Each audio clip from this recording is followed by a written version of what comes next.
So picking up from where we left off, this is a D&D stream where we play a homebrew campaign set in a homebrew world that we've been working on for a long time and is always changing. So there's a map there you can see from what region we're on, but that's about all the info you need to know for now. I'm going to recap and we can just get into it. So, returning to our adventure. Our group of players have defeated on kegs on their first ever job together and saved the settlement of Grennet during the Dawn Festival from lizard folk. Pretty eventful for your first job and just having to tend to bringing barrels to a lake and helping a furbolg prepare for a festival. You've had a few encounters now where combat seems to be something you guys are accomplished at. You then carried on for the first time together and decided what road to take forward, which path you wish to choose, whether to the west or to the east. And you chose to move towards the town of Landrin, the rumored town of gnomes filled with artificers and jewelers that lost their home some time ago, but as none of you have actually been to Landrin, you don't have the whole story. However, on your way to Landrin, stopping at Millie's Meadery, you were approached by a man named Roderick. He offered you another quick job, in his eyes, with the aspect of a future opportunity coming up. He described as working for a influential arcanist. You all accepted and went off to find a troll to slay and harvest. You tracked one down, and though a dangerous encounter, were able to slay one of them and collect vials of blood and the beast's heart. You are now within view of the Meadery, on your way back, with Roderick leading the way, with payment awaiting you, and it is at this point where our adventure continues.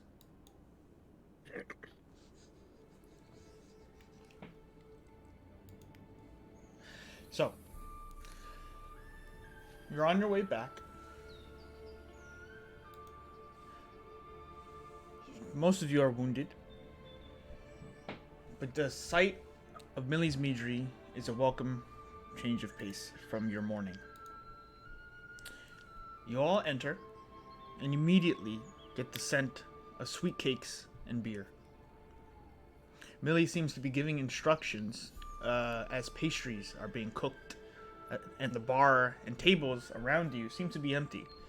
He seems to be preparing for either the day's business or future meals, trade, who knows. Roderick, as you all enter, says, "Give me a moment. I'll head up. I'll give him the word, make the introductions, and then you can all follow. Sounds like a plan?" Sounds good. All right. Sounds good to me. So he starts heading up. He unclips the chain that leads to the second floor, clips it behind him, and starts ascending to the balcony that overlooks the bar. Your time is your own. What would you all like to do? I think Prophet's gonna pay attention and learn how to make sweet rolls while listening in. Okay. Yeah, I would like to buy a pastry as well. Okay. So you approach the bar, and Millie's there. And for those of you who don't have any context, Millie's Meadery is a fairly sized establishment in the Greenlands, owned by a tall, dark-skinned man named Millie, who, as you all approach, she goes, "How can I do something for you?" His voice is a bit heavier than mine, though. much heavier. How much for one of those delicious sweet rolls or your pastries that you have? Well, we've got slices of cake for I got 1 gold for the whole cake, and 2 copper for a slice. I'll take a whole cake. He looks back and he's just like, man, you can have the whole thing if you can eat it all. Oh, and then he notices that you have like a full party. Oh, okay. You guys are sharing this, or you eating the whole thing by yourself? Oh, this whole thing for me, baby. And then he goes, okay, and he brings over a big, wet, kind of like Louisiana crunch cake. Oof. Uh, Let's go. for 1 gold, mark it, and anybody else. I'm gonna type in here Louisiana crunch cake. I'm It's one of the other planes of chaos. So not recommended. It's not recommended you go there. yeah. Well, anyone else who wants a piece, it's 2 copper pieces. So mark it off as you want. Just mark slice of cake. It's very sweet, and probably one of the few times in your life that you've actually experienced some of these things, because it's actually not that well. It's not something that happens in every establishment. Millie's Meadery is a special place where he seems to be thriving in this market, and cooks more of the out of the ordinary stuff. But while you're here, he goes and leans in, and he goes, "If you guys could actually do me a favor, I heard you guys were on your way to Landron." Yeah, that's correct. Can I order? Does he also have milk on him? Yeah. I'd like to get a glass of milk as well. If you listen to my proposition, you can have the glass of milk for free. Okay, bet. All right. What's your proposition? All right. As I lick my chops. And he's tall. He like tries to lean over, but he's a big dude. And Is the whole cake like actually just one solid piece, or is it like pre-sliced? I think it's for 2 copper. It's a slice. For No, I mean, one like, whole the one gold, he- it's a whole uncut piece. Nah, So if you guys want a piece, I'll give you a I slice. think it's That's just no one problem. giant piece that he would Oh, cut okay. and sell by Well, piece yeah. as they were sold. I wanna try to slide a hand a piece off while Oh. he's talking to. Okay. That's why I was asking. Okay, well you're gonna have to give me. I was gonna ask if you. I was gonna actually go around and see if y'all wanted a slice, but okay, go with slider ham. What's an offer? But you could just steal. 18. Yeah. It's cool. So while Millie leans over, just with a little butter knife, Thwip is on the side, and none of you see this because you're in a passive mode. So this is your passive perception working. Thwip just slices off an extra piece and just starts nomming. But I leave a shiny button and 2 marbles though. Okay. Hey, at least you're paying for it. It's fair. Yeah. It's fair trade. Yeah, exactly. So I'll gladly use the 2 marbles in my next attack. You know? So Millie leans in and he goes, "All right, so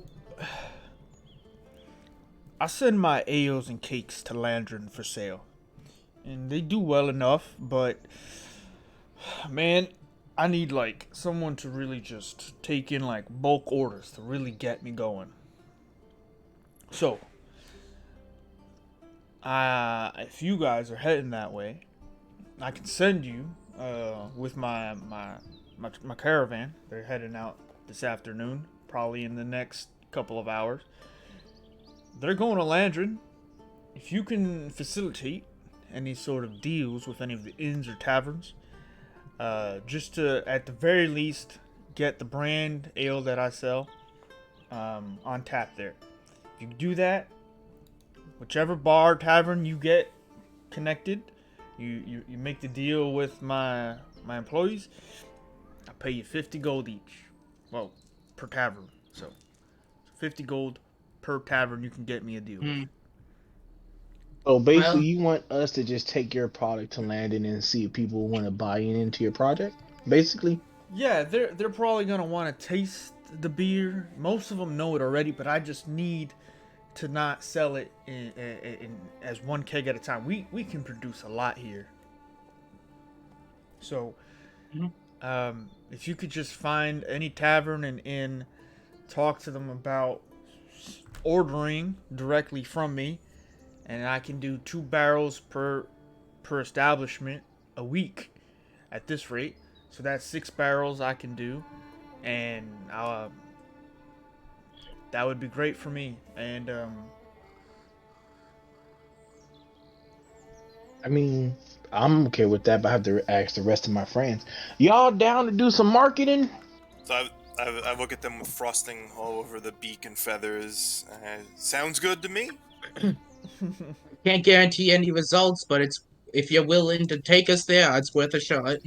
Yeah. yeah, yeah, I heard you guys were headed that way anyway, so you can just tag along with the caravan if you guys are when you're leaving, and you just talk to my employees, and while you're in Landron, whatever negotiations, just make sure they're willing to pay um uh up front, or at least in sort of like installments or something. I really don't want to have people owing me on the first bulk order, especially since I'm going to be paying you to facilitate this. So um just get back to me whatever information you need to, but you just mark it down with my employees, and they'll pay you before you leave, even if you only get one or none.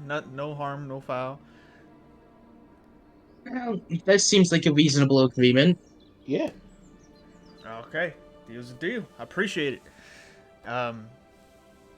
He sort of slides you all free milks, um, for anyone who wants it. Anyone who wants something harder, he pours some mead, and he knocks on the barkeep, and then he heads off towards the back, and he starts Uh, talking to his employees to kind of bring it up, and then returns with the confirmation. uh, So while I'm he real does quick. that, I'm gonna give my milk to the cat with the cake, just so he can have extra milk. wee. Okay. So I finally look at my cake and I feel like I see that there's a piece missing, and I just look at Thrip because I see the buttons and the 2 marbles. I was like, that's It's okay, buddy. also it's also not hidden in any way. Like I took it while you guys weren't looking, but I like it's all over my like beak and He's Mhm. like not trying to hide the just fact that everywhere. he took it at all. No, Yeah. no, no. Yeah, Yeah, no. I break off another piece and I hand it to Thrip. Like, do you want another one? All right. Sounds good to me. And I start eating the cake while drinking the milk. Oh, cake Okay. and milk, so delicious. It's Same actually thing. really delicious overall. Thwip, do you think you've ever had cake in your life? No, this is a shocking new experience for me. I might cry a tiny bit. Okay. So with that, some time passes, and eventually, Roderick returns from the upstairs, and he signals to the rest of you. I eat about half the cake. Okay, so I got half a cake left. Okay, half a cake. So he signals you all to start following up.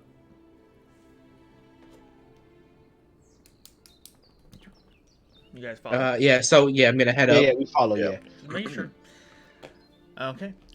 So he heads up the stairs, and the stairs are small and narrow. So you come up sort of single file, and it overlooks the bar, and it's still quiet. It's still mid-afternoon.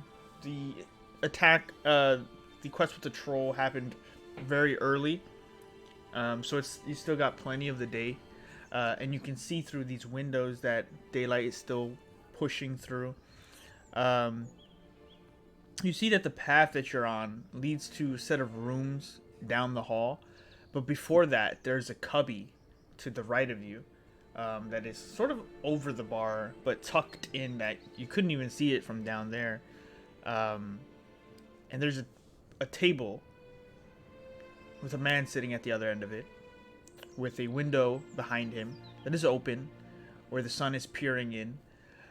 He sits looking down as he's writing in a notebook, and there are an assortment of books across the table, some open, some closed.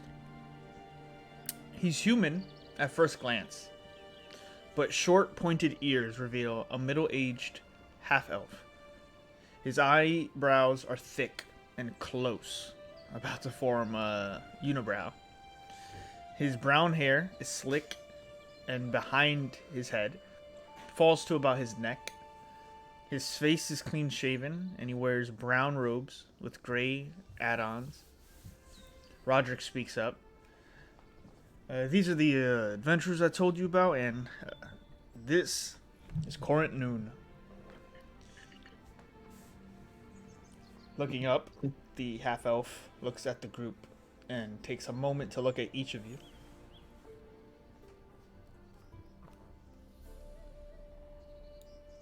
Hello, Chief. Nice. Skin.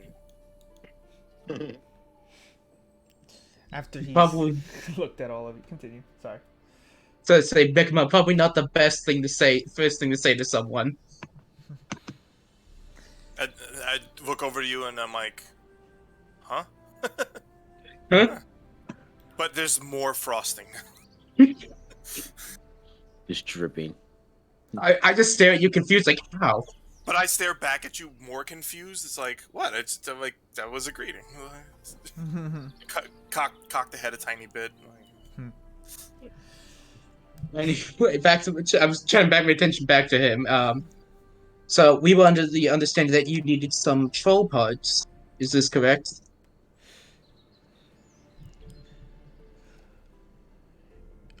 Yes, I put out a contract for vials of troll blood and a troll heart.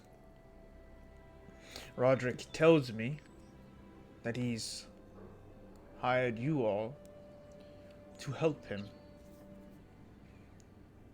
Is this true? Indeed it is, and I will take out the troll blood and heart from my bag. And in Roderick's voice, I say, "Trolly shit."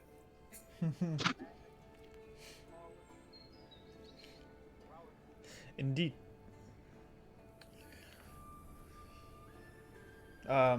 Roderick walks over and offers to bring the items to the table. I'll give them to him. He brings the tables over. He pulls out from his jacket the parchment, unfurls it, and places it forward and backs up away. You see that he's a bit respectful or hesitant around this individual.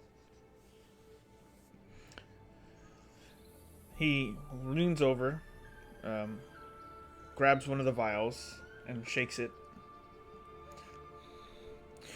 Well, I offer to pay 10 gold per vial. You have 5. That is 50 gold. He then reaches over and grabs the larger jar with heart in it.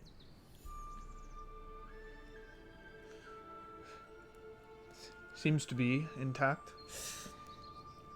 Places it back down. And 100 gold for 1 troll heart. He grabs the contract, dips his pen in it, in an inkwell, and then writes onto the contract.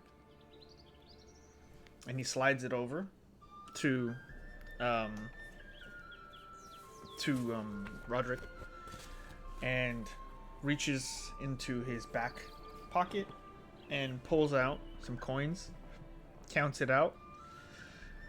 150 gold, as agreed upon. Thank you for your service. Yeah, and Prophet's gonna grab the bag, thank him, and then start divvying it amongst everyone. Okay.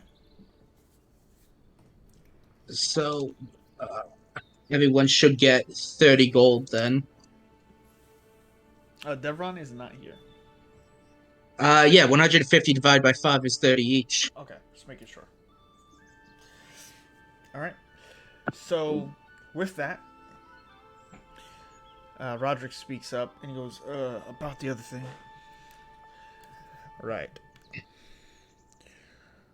Roderick has explained to me why he has hired you. Has he explained to you why he has hired you? Because he sucks at doing his job. That is the explanation he gave us. An eyebrow raises towards Roderick from Corinth Noon. So it would seem. Now, I am, as already mentioned, Corinth Noon. I am part of an organization. We are called the Weavers. I, in particular, am on hiatus from our Do a city. history check on that name. Yes. Anyone with history may do so. Dang, 11. You've heard the name. The Weavers was mentioned before. The both of you know that the Weaver's name was mentioned before when Daniel was talking to Toblin about his offer, and he said it would be the Weavers that would try to buy away our safety. More specifically, the Weavers are known as a group of wizards, usually specifically wizards and arcanists that hail from the south in the city of Mistra. And they are, for lack of better knowledge, considered very, very powerful and mysterious. And that's about it. I myself... Sorry, what place again? So, Mistra. I'll write some of this out for you guys. Thank you. So, I just like to keep notes. So he is Corinth Noon. Weavers. And the city is called Mistra. Oh, Mr. M.Y. Now,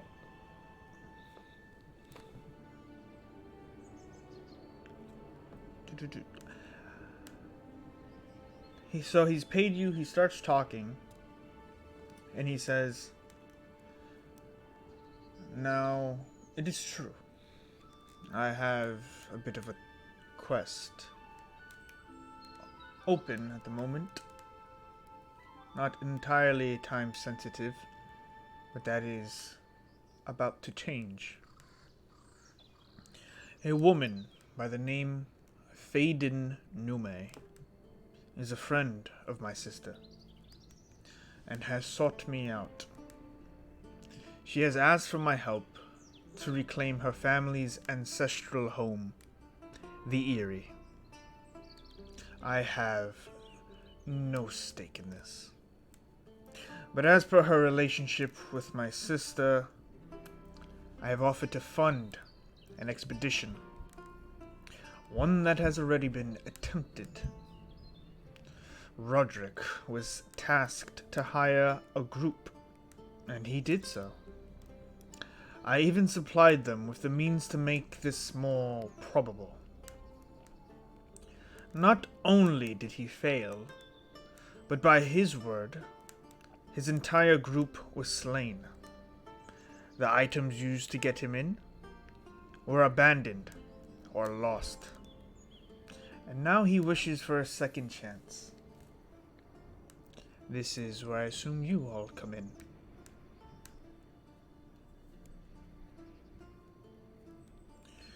So, you want us to go in and fix the situation that he fucked up? Yes. If Well, that is something you are capable of. Now understand this. Context to me is extremely important. You may have slain a troll and harvested its ichor.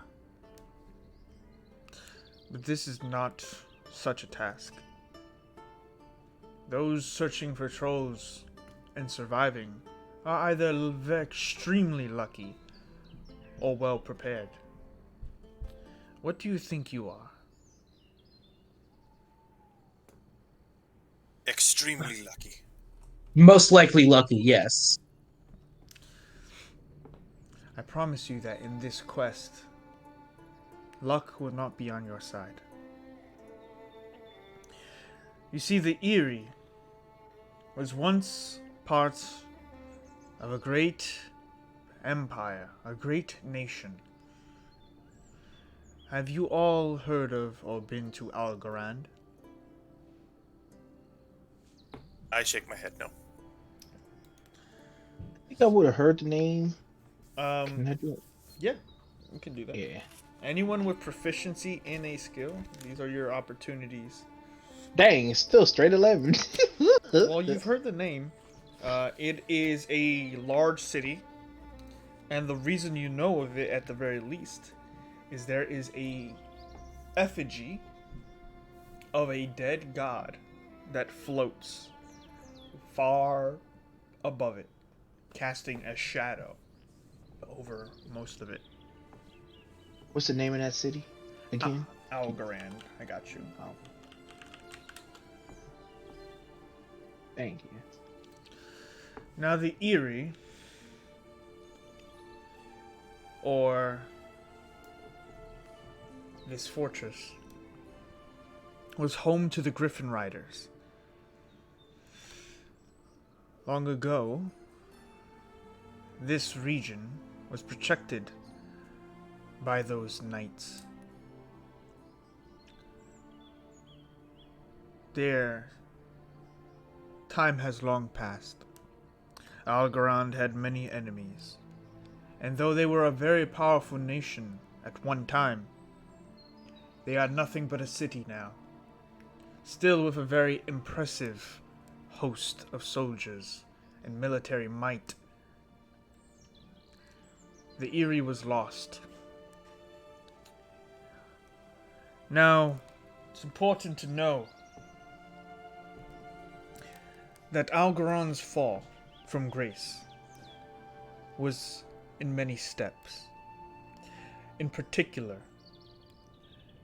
their defiance against the elder evils, though admirable, cost them many enemies. One such enemies called upon the doom of the Eyrie to silence their abilities to bring in the nation of Numeron. I'm gonna have to write some of these names down. Sorry. Numeron was the capital of the great allies of Alvaron. The Eyrie was their great fortress. It is where the Griffin Riders amassed and protected the region. My sister's friend, Faden Nume, wishes for you to help reclaim the Eyrie. However, the enemy that was selected to bring about this great doom was a fiendish entity. The tales speak of a demon that stormed the halls, slaughtering all in its path. And in the only act of defiance, the Griffin Riders turned off their beacons, cutting off their connection to the divines and sealing away relics of importance in their vault. Now, all stories exaggerate, but I know better in some cases. I do believe a fiendish entity has taken to those halls and still guards it many centuries after. And as Roderick has seen, there are many other dangers to contend with. So, this is my quest for you. Meet with Faden Nume. Reclaim the halls of the Eyrie.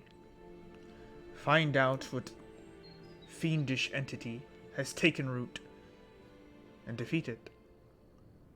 There should be nothing in there that stands in her way from moving her citizens back into this ancestral home. But we have a little more to discuss. First, my reputation has been tested now. With the recent failure, I've lost magic items that I wish recovered. Specifically, a decanter. This decanter wards against undead and was lost somewhere in those halls. I'm sure Roderick can help you find it. It wards off the undead and allows you safe passage amongst them. However, if you were to attack them while using this decanter, I promise you, even its magics will not save you. Additionally, I'm willing to pay a good fee, 1,000 gold pieces, upon a few stipulations. 1. The halls must be cleansed of all threats. 2. You must remind Faden that though we have a relationship, my payment is in access to the libraries of those long-forgotten halls. I wish all the time I need to study and read upon whatever they have left in those libraries. 3rd, there is one more thing I want, but I do not wish for you to reveal this to anyone. Are we clear? I cover my ears. It's probably best he does not hear this. Yeah.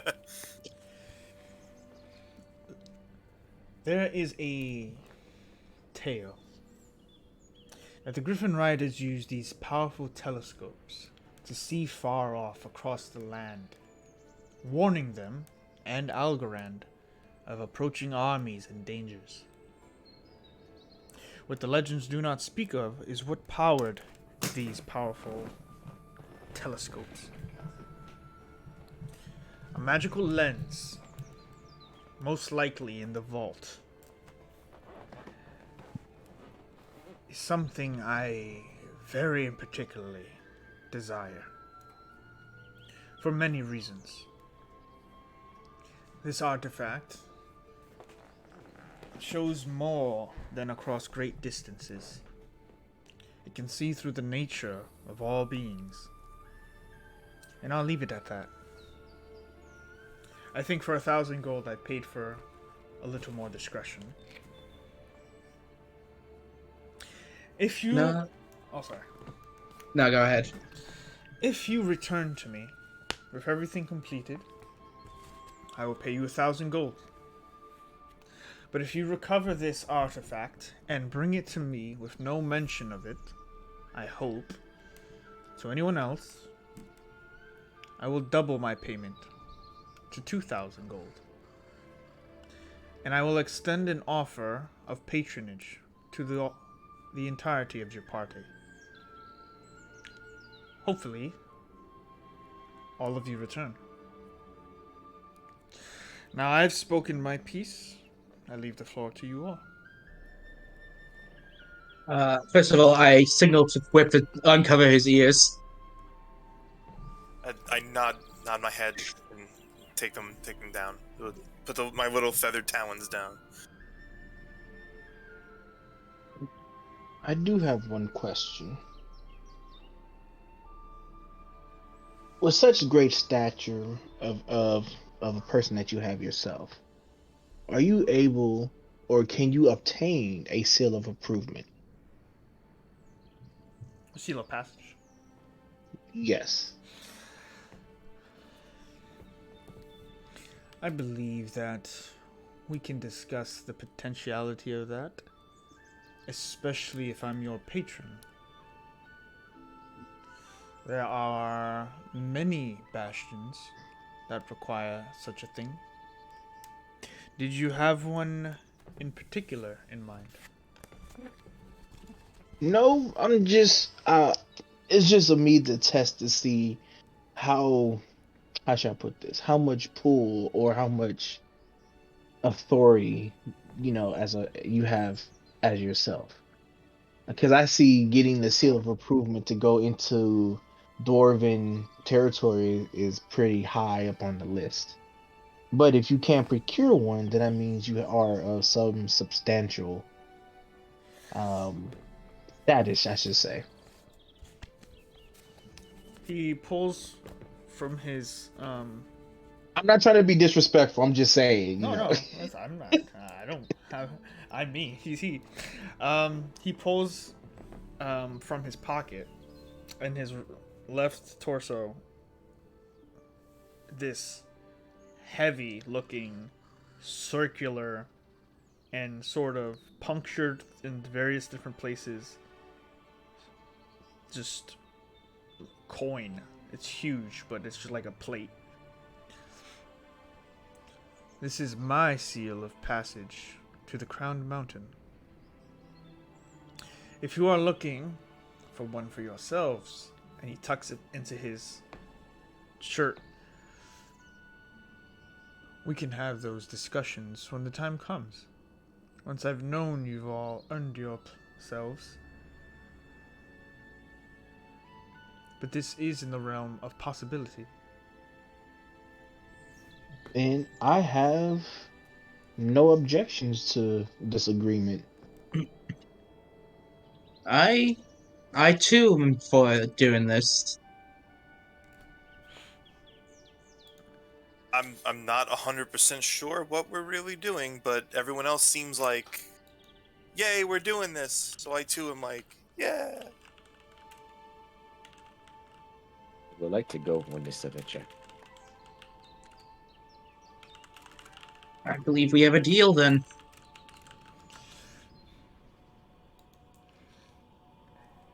Court Noon nods his head. There's one thing that I need to be honest about. I don't have much faith in you all. Now I'm interested because I see that two of you are warforged. But a Kenku doesn't really inspire me that the job will get completed. Have you any other experiences in this line of work, adventuring?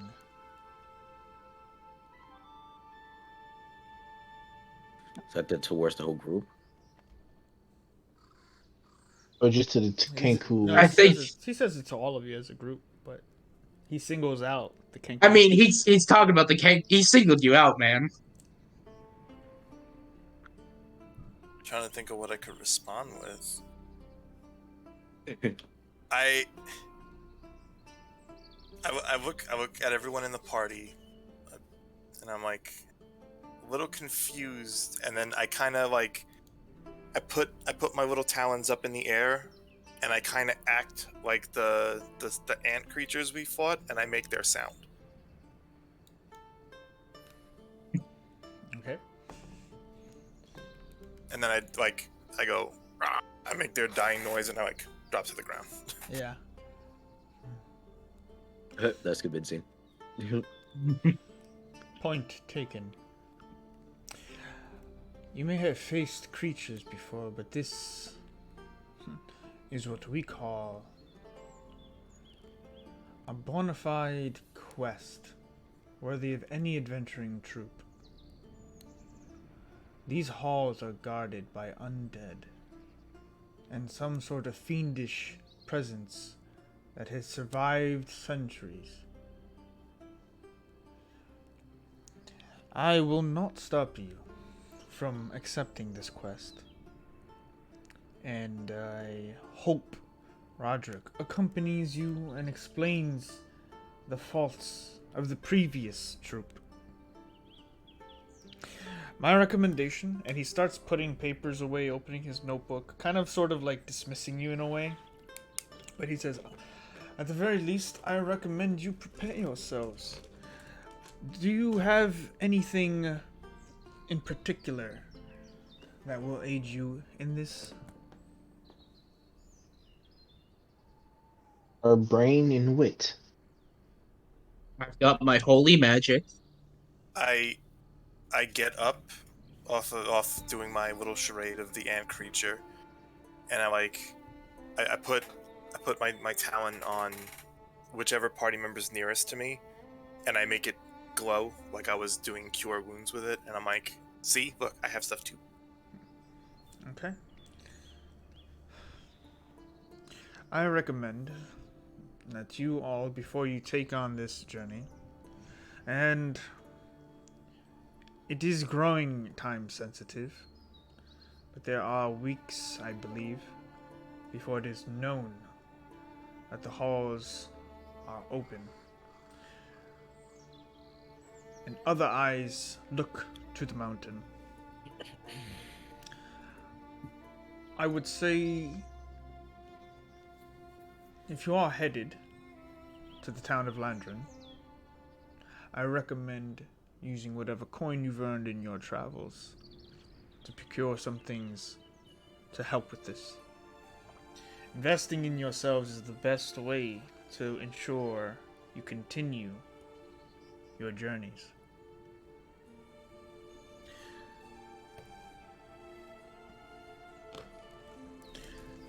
He starts writing in his journal and says, "Thank you for coming." Good day, and then walks downstairs. Okay. I follow, but on the way out, I give him like a nice little wave.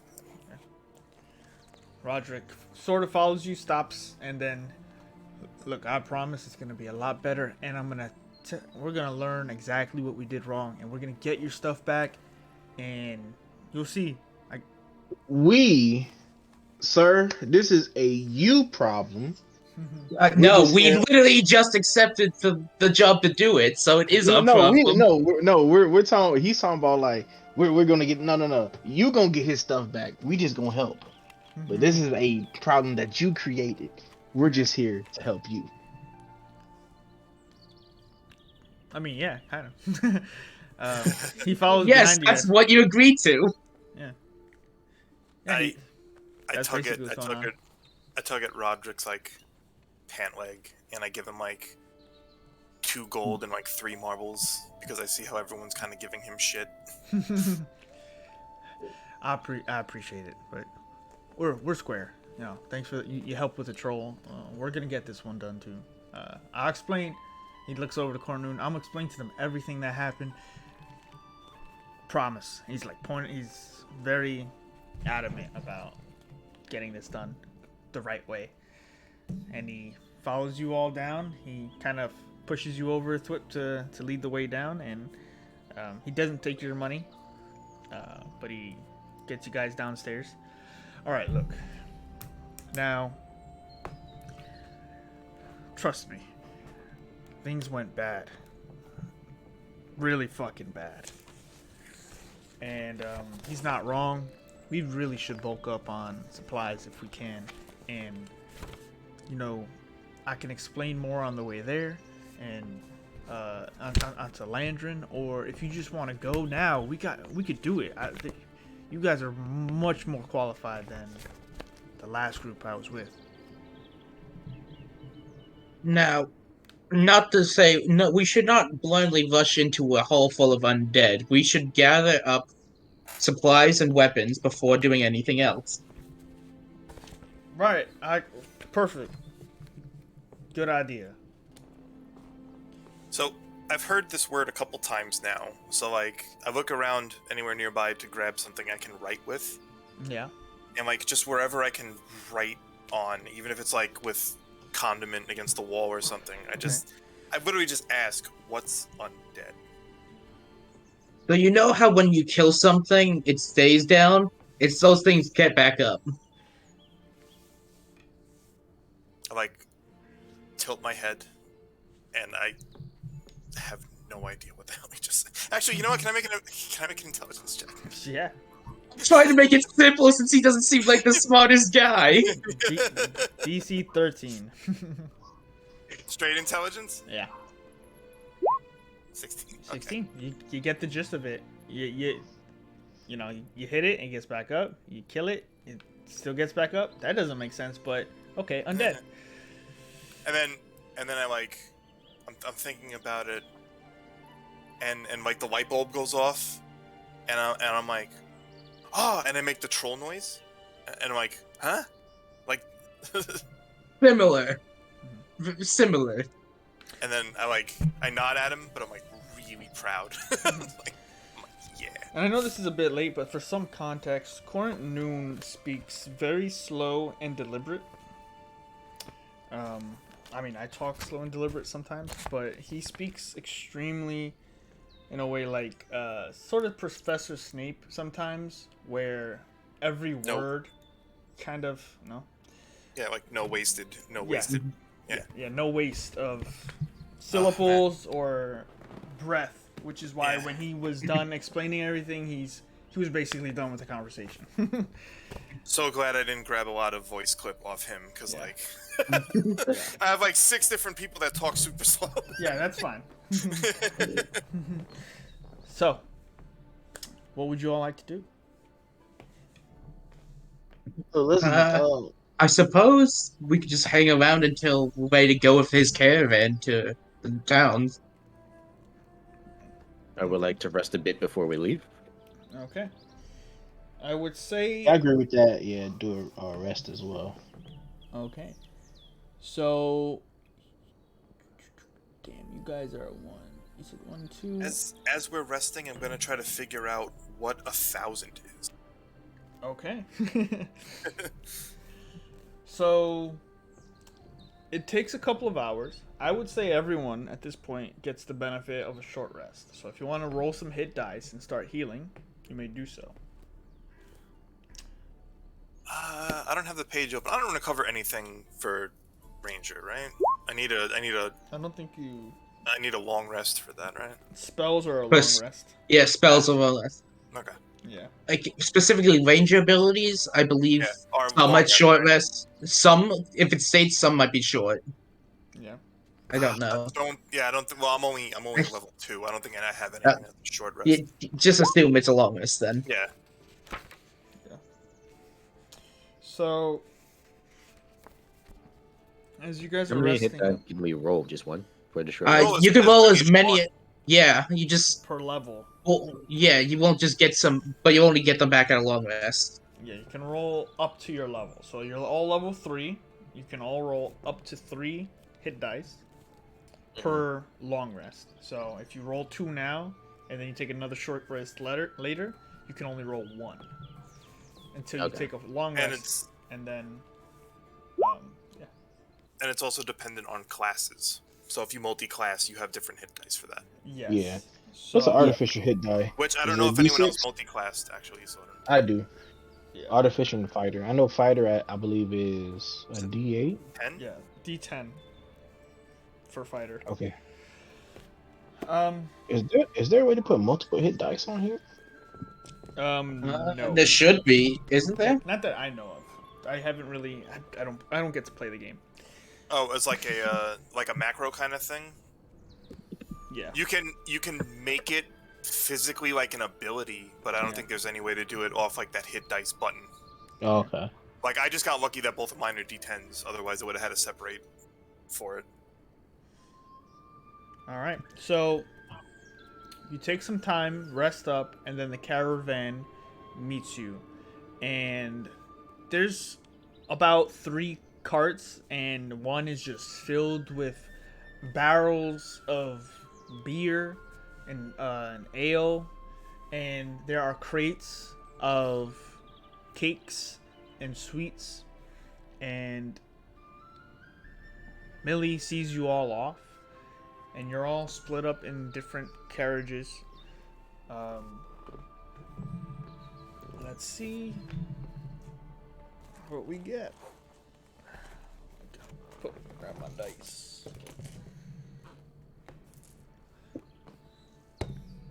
Okay. So, it takes you 2-ish days now from here to get to Landry. And you rest in the carts, and at sometimes meet some homes on the way.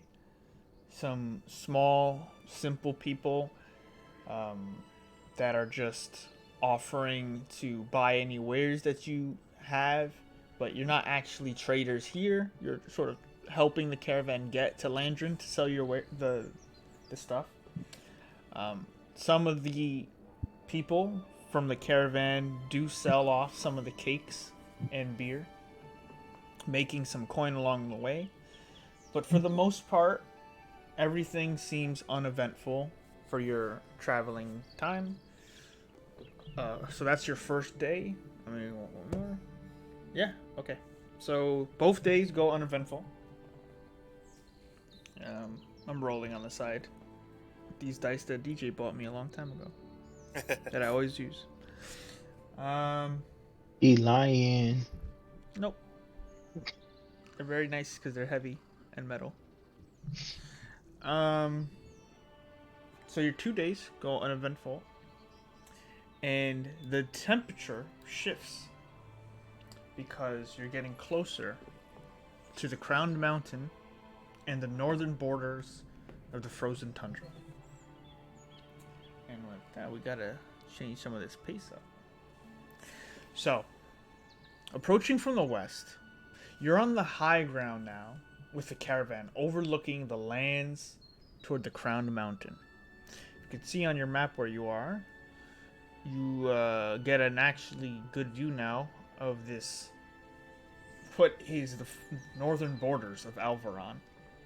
From here, you can see the majesty of one singular, among many, but one singular massive mountain, majestic and mighty, far off. But in the lowlands that are south of it, a road from the mountain and the south meet. You see a stream coming from the east that heads towards the Crown Mountain and then curves and starts heading south. This is where Landrin was built. Built on the eastern side of this stream, atop a bedrock of stone, are hills upon hills, where homes and buildings, warmth and community are nestled together tightly. Landrin is built with hills within the town that overlook the roads themselves, and some are large and made homely, and others are topped off with estates and temples. It takes a bit to get the caravan down to the southern road that leads to a bridge that lets you go over the stream and onto the bedrock layer, the base level of Landrin. But you already see it. Gnomes and halflings approaching. You arrive around mid-morning. People are doing their businesses of the day. You see that the cold nature of the winds from the north are nothing here. You feel the warmth welcomes you all like a changing season. You start heading over the wooden bridge and see more people. Gnomes, halflings, wearing browns and greens and yellows and whites, carrying about their business. As you start cross, they see the carts being pushed by horses, and they make way, and you see that some of the homes are small, some of them are large, medium, and you start to notice establishments as you're passing in. But as you make your way into Landrin, the horses pull sort of to the south of the bridge and meet what is a large stable. The employees start getting off and explain that they're going to take care of the horses and stuff. If you guys can go about your businesses and let them know if you ever do find anyone to take part in a deal with Millie, they'll pay you before they leave. They'll be in town for 2 days before they make their way back. So, with that, you are now in the town of Landrin. And I have a surprise. Because I have no life. Can you guys hear me? Hello. Hey, Yeah. yo, he actually made the town. Yo. Let's go. This man Oh, deserves so props. this is town ass town. Okay. This is a town. Yeah, this is a culture shock to me, who's like used to slums and shit. Yeah, let's move this over like this. And I get to finally change the location title because we are not in the Greenlands. We are in Landrin. So yes, I did take a lot of time. And this is the first ever town second ever town in like 8 years of dungeon mastering actually completed beginning to end. So I'm actually very proud of this. So let's... Okay. So what we have here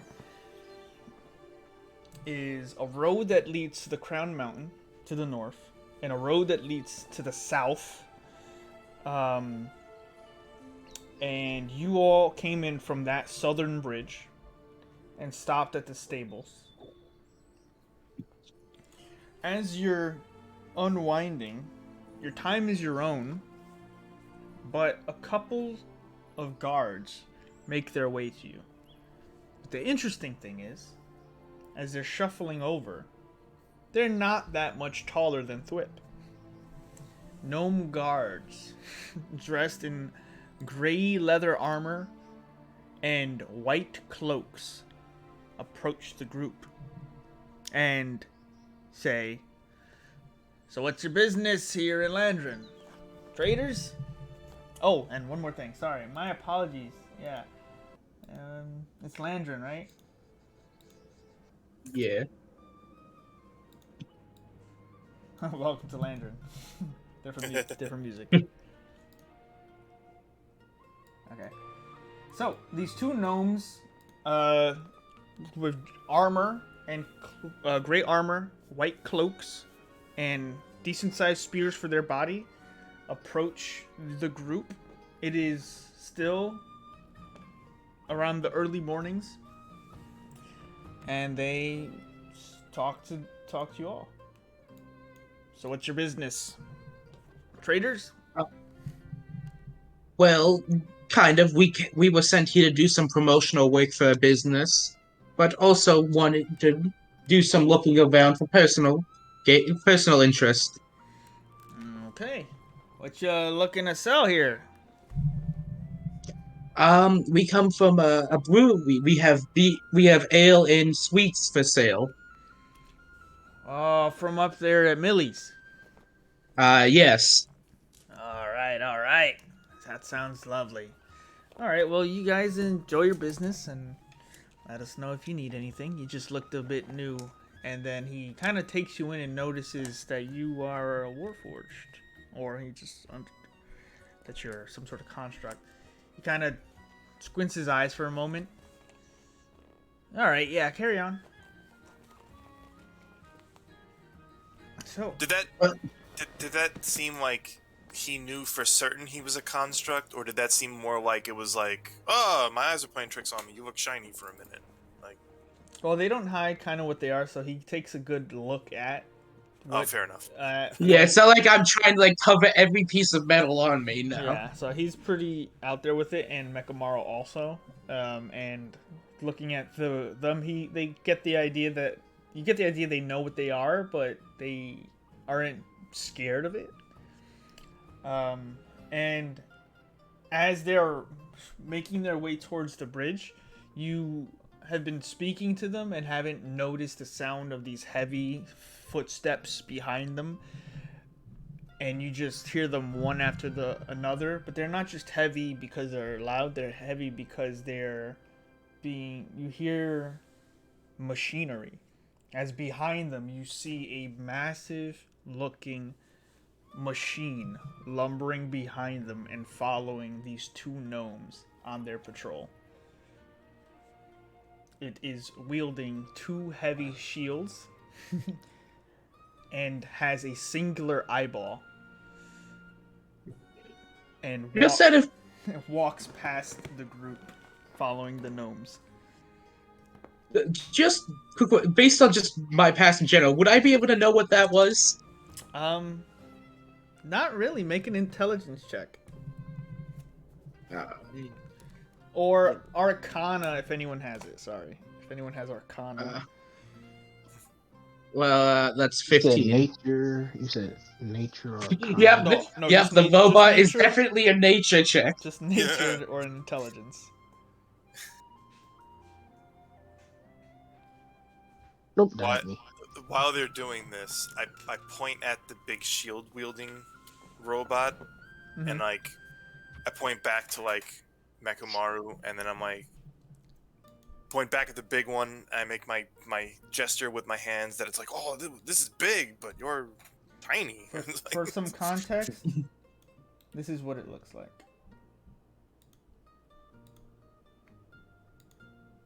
I'll make it. Okay, I see. Yeah. Alright. Oh, it's clockwork too? That's awesome. So, for Prophet and Mekamaru, you've heard of these. These are clockworks. Not as sentient as Warforged. They are definitely constructs. You don't know how they work. But Okay. they follow this group of gnomes patrolling as its heavy footsteps indent the dirt behind them and just wields these two massive shields attached to its arms, both arms. Doesn't seem to have any other weapon on it. Okay. So, while you're all idle, by the way, a couple of voices come up from behind you. Yeah, those are clockworks. Never seen one before? And then another voice goes, those are clockworks. What, you never seen them before? Another voice says, that's what I said. The other voice says, yeah, that's what he said. What are you, twins? I look at Prophet and I'm like, that's what he said. Apparently, that is what he said. So I will say that you guys, if I can just get used to have a token for adventurers. Well, here we go.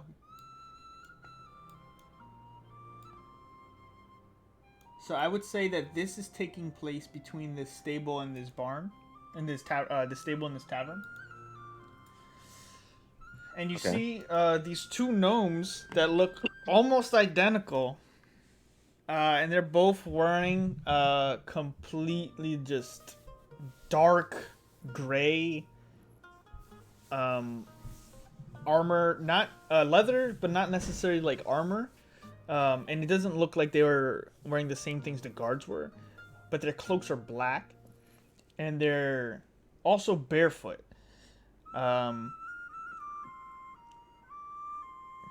And they look up at you, just as you turn around at what they said.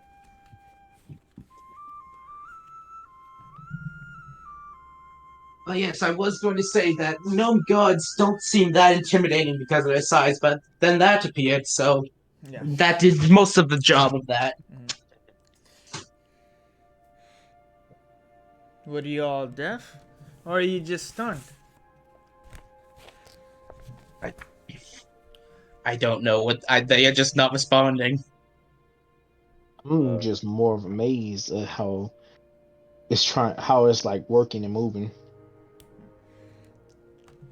Yeah, they use some kind of magic. Yeah, they use some kind of magic. That's what I said. That's what he said.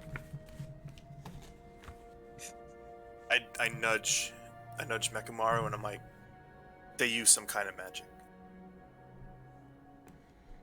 That's what he said. I did not know that. I walk up to him. Oh, also, how rude, but nice to meet you. I am Prophet, and you are? I'm the twin. I'm the twin. Are those your names, or? One goes, yeah, you can call us that. We're the twins.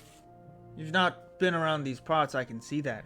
But, you're looking quite special yourself, looking at the clockworks, looking at the way you look. You look kind of special looking like the clockworks, looking at the way you look. That's what I said. That's what he said. You guys looking... Say nothing. I was gonna say Prophet was looking at Twip half expectingly to say it, but he just didn't. This is a little much for me right now. So what are y'all doing in Landron? Y'all don't seem new here, and by the looks of you, you're adventurers, because I don't buy that bit about you being traitors. I don't buy that bit about you being traitors. That's what I said. That's what he said. Well, no, we actually did make an agreement to promote someone's product, yes, but we also came here for adventuring reasons. Oh, that's nice. Oh, that's nice. Yes, but Okay, we were hoping to find some supplies before we did go on this quest of ours. Oh, well, let us help you. We can help you shop. What you're looking for? You're looking for meats, fish, maybe some sort of weapons and enchanted items. They've got all kinds here. Even their own tinkerers, artificers. I just walk up to him and I say, "Hello, the twins. I would like to purchase a shield." That's nice, but I don't fucking make shields now, do I? That's nice, but he doesn't fucking make shields now, does he? That's what I said. That's what he said. He doesn't fucking make shields. Like I kind of like sidle up to the twins and I kind of act like their third one now. They look over to you, then they look back at the party in agreement of what's going on. They're about it. Now look. I look at the two of them and I'm like, I'm the twin. Right? And then I put the hands like on the hips like saucy. Very good. If you don't clip, that's what he said. I'm gonna be so mad. When the third one gets in, Thwip, one of them goes, "All right, let me give you the rub down," and then the other one starts to repeat, and he puts a finger up to stop him. Now Landron's my town. Landron's our town, rather. And it's a great place if you want to make a good living, nice and cozy. We haven't had a single day of danger in a good while. At least 10 years, I'd say. The last time someone tried something here, well, you've seen the clockworks. People seem to underestimate us small folk, and he's like leading you down the road a bit and stops and goes, "Just know that if you need any more a more particular lucrative work, something a bit..." He looks left, he looks right, and then his twin looks up and looks down. if you're looking for any work that might be outside the law, we can promise some. We'll pay you a lot of fucking money. Well, I don't know if that's what we should be doing. That I mean, what does everyone else think? I think I we have a should couple just of- focus on the journey at hand. I'm gonna tell you right now, I'm pretty sure I don't know what law is, so I think we should start heading to taverns to see if people want to take some of this pastries and ale off our hands so we can get paid that 50, and then after that we can explore this town and see what we really want to do. Because some people might want to go to artificery, some people want to do the blacksmithing, you know, Right, the right. magic shop. My apologies. I noticed that you're a bit overwhelmed here, and me and my twin here just were looking to test the waters out. You go on about your businesses.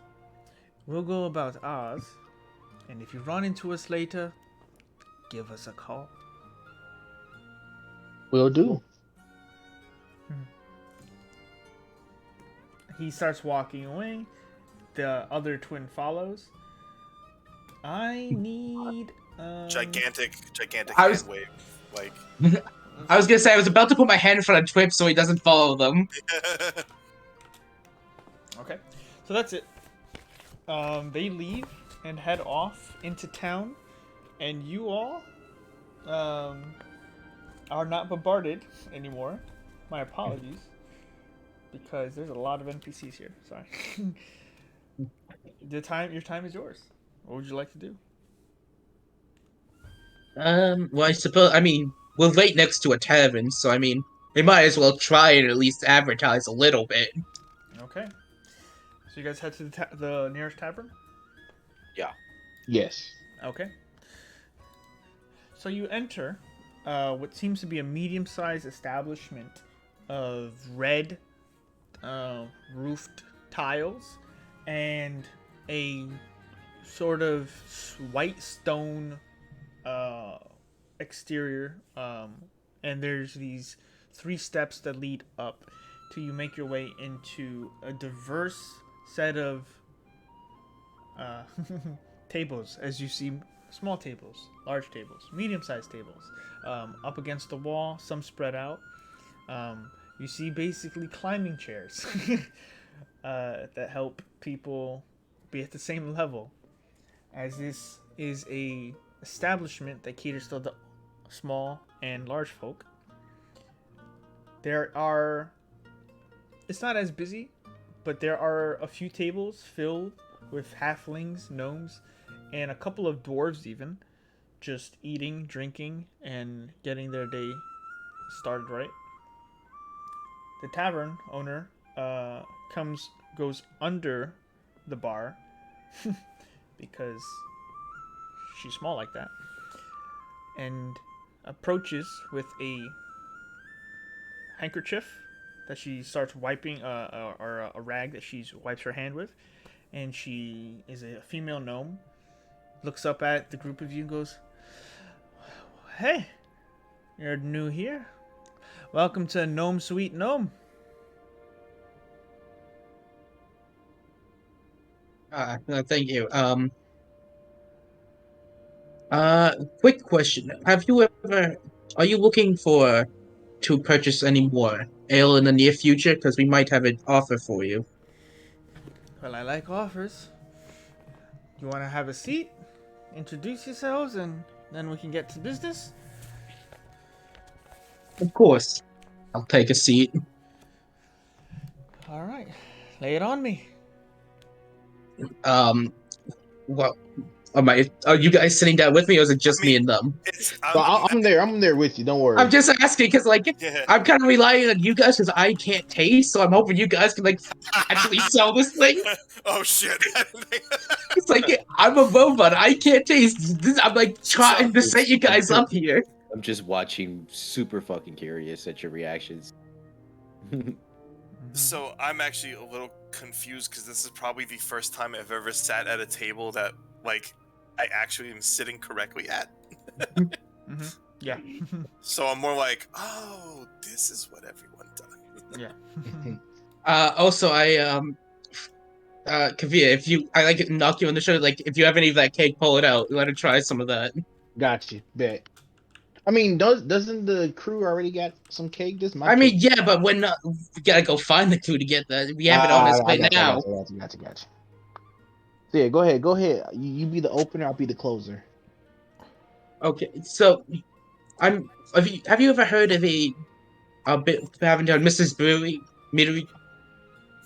Millie's Meadery. Mi- I say it in his voice. Yeah, I've heard of this. Thank you, Thrift.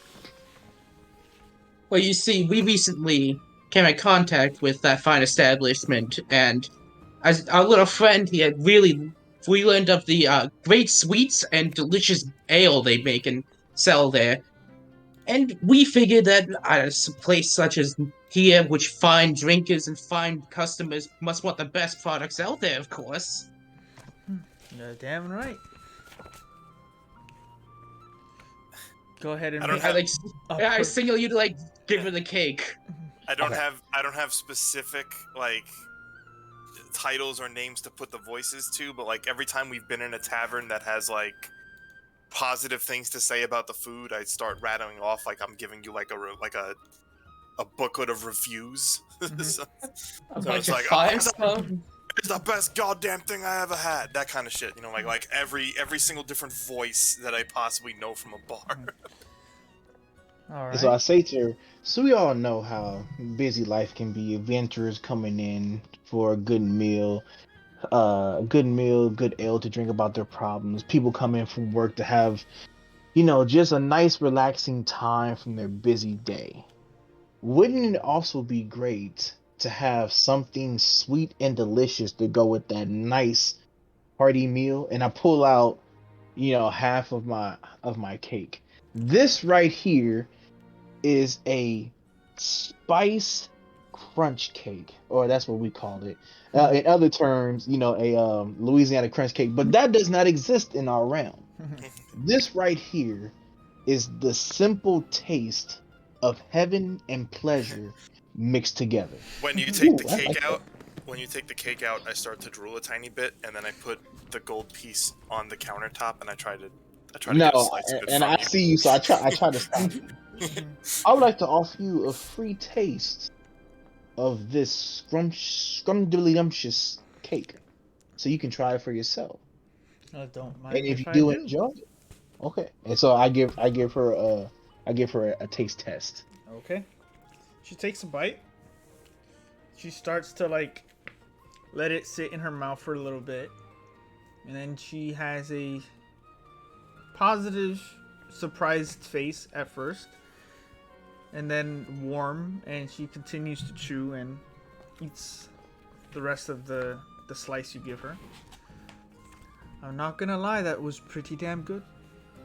Yes. Now, imagine that you also had this ale to help complement that nice, sweet, succulent piece of cake. Would you also like to taste test this ale as well? A point of order, do you have any ale? We'd have to, not honest, we'd have to go get the associate, the guy. Yeah, that dang with it. the- I'm like, we need to go get that guy first. That's okay. Can you just give us one moment? Um, I told Thrip, run outside, go get the workers that we travel with. We need taste testing for ale. okay. It doesn't Okay, take long.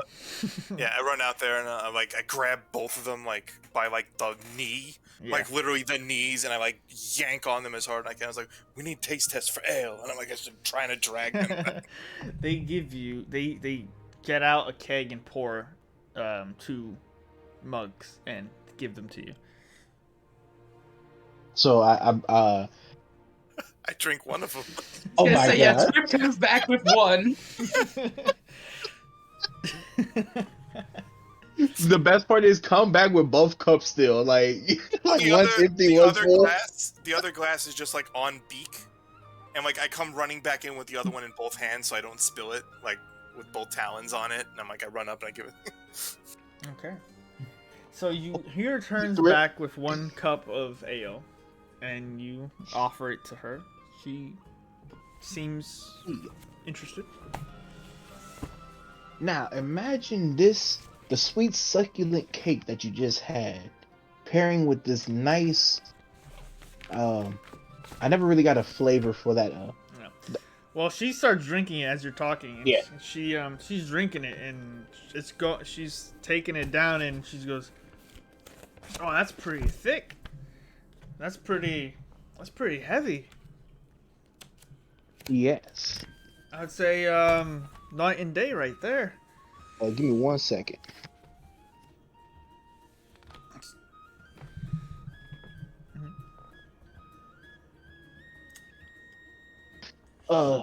Something came up. Just keep going without me. I'm somewhat here. Okay. So with that, I would say overall, she seems to have a positive reaction to all this, as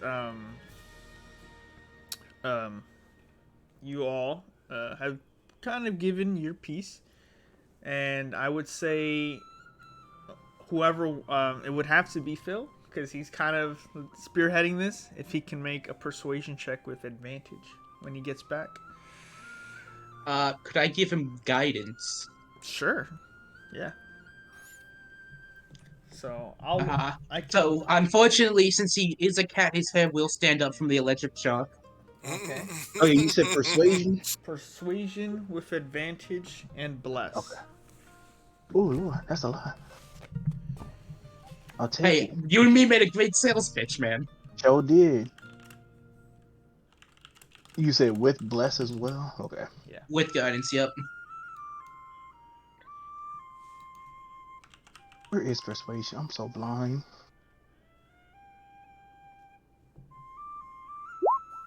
Ten and then 1d4. So 12. So 10. She looks about all of this and she goes, "This was a great presentation. And the cake is delicious. That ale was a bit thick, but we've got sturdy folk here. You sure there's nothing else you can do to sort of spice up my side of the deal? I mean, I am going to be ordering this, and I'm only going to get a return on it once it's all sold. She's coming. She almost done. So, if you've got anything interesting on you, you look like an adventuring group." Oh. That was a really good presentation, but you rolled pretty low with everything. Yeah.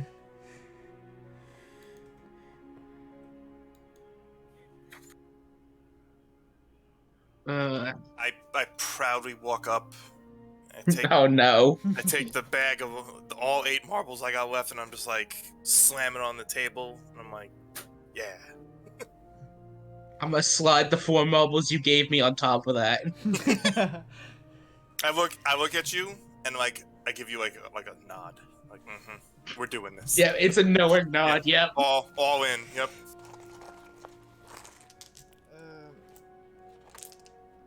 Make me a persuasion check, Thwip. Seriously. Could I also give him guidance? Nope. Okay, that's fair. I got an 11. Okay, sorry. I'm back complete now. My UPS came. My sister was busy. We're just trying to buy some time until you were like. We're just trying to figuring out our bribe next her sales with pitch. marbles. I know, and I appreciate it greatly because I was doing the sale. Let me see if there's anything else. That is interesting, but I'm sorry. That doesn't really float me. I kind of like things exotic, strange things from out in the wilderness. Not necessarily expensive things, but Oh, I show her all the Alvora feathers I have. Yeah. How many do you And have on you? To sweeten it, I'll even take off like 2 of mine. I have 6 right now. Okay. I haven't been able to steal more from him yet.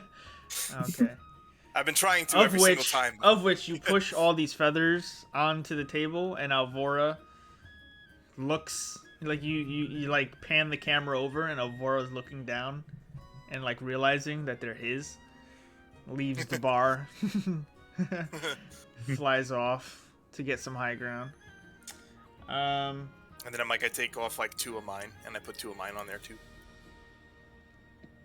She goes, "I'm getting warmer." And so I take this deep breath because I really wanted to keep this, but I go outside. I look at Prophet and I'm like, I go outside and I bring back I turn, the I'm troll gonna turn bone. my back upside down. The troll I put bone. my dice and the thieves' tools everywhere. I'm sorry. What did you just say, Phil? I put The troll bone. You put it on the table. Oh, sorry, he got out. He did say yes to that. So yeah. So I'm gonna. bar as well. So she looks at the troll bone. She goes, "Now that's interesting. All right. With the feathers included, that troll bone, and a lovely dining experience, you can let him know that we have a deal. Hey, it'll be 2 kegs per week. 2 kegs per week. I can. Why don't we? Also, because he has to ship it here, you either need to pay up front or pay in installments. You can. Damn it. She goes. So right. I mean, he could produce 2 kegs a week. And yeah, you can either do installments or what's it called? Installments or upfront. And then How I about run this? outside and I pull one of the drivers that's like one of Millie's like Yeah. cohorts. I grab him and I yank him into the inn like for part of this. He follows. You guys catch him up to speed. Yeah, we can handle the nitty gritty from here. I appreciate you guys doing what you did. 5 gold and this, and they just start talking the maths, and she agrees. Goes over. She comes back. Yeah, because he never really gave us like the nitty gritty for like pricing and whatnot. Well, I won't bore you guys with that. It is about. We need to know economics, man. Well, it's about 5 gold per cask of medium tiered ale. So that's 10 gold a week from her. I'm just messing with you, but that's actually true. 10 gold. Yeah, no, I believe it. Yeah. So 10 gold per week, and they take care of it. And she goes, "Well, it was good doing business with all of you. Thanks for the troll bone. I've actually really wanted one of these." I'm sort of like dying inside. Like, yeah. Take this forward. It was a really good pitch. It was a great hit. Yeah. I know. I just shitty. rolled so low, and I Yeah. knew when you said something exotic, outside, I was like, man, I got this troll bone, but I mean, there was I wanted other to things, use it. There was other things you guys had though. That's fine. I don't mind giving up my troll bone. It's all right. And it's nothing I have. I have garbage. All good. So I mean, you're Markov- out of marbles now, though. Unfortunately, No, she didn't take the marbles, so I have the marbles back. I'm out of Feathers. Avora feathers though, so now I'm gonna have to steal more from him. That's fine. He's always losing some and regrowing them, so it don't matter. So overall, Goodbye, troll bone. off to I see you like your lip quiver a little bit, and I give you like 2 gold pieces, and I'm like pat you on like the leg. Aw. You can keep your gold though. Thank you, Thrip. I appreciate you. But keep your gold. Now, did he say how many taverns we have to do it at, or he just like wanted one? he said he would give us 50 for each one we did. Okay. So If we how long? successfully made a deal, we would get 50. All right. So basically, we made a deal. We get 50 gold for that one. I don't want to bore y'all with keep doing this. I mean, I don't mind, but Like if y'all want to try, because we I mean, find land. it's still an early day. We could always just go searching around the town for stuff we need. Oh, you know what? Okay, you know what we can do? Like whenever we do decide to like rest, we can just choose a different tavern and then do another pitch. Yes, Kill two exactly. bones with one We stone. just Yeah, go That's what. to every night. We go to a different tavern and yeah. try to Every get night go to a out. different tavern. Quick question outside of game though. How big is that bone we just gave her? Like, is Pretty that big. big? It's pretty big. Yeah, it's pretty big because like I had to leave it at the cart and then bring it back and had to set it down on the table with 2 hands. So like you came in the tavern, you had to do it sideways, like you were moving a couch. Like, Yeah, Not that big, but pretty big. It's Especially good for her. furniture. Yeah, especially for her. I only have enough cake to do one more pitch, at least with the spice cake. Because I had We can half. always just get a sample from the actual guy selling it now. Yeah, I know, but still, it's good to have it on hand, even though Also, it's not super fresh. once we Like leave 2 the days tavern, old. I start looking for Avora because I have to get more feathers. Avora is off. You have nowhere. No immediate visual. Go ahead and give me a perception check. While you're doing that, 14. you 14. You notice that he is perched up on top of the stable, too high for you, kind of, to get to right now. But I would say that aside from being in the tavern, the employees of Millie pay you guys 50 gold. So whoever is taking that, mark 50 gold. That's basically The drill. I take it, divide it evenly amongst everyone, so that's everyone gets 10. 10. Yeah, Okay. the more gold, the better. So it's about, I would say, the getting close to the afternoon. You still have a lot of time in the day. You've done some business at the tavern. And we still have a lot of gaming time, so feel free to. Your time is yours.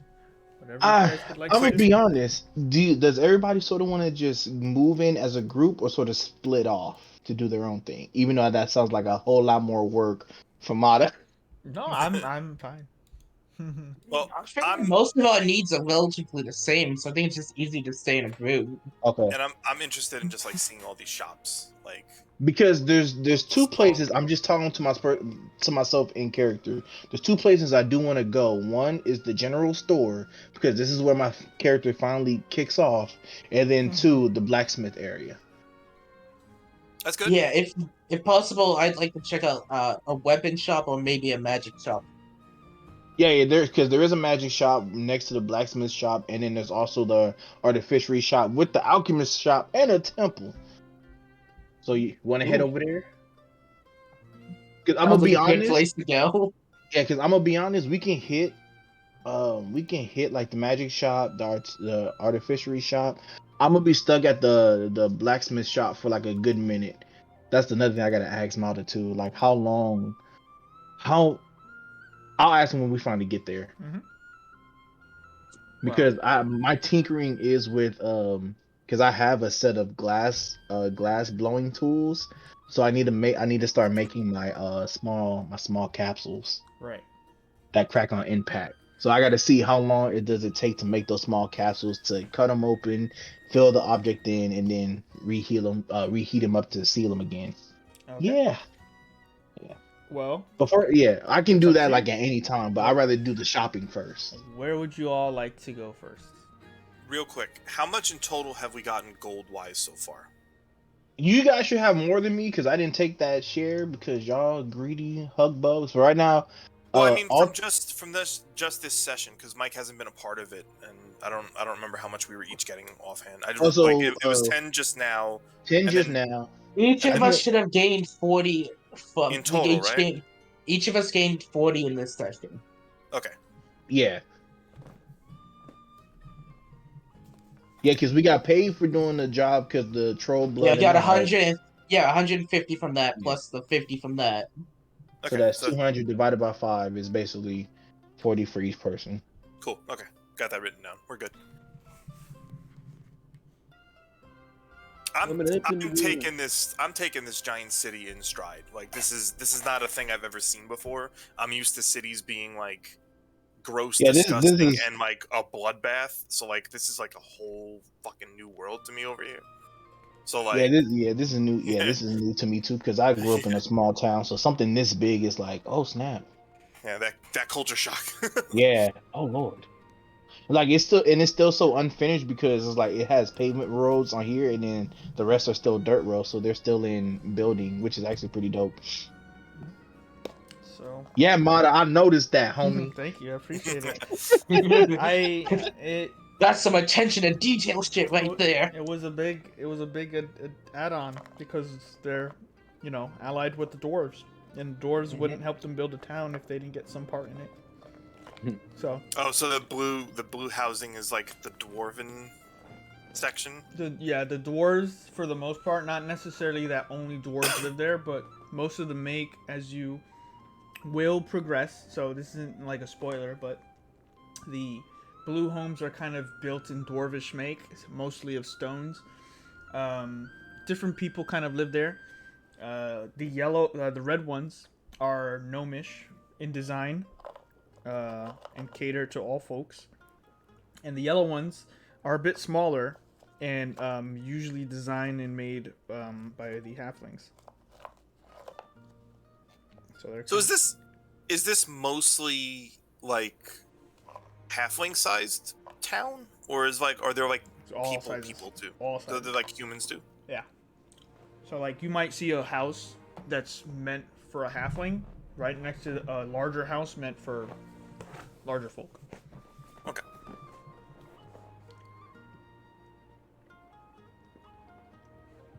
I guess So- if we're going where we get, I guess, if we could go somewhere, I don't know if this would be at the general market or the alchemist place, but I'd like to go buy a herbalism kit so I can make these potions.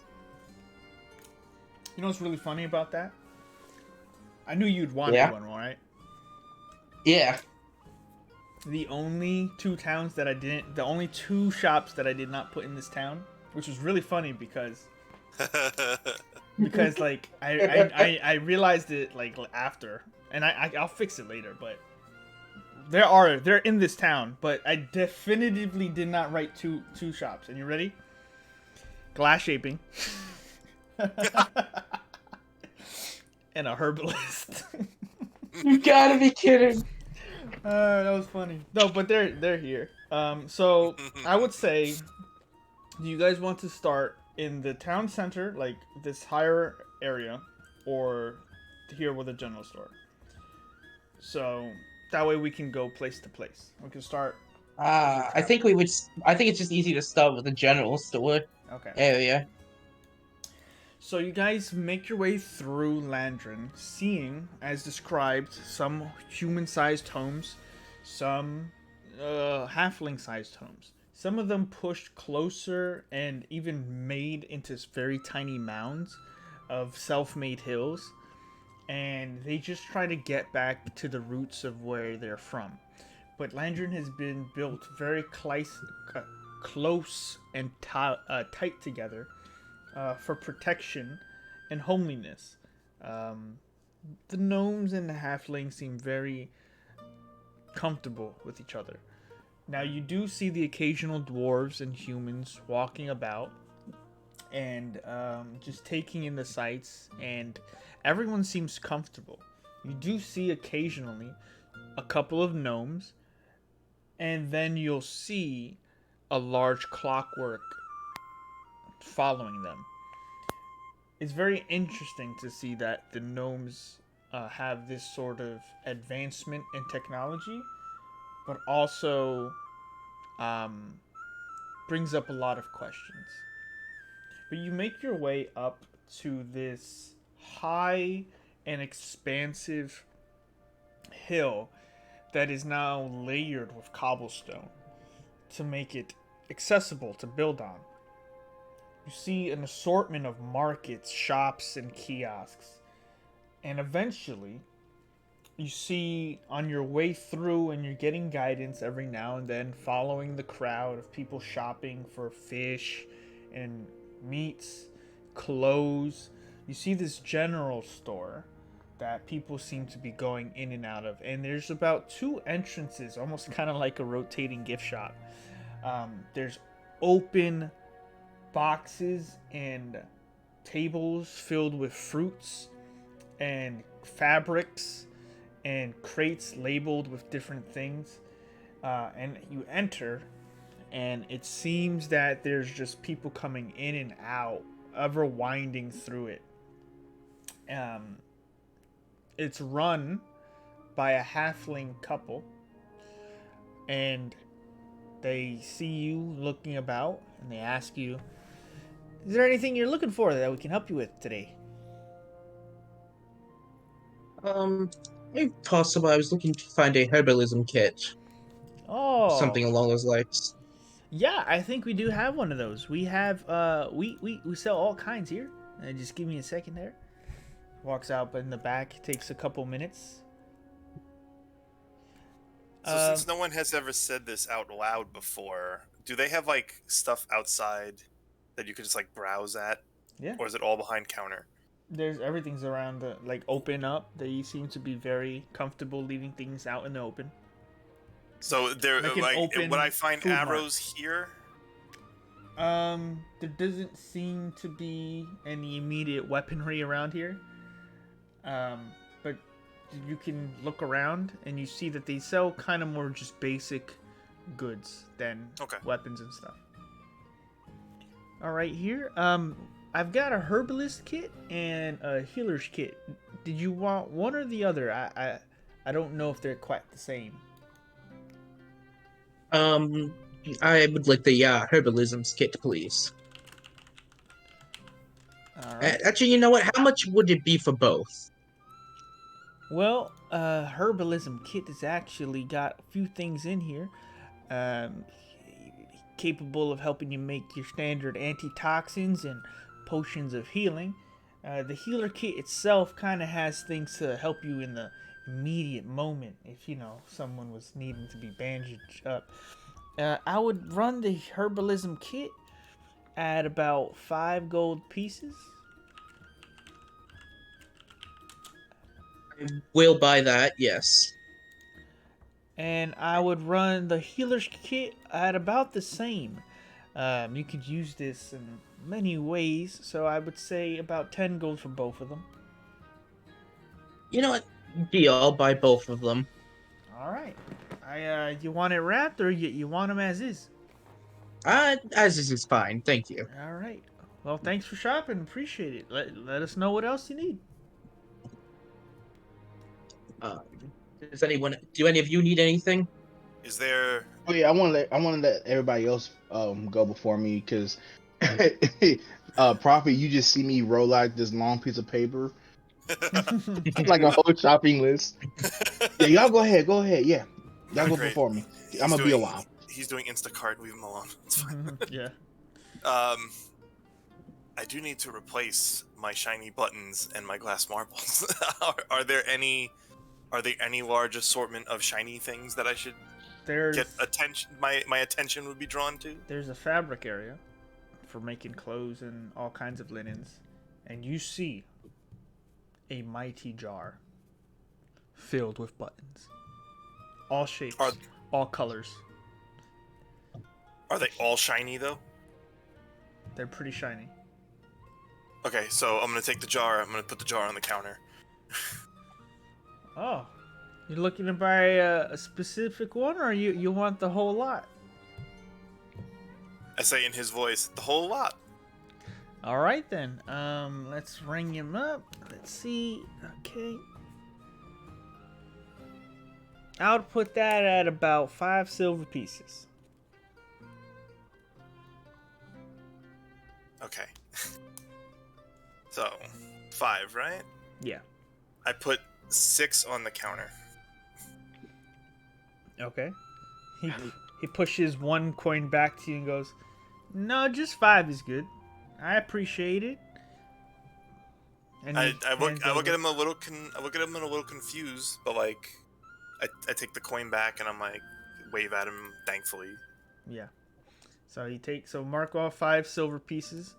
Yep. And you have a jar of 45 beautiful buttons. I'm at 51. So Net gain. okay. All right. He just Anybody walks else? away. Suckers. Anybody else need anything? Excuse me, as I walk through past everybody. You Okay. nudge me a tiny bit. I almost dropped the jar. And reminder, halflings are a little bit smaller than the gnomes. So you shadow this guy. Mhm. But okay, I think I'm ready. I need a couple of things. I need 2 things of ball bearings. Do you have those? I do. I'll take 2 of those. I forgot what they're actually called. I'm looking for. Are they called caltraps or spikes? Caltrop is Yeah. is like Yeah, that. those are caltrop. Yeah, those spike things Yeah. that you. I'll take 2 of those. Oh, okay. I'll take 2 things of ink, All right. or 2 flasks of ink. Yeah, if you have them. Mm-hmm. And I will also take. You probably don't have. You probably don't have alchemist fire, so that's probably fine. But I'll also take. Do you have chalk? Yeah, of course. And I'll take. I don't know how much chalk comes with. We have about we sell them in about 1 or 6 sticks. I'll take 6 sticks, Okay. and that will be everything on my shopping list. So Wow, all our orders really got the weirder as we went down the list, huh? It's So gonna get a tiny bit weirder too. So I think I'm missing one, but you wanted 2 sets of ball bearings, 2 Mhm. caltrops, 2 Mhm. 2 inks. Mhm. I think I missed the 4th one, but I got 6 chalk.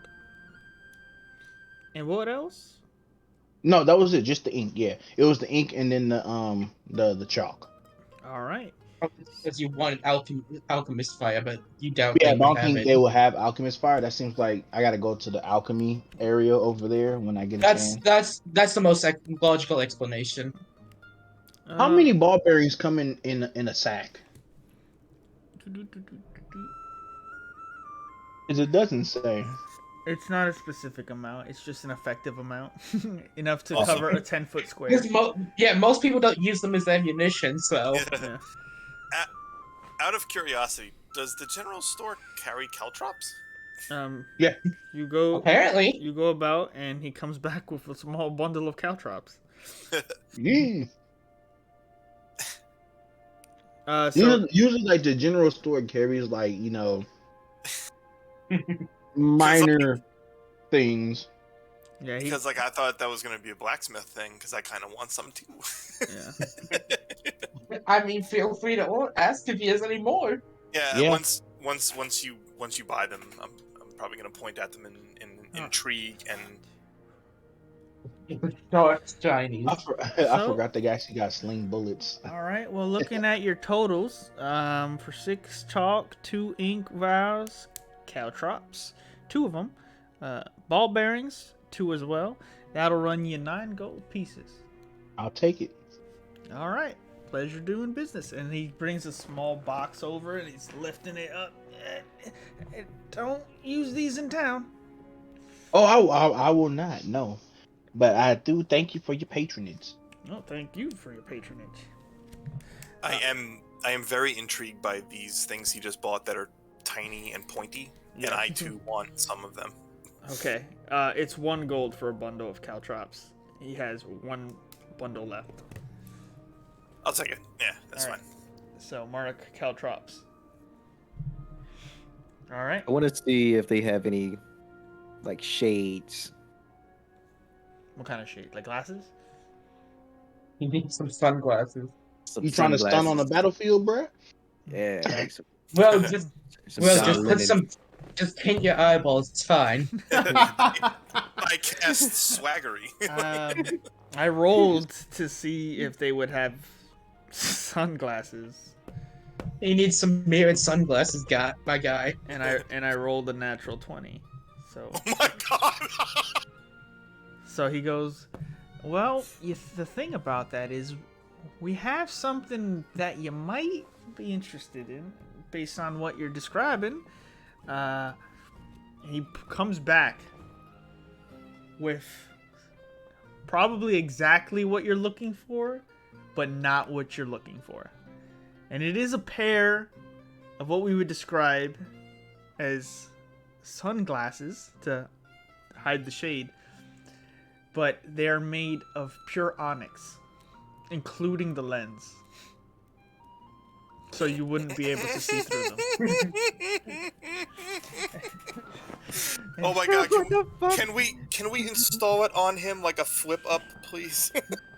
Flip up Sonic Sun. He just blinds himself for no reason.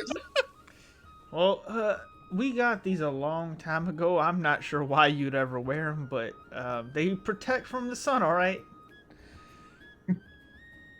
Take them. Okay.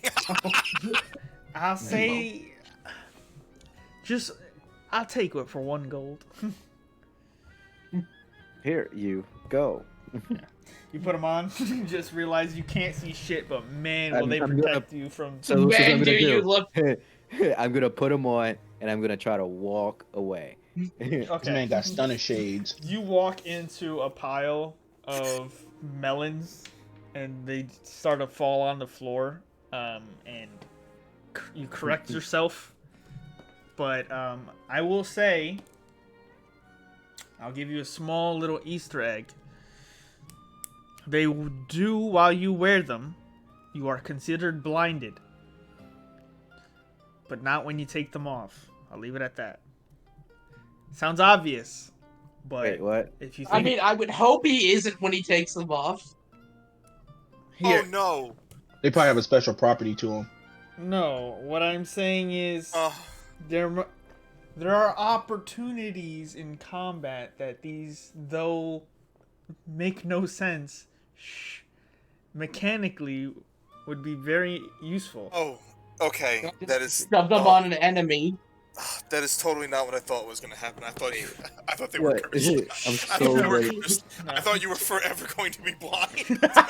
You just That would have been so learn bad. from my You will- mistakes. Return the shades. Return no, the I don't get what that means. You said I'm Okay, blinded. I would with say them that on. there are many opportunities that will happen in your travels where there will be blinding, radiant energies that might cause you to be permanently blind. Well, you got a welding mask, bro. Let's go. Yeah. Okay. So Actually, there's a lot of good uses for that. yeah, To if be you, honest with you. so yeah, you're technically blinded while wearing them, but not after. If you think about it, if something were to be about, if you knew something was coming at you that would blind you, you could put those on to negate the effects and then take them off because. Anyway, On the flashbang. tabletop, I mean, you have to make a quib every time you take them off, though. on the tabletop side, Yes. would they protect against something like fear? Like If it with was them on? if it was line of sight, yeah. Oh no, I'm scared. Toss the That's glasses that's- on. that's I'm like- not Oh making no, door. I'm scared. No, he's scared. They're Like you scared. would have thought. Yeah, like that. This man's instantly gonna turn into the Terminator. No, like the I'll be Adam, back. like the Adam Sandler movie, with the kid. Scuba Steve. Click. No. Anyway, so you all have shopped and got a bunch of the things you want from the general store. Your time is still your own. You notice that the crowds are getting a bit denser as people are now coming about looking to trade and do some business. The town is extremely active, as even in this area you see also because you hear it at first, the clockworks following patrols, just heavy footsteps against the stonework as they follow along. Are there a lot of them? It feels that way. but they all seem to have certain identifying marks that look similar. If you can give me a sort of intelligence check. Or perception, actually.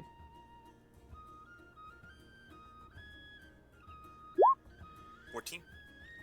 There doesn't seem to be a lot, but they seem to be following a very circular route around this town that allows them to get around very fast, and there doesn't seem to be a lot. You've probably seen maybe the same 3. Oh. But there might be more. And they are all double shielded. One of them doesn't have like different weaponry or anything like that. No, they're all double shielded. They're 100%. Okay. Yeah. So, what would you all like to do? I would like to check out blacksmith just to see Okay. items. So you're told about 2. Which would you like to go to? You're told about the one that's in the Dwarvish district and one that's a little closer in the center, the town center. Personally, I think we should go to the dwarvish one.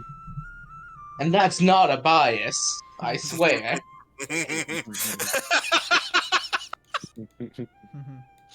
I buy Let's go to my the Dwarvish shield. one then. do you guys give us like the dwarven sales pitch the whole time? It's like, you will never see better weaponry than anything built by a dwarf. I mean, they only mean, you won't. Dwarves are just more in tune to. It's just programmed into you guys. Like, it's a thing you don't even realize. We literally cannot bad talk anything dwarves have made. Yeah. Brought to you by Real Dwarven Treasures. But yeah, we will go to the dwarven one. Okay. You make your way following the cobblestone road down, and then it turns, and you notice that you see more of these outposts along the way, and they're smallish towers, but they seem manned. As you enter this district, many of the dwarves here, especially since there's more of them traveling the streets here, start noticing the Warforged among you, whispering to one another and letting you pass.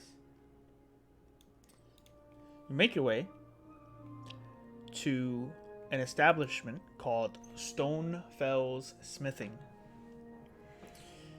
You are told to give them a moment, and eventually a woman comes out as you hear the sounds of clanging on forges and anvils. A plethora of smoke is spewing from the stone building, and wearing a thick set of gloves, this female dwarf approaches, and she goes, "All right, you're looking for blacksmith? Here I am." Hello. I am interested in buying a shield. She looks at you. Hold on a second. I need to figure out if she knows. Alright, she's confused. I know she knows. She looks at you with confusion, and at both of you, and she goes, "Well, I'll be..." And shakes her head for a moment, and then she goes, "Sure. What do you need again?" A shield for protection. Okay, for sure. I've got some made, or did you want something custom? I would like to see the ones you have already built. Okay. She goes to the back. She starts fiddling with things. She comes back with 2. She's carrying it pretty well. And she goes, "Well, I've got... over here, we got a simple round shield. And give you your standard protections that give you the maneuverability. over here, and then she like brings over and puts it against a post, and she goes, this one's a bit more fucking heavy. This is a heavy shield. I promise you, it'll give you maximum protection, but unless you're trained with something like this, it might be a bit unwieldy. But I promise you this, nobody's knocking you on your ass with this one. So, a little. I look at the heavy Yeah, shield. I was gonna say, am I proficient in heavy shield? I look at the I heavy look at it shield and I like- pick it up with one hand. Like it's I light say as from a the feather. background. That's what you need. You always keep following your ass. And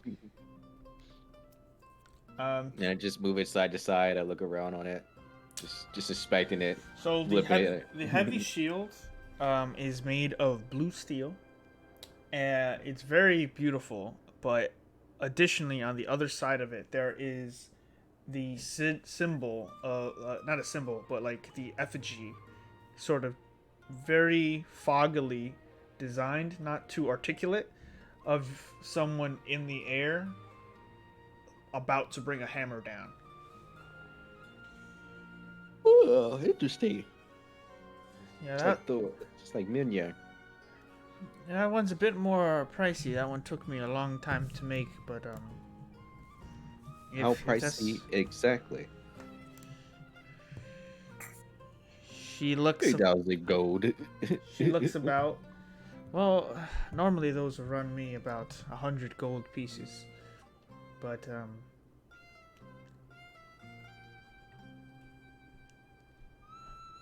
and she looks at both of you, both Warforged. She goes, "You can have it." For 100 gold? Question mark? No, you can take it. You giving this to us? Take it and don't look back.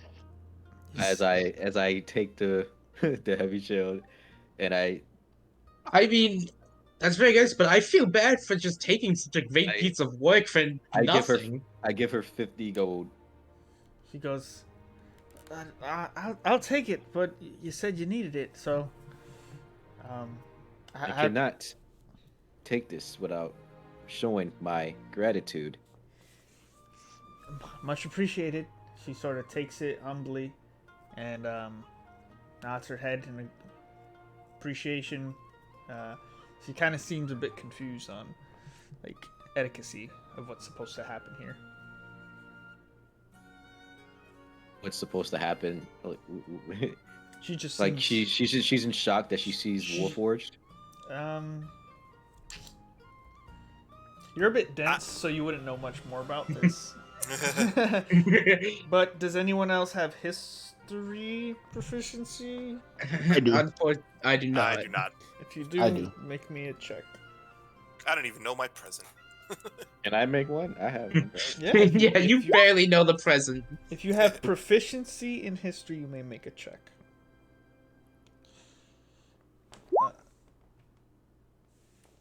So, is that an 11 or Did I did make you have one for- advantage? I make one for religion. You should make it with advantage. This wouldn't be anything religious. There'd That's be no fair. religious things. Kavir, was that with advantage or just? That was by accident with that advantage, yeah. Okay, so So it'll be 11. all right. So 11. You get the idea. I just looks at either Warforged as if there's some sort of hierarchy here, but other than that, you don't have any context of why she's giving it away for almost free. Does, because you said hierarchy, does it Well, I'm saying seem? hierarchy. Well, she didn't say anything about that. Well, like, does it give off the like this is a person giving something to someone below them as a gift, or Make an insight check. I don't.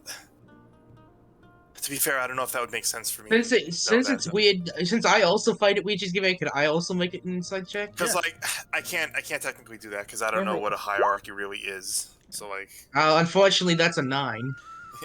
You get the sense that she just seems to not know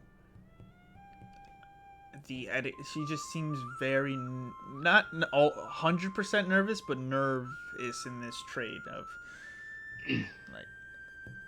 Is it because? Well, look, if you need anything else, just let us know. The Stonefells, we honor the old ways. Good luck on your travels. so I come up with this like bundle of as many arrows as I could possibly have in my little arms, and I like just scatter them on the table. You want to trade me arrows? Or you I want think he wants to arrows? buy the arrows. When he says that, I point to him and I nod. I hear she looks at Prophet and Mekamaru, and I assume he's with you all. Yeah, he is. Yes, he is. He is with us. All right. She goes to the back and gives you a quiver of 30 arrows.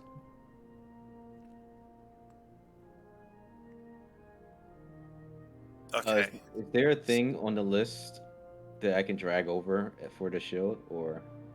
No, that's a masterwork item. So I am 100% putting 2 gold, a silver, and 3 buttons on the table. I'll give you the card after. Oh, how much? 2 gold, a silver, and 3 buttons. She Like slides. I take. Yeah, she slides the coins over. She goes, I appreciate it. She pushed them back to me. No, she takes them. Oh, okay. Okay. She says, I appreciate it. Anything else I can help you with? Via, do you need anything? I know you said you wanted to visit a blacksmith. Yeah. Sorry. If one person wanted to use the fiery keep, how much would you charge said person? The fiery keep? Yeah. I'm confused. I'm not technically a blacksmith, but I know how to make certain things that need fire. He wants to You want- borrow your hearth. You want to borrow my forge? Yes. Oh. I suppose I could lend it to you for an hour or two. Like, what are you looking to make? Oh, I want to make some glass balls. I know that sounds so weird. Right. I don't shape glass. But I can help. Oh, that'd be perfectly fine. But, we're still sort of shopping, so could I just come back later? What time do you close? We close into the late hours of the night. Okay, perfect. I'll be here towards the late hours of the night. Okay. I'll be here. Okay, thank you. Before we leave, and I'm marveling over my new arrows that are like way better than the ones I made out of sticks and rock. There's behind the counter. I want to point towards like new leather armor and point to my old acid-ridden, pochmarked hold armor, and like I want to point to that and like point to me. Yeah. And like just look at her like I want that. And out of game I'm pointing at studded leather. Yeah. That's the easiest way to put it. She goes a bit pricey and a bit not your size, but I'll see what I can do.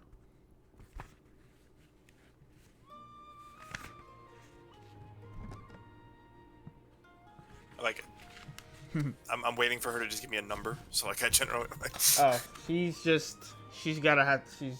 looking you up and down, your sizing, and She goes, let's see.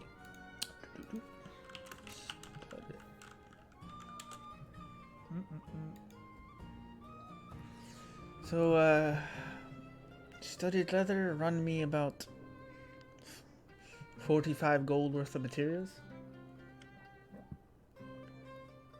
So I take out my pouch with all the gold in it. I put it next to Prophet, and I'm like I'm trying to help him get me to count it because I don't know what 45 is. How much do you actually have? I have 65. Okay. Yes, I'll assist him in taking out the proper amount of money and handing it to her. Okay. So for 45 gold, she will make you a studded leather armor of your own. She says, just come back when you get a chance. It'll take me a bit. I'll work with the tanner and we'll get this to you maybe by the end of the night or tomorrow morning. Okay. Okay. I happily wave. All right. She nods to the group and she says, well, thank you. I appreciate your patronage. And I'm always here to serve. Before Prophet leaves, he's gonna say his goodbyes in Dwarfish. She also does. So, you leave, you leave Stonefell Smithing. Mark off your golds. Add your studded leather armors. All the cards will be given. I have cards, but I don't have all the cards like in the Roll20. So that heavy shield is a masterwork. We've talked about that before, but masterworks are specific items that are not magic, but have extremely rare properties. In this case, this one has the heavy property. And let's see. That is. Congrats, Mekamaru. Now that you got that, you can join me as the tanks. Yeah, right. Let's see. Where is it?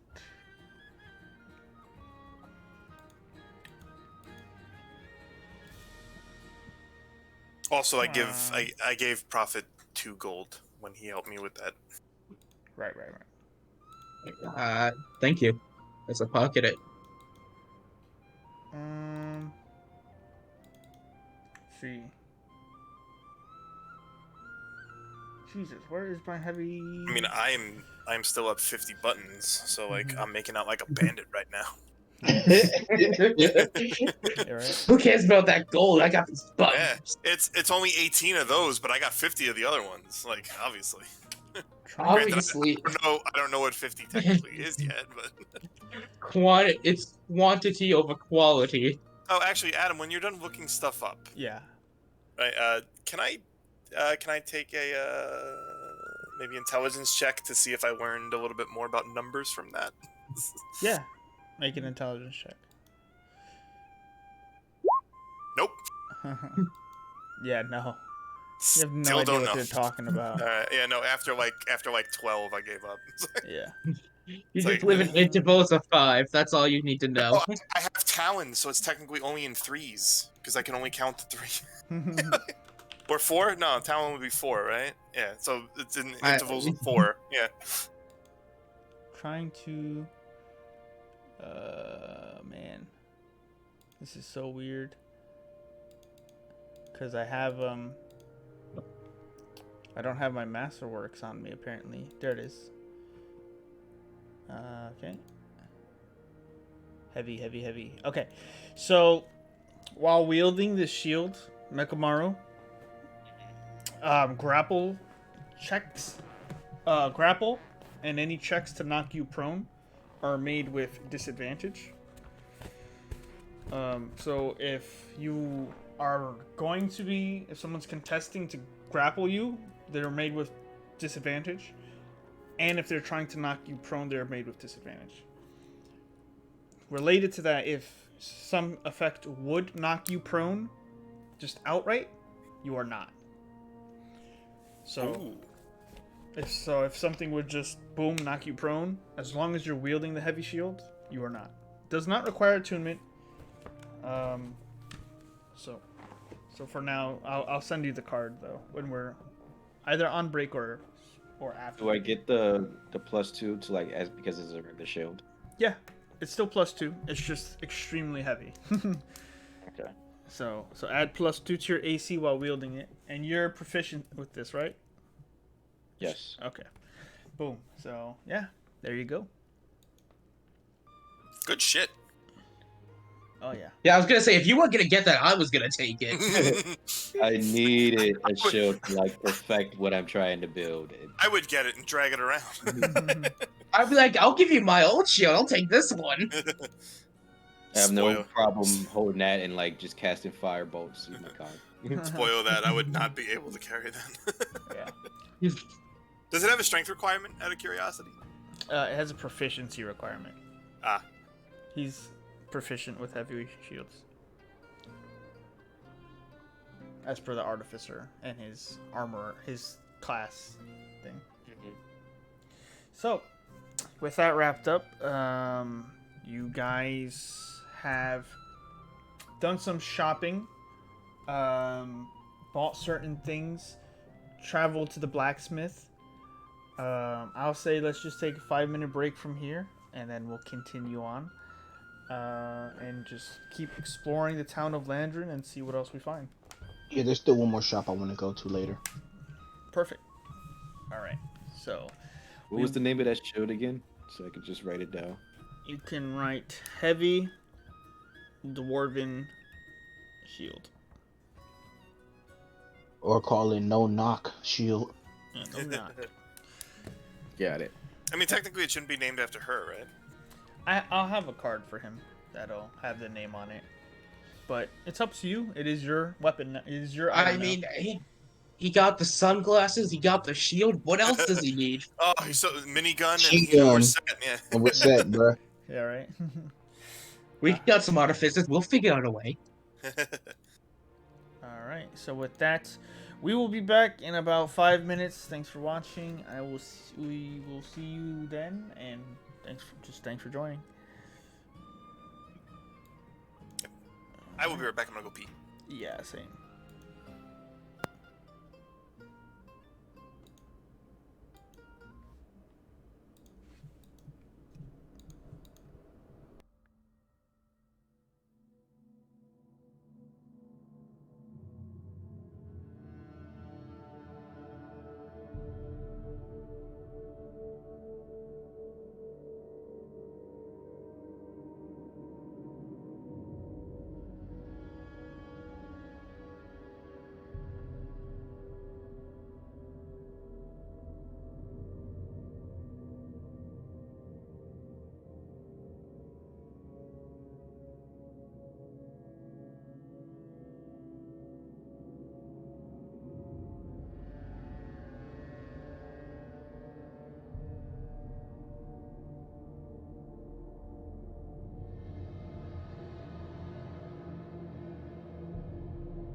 I'm not quite sure what the average price of ingredients is, though. That depends, I suppose.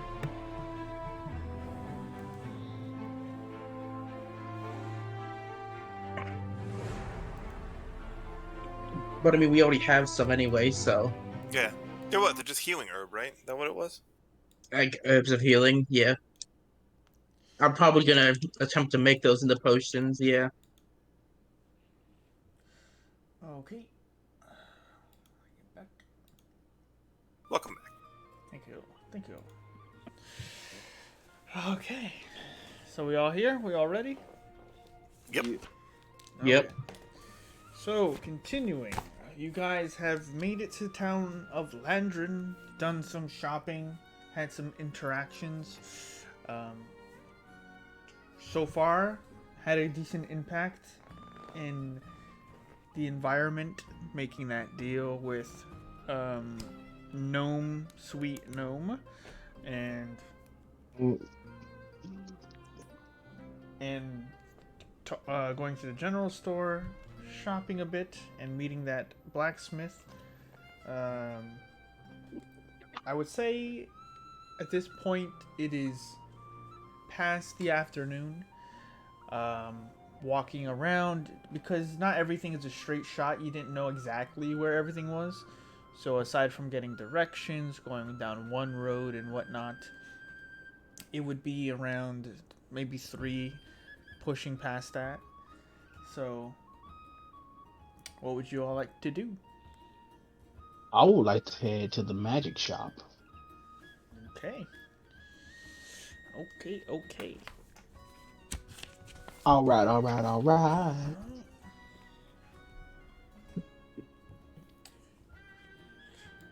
Fuck. I didn't know you hated the magic shop so much. No, I just yawned like super fucking hard for no reason. I was trying to stop, but I couldn't. What the fuck? Well, I just hate magic shops so much. Oh, it's so boring. God. well, Could he have like- that? Magic shop. It's like when mom takes you clothes shopping. You're like, I don't want to go to magic shop today. I want to go. All right.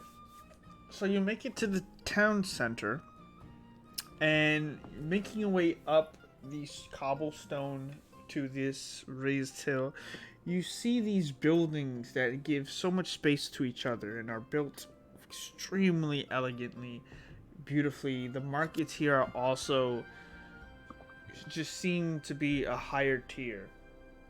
They're kiosks and wares as you're approaching. They just seem to be selling all sorts of shiny jewelries and things of stone, clothes. The blacksmithing here, you can hear, is hard at work, and there are general, what look to be studious people walking towards the artificery, heading up the stairs, and that's kind of going up a level up to where the artificery is. And the artificery is this big looking sort of school of red brick on a dirt hill, and you see these students kind of treading up the stairs in anticipation and disappearing. You find your way to the magic shop, as some people have given you some directions. One of the students says, points towards it, and you find that it's got 2 glass windows that let you look into the interior, and there seem to be mannequins on both sides that showcase suits of armor, of steel, so shiny you can see your reflection, and they just seem to be stationary on both flanks of the doorway that you open and enter in. The bell rings, and immediately you see that ahead of you is a glass table filled with baubles and things inside of it, and to the left of it, still in front of you, is a staircase that leads to a second floor. and you hear a female voice call out, "Oh, welcome to Nordic's Mysteries. Nordic's not here. Hasn't been here for a while, but I'm here. What can I help you with?" Hi, I am looking for a bag. As you can see, my bag right now is pretty full, but I'm looking for a bag that can hold more stuff. Okay. You're looking for, I assume, magical bags. Yes. Yeah. Okay. Let's have a look here. And she starts going around the back, and it's open. You can see her fiddling around. There's shelves upon shelves of things in the back, and it's expansive and looks pretty far. This building's not that big. There's no way that back room is that far. Like, it can't possibly be. Magical room. But she's looks through stuff, and she goes, so I have I have some knapsacks that can hold many things, but it's kind of specific to the size of what you're trying to put in it.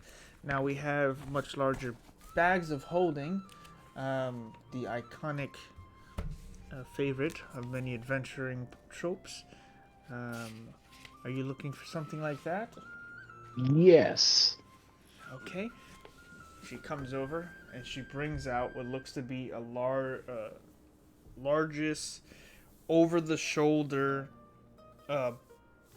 satchel made of very smooth gray leather.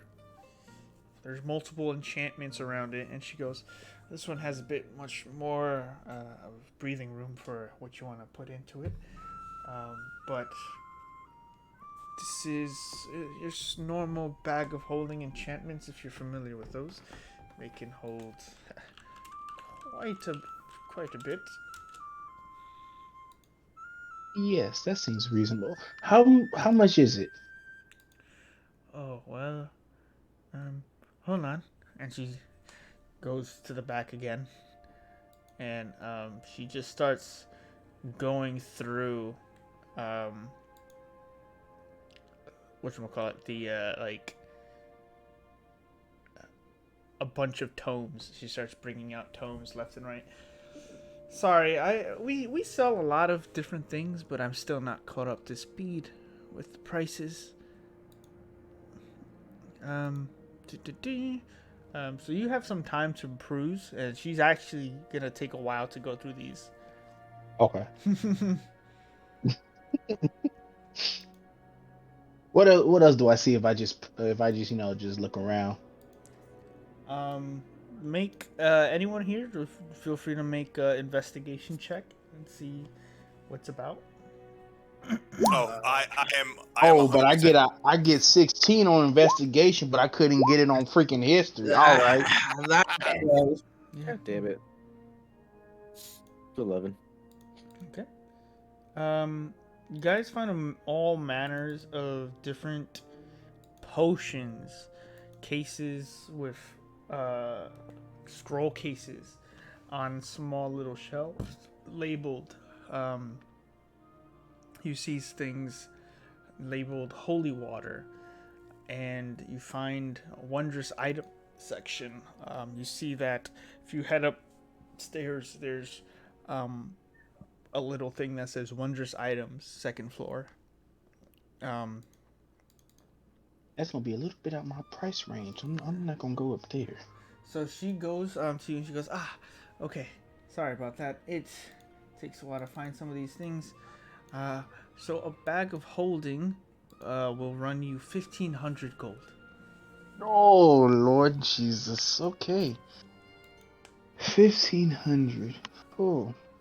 Oh, sorry. Was that not right? No, that's he's right here. Bag of holding, 1,500 gold. Exclamation! No negotiations. Okay. Thank you.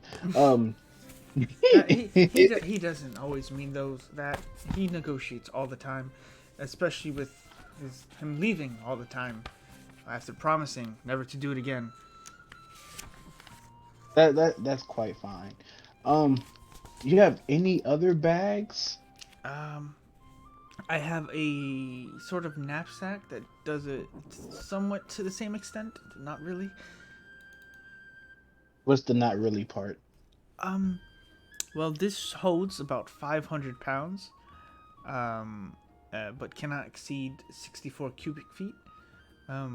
The knapsack, if I can read this enchantment correct, and she starts to cast a spell over it.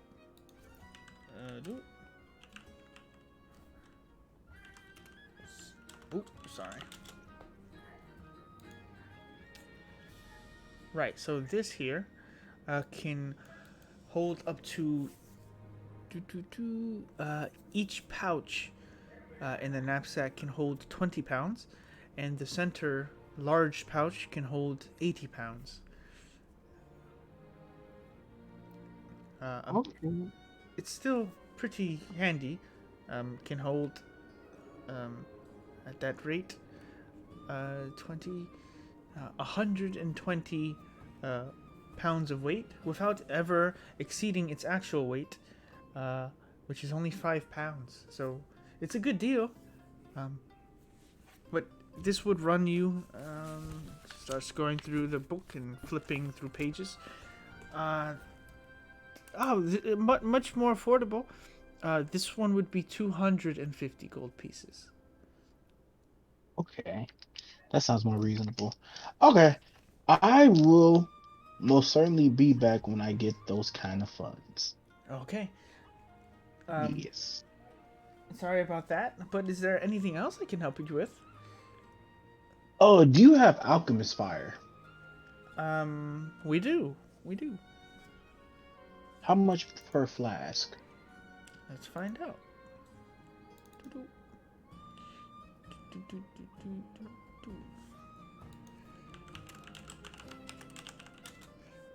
Zero goes through her compendium. I would price that at 50 gold pieces. 50 gold. All right. Perfect. That'll let me know for when next time when I come through here, I know how much I would need. Okay. Thank you so much for your service. I really do appreciate it. Anytime. Come back and hopefully one of these days you can negotiate the prices with Nordic himself. Gotcha. All right. I bid you farewell.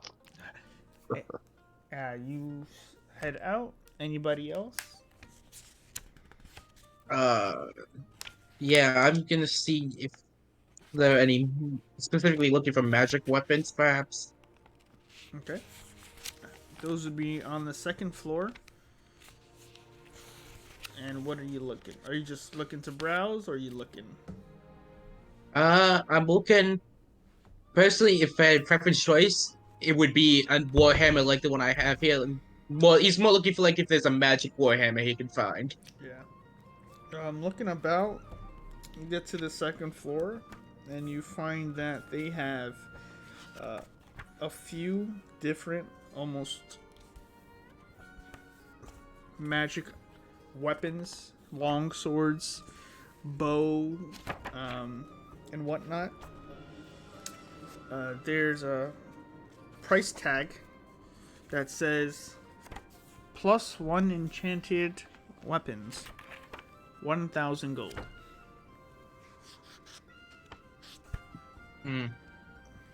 Can't afford that, and just turn around and walk back down. Yeah, don't worry. We all used to do this when we played Pokemans or whatever, and you're like, fucking Yeah. great balls waste too fucking much money. But you peruse and you see that they have an assortment of everything here. Before you leave, she goes, "Is there anything I could help you with in particular, though? I know you're all browsing, but you seem like a group of adventurers. Do you have a quest or anything like that?" Well, we are going to have to face quite a few undead. If there's anything that might be able to assist us in that endeavor. Yes. We have holy water. Potions of healing might be a good one. Do you know what kind of undead you'll be dealing with? Fortunately, I do not. All we know is that we will be encountering undead. Well, it's important to know what kind. I've got all sorts of holy water. Well, not all sorts, just I have 3 holy waters. Those running about 50 gold apiece. But I hear you can get them at a much more discounted price at the temple. Hmm. As for the potions of healing, standard healing will run you about 50 gold as well. But if you know the kind of undead you're facing, there's many tricks and potions and spells that might be of use. I I will have to find more information, and then I might return for those. Okay. Well, let me know when you do. I'll be here. And you notice that she is a half elf, and compared to what you've seen around here, she doesn't seem to be all that familiar with the setup of the store and whatnot. I mean, she does, but she still seems to be learning. But that's about it. So, what would you all like to do?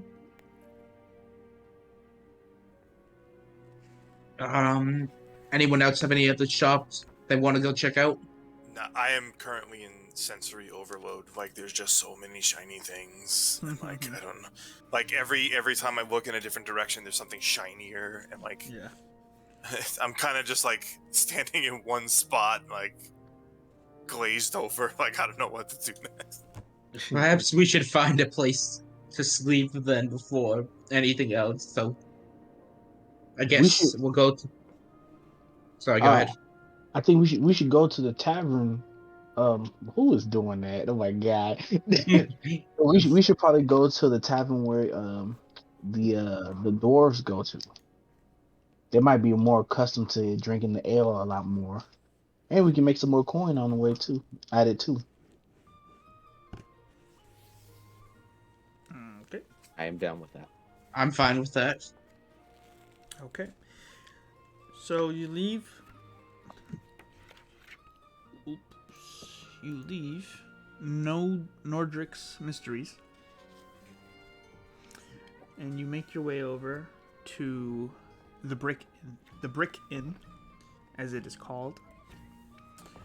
And it is almost like a small dwarven fortress aesthetic. Kind of like going to medieval times in a way.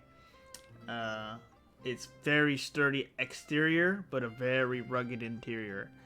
And you hear people calling out different names and stuff, but eventually, like when the teacher comes back into the room, they all get silent again, as the bar owner makes his way back behind the counter and looks around at the commotion that was around while he was gone, and everyone seems to go back to a no-nonsense demeanor as he points to a sign without saying a word, and it just says no-nonsense policy. Oh no, we're not gonna survive here, guys. And we can do just fine. Okay, so you are in the Brick Inn. Oh, I want to bring one of the workers with us as well. Okay. All right, so listen here. Dwarves love to drink. So we just got to put it flat out right here. We got this new ale. We appreciate you going to do it. I'm psyching myself up for this, like, this presentation. Yeah. All right. Shake it out. Shake it out, Kavir. Shake it out. I'm gonna give him guidance right now beforehand. Yeah. Just shock him on his cat nose. And as he's psyching himself up, I'm doing the exact same motions he is and saying the exact same thing right after he says it, like to try to help psych him up. Okay. Okay, we can do this. We can do this. You guys. We're good salespeople. We got this. We got this. Let's do this, boys. Okay. So I walk in. I put my shades on. Okay. We bump into a wall. He follows you as you get to the bar to speak to the tavern keeper. He walks into the bar. Okay, so I look for the tavern keeper. Is it male or female? You see a male dwarf, very stout and big gray beard. Just looks up at you, because the bar is not too high. It's about mid chest, but he's on a sort of platform behind the bar that lets him walk around it, at eye level. What can I help you with? I'll take one. Not pint. I'll take one mug of your finest ale. All right. Pours it out, brings it to you. That'll be a silver. Ooh, that's sort of steep, but okay. I'll pay him the silver. You said our best. I take a nice gug. It is very, very dark beer and rich, and you, Almost hiccup because I'm not used to it. yeah. Yeah. Doesn't look like it should taste as good as it does, but That's actually very, very good. I forgot what's the ale that we have. the employee is like shrugs. We don't have a name. Oh Lord Jesus! I put a silver on the table because he looked like he really liked it, and I want to try it too. Okay. The name of the place I forgot. That Yeah, that beer hits you hard. yeah, it really did. It was the twins. They messed up his brain when they were talking. Yeah. You put a coin down, and he brings you the same. It's a very dark beer, and doesn't seem like it should taste as good as it does, but there's a sweetness at the end of it. No bitter aftertaste. It just comes down so good. Is it overwhelmingly strong? Oh yeah, it's filled with alcohol. It is. Oh yeah, super strong. Yeah, I kind of like my eyes slowly start just looking downward toward the table, and then just like I'm not like a slight like rocking back and forth, and just there it's gone. Yeah. I'm staring at something. You guys don't know what. Constitution saving throw. Prophet's definitely gonna. Prophet's gonna be speaking in dwarf and call you a lightweight. 17. Oh. Well, you're definitely still standing. And Prophet, you say that in Dwarvish. The tavern owner looks over, noticing that, and speaks back in Dwarvish.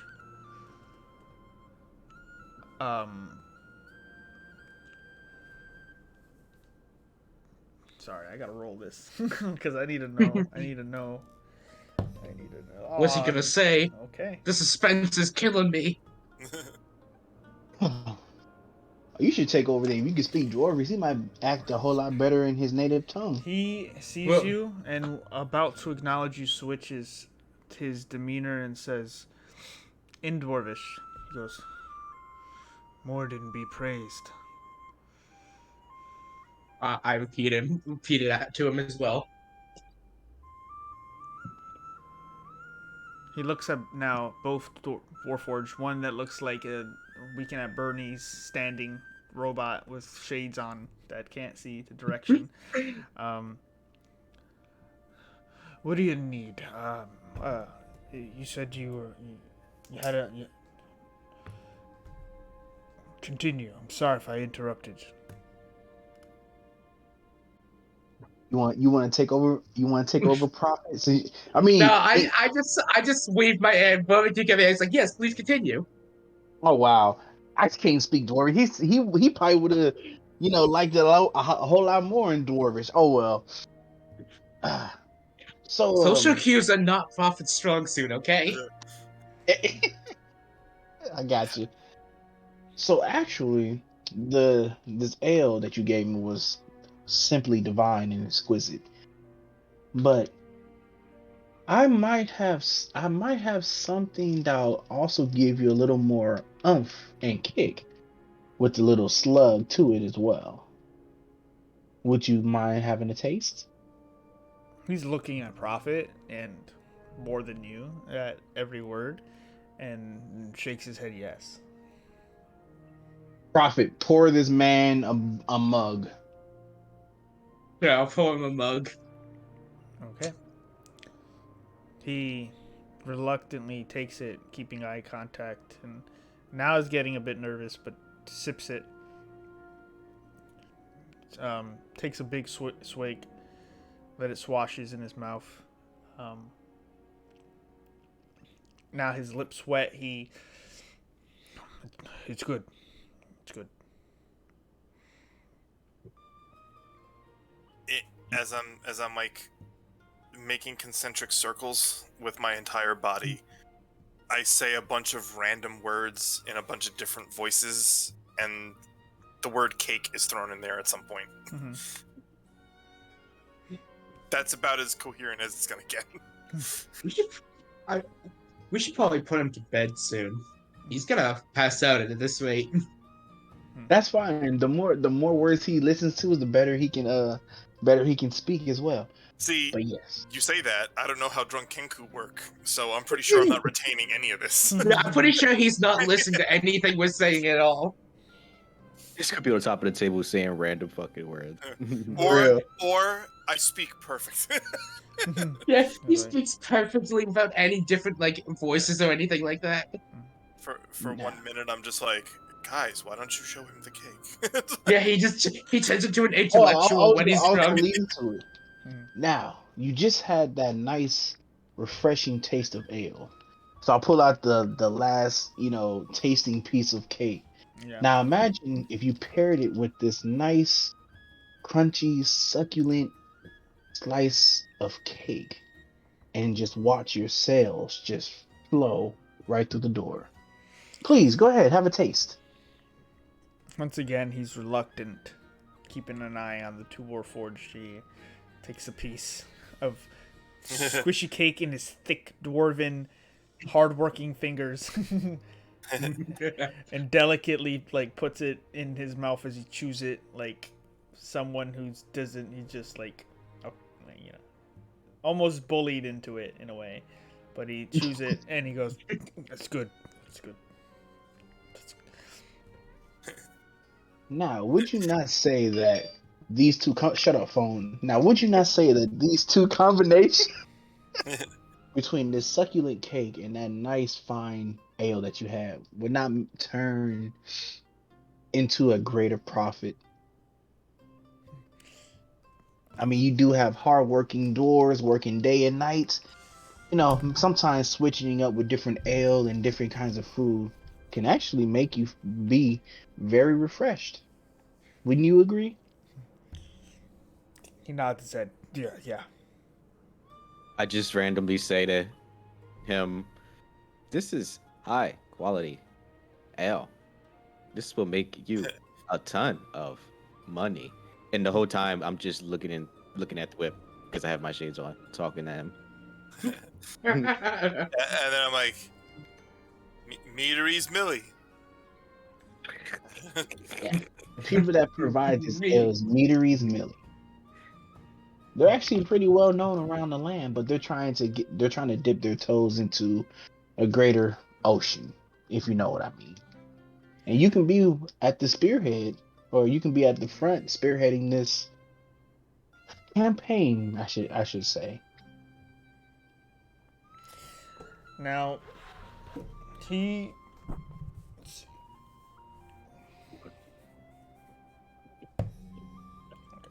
He doesn't. He can't. He's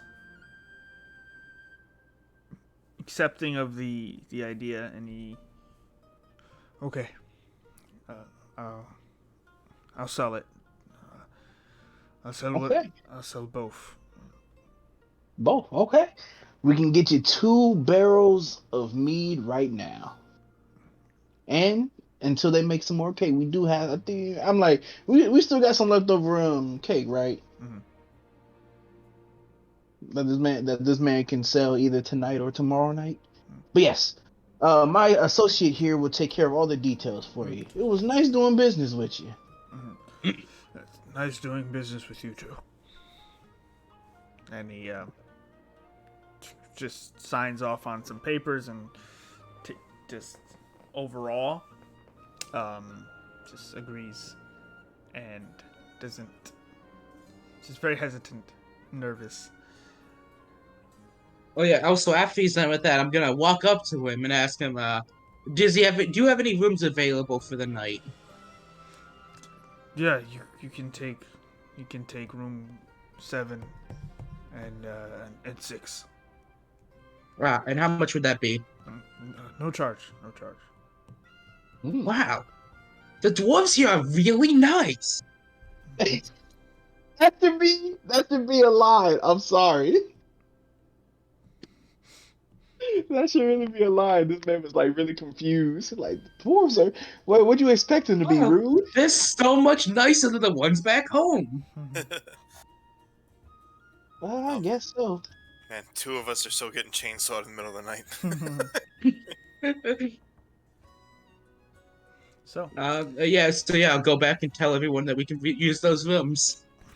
okay. Oh, I bid the rest of my party farewell. It's time for me to go to the blacksmith. Okay. So you have 2 rooms for the night. You've earned a contract with the Brick Inn, and the employees of Millie meet you, and this is getting easier than we thought. Here's your payment. And they Take my 10 gold. give you another 50 gold.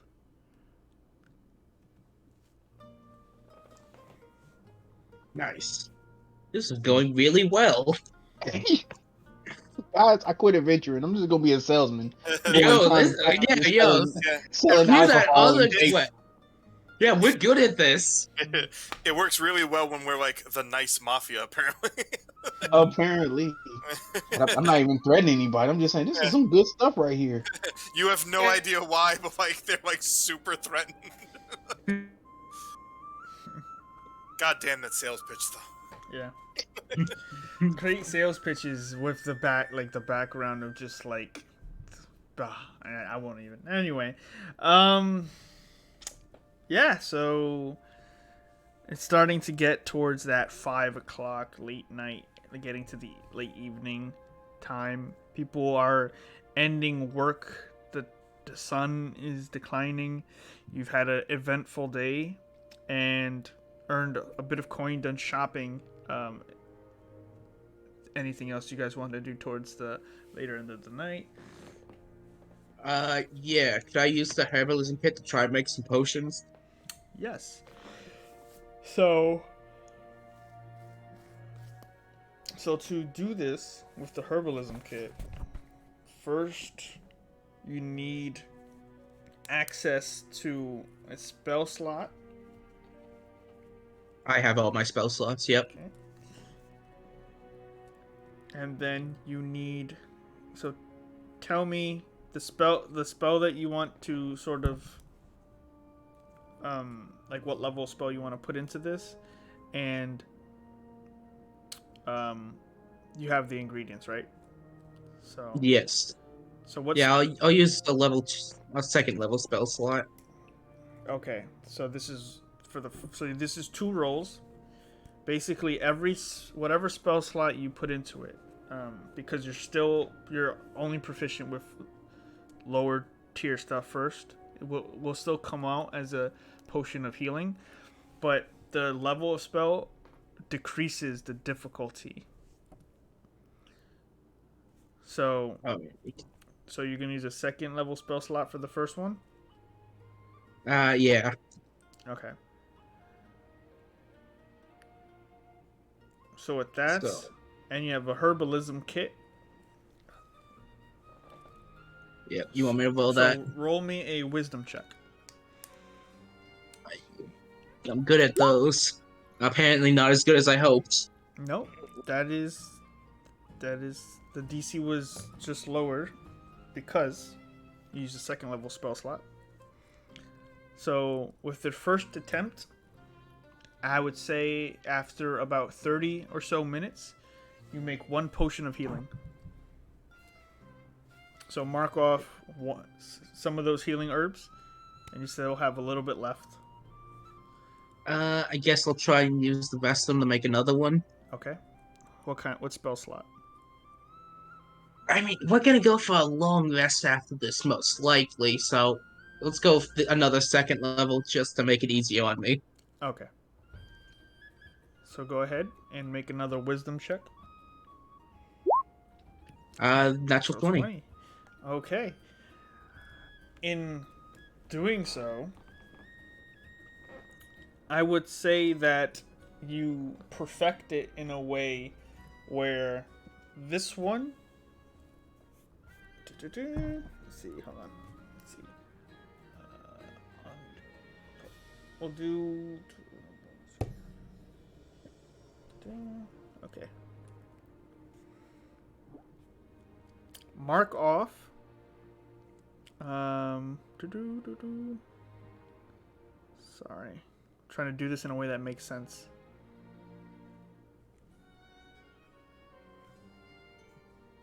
Because normally you pay for them, but you have the materials for both of them, and you use a second level spell slot. I would say mark this one as a potion of greater healing. Nice. Okay. So 1 potion of healing, 1 potion of greater healing. Nice, that turned out better than I expected. Yeah. Well, you had the materials, and you're using higher level spell slots, and you critted, so. Well, yeah, that works out great. Yeah. So with that, you've taken time in the tavern in your room to use the herbalism kit, using your knowledge of divine magics.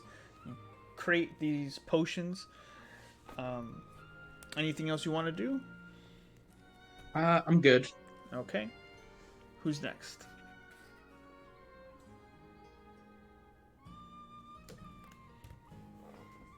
I'm just ready to take it in for the night. Okay. Anybody got anything they want to do tonight? Me, I'm just making my little glass. Okay. Yeah. Make a blacksmithing check. So you're proficient with this. So it would be your dexterity. You should have the tools, right? Yeah, I have the glass blowing tools. Yeah. So just go ahead and make a check with advantage because she will be helping you. And her name is Datma Stonefell. Datma Stonefell. You said dexterity, correct? Yeah. It's dexterity plus proficiency. Yeah. Okay. Yeah. So you're trying to create glass marbles, right? Yes. Right. So I would say you create. Let's see what we got here. Do you have materials? I don't think so. It's okay. I think I need sand, right? Yeah. Yeah. Well, it's okay. We got this. She has materials, so. Pocket sand. Well, you do well. But she doesn't have. It takes you guys a while. I will say, mark that you have 6 glass beads. And these are for the purposes of enchanting. I'm going to eventually cut them open and put stuff inside of them. I'm gonna create glass orbs. And Glass orbs, yeah, okay. and then so then I would still say, just call them the glass beads for now, just so. I call them glass orbs. Yeah, Or orbs, yeah. So you have 6. we got you. Much more delicate process to make. She's never done this before, and you guys break a few before you start until you realize the amount of pressure you can put on them before they're cooled, and then with the extensive time, 6 is a process because you also don't have molds to make factory make I just put it in a baking pan. You have to make them each individually with time. So mark that in, and I would say for materials it would be about 1 silver. Okay. Take my silver. So now I got 6. Mostly because you're just paying for her time and material. You're paying for all her instruments. She would technically charge you more, but there are reasons she won't. I'm friends with the Warforge. Yeah. Thanks, buddies. Dwarves are really nice. We don't know what we did. They're nice. Exactly. They'd be like the legendary Warforgers just walking around. They don't even know it. Yeah. Mhm. They're Like, the ones, hey, how's it going? it's either that or they're the ones that destroyed their own civilization, so now they're trying not to incur their wrath. Yeah. We're just here you guys want to buy some cake? Just like, hey, how's it going, guys? Oh god, it's the cake of You got death. cake and ale. That cake is poisoned. So delicious. Deadly delicious. So Now, yeah. So with those glass orbs, I want to cut all the tops off of all 6 of them. Okay.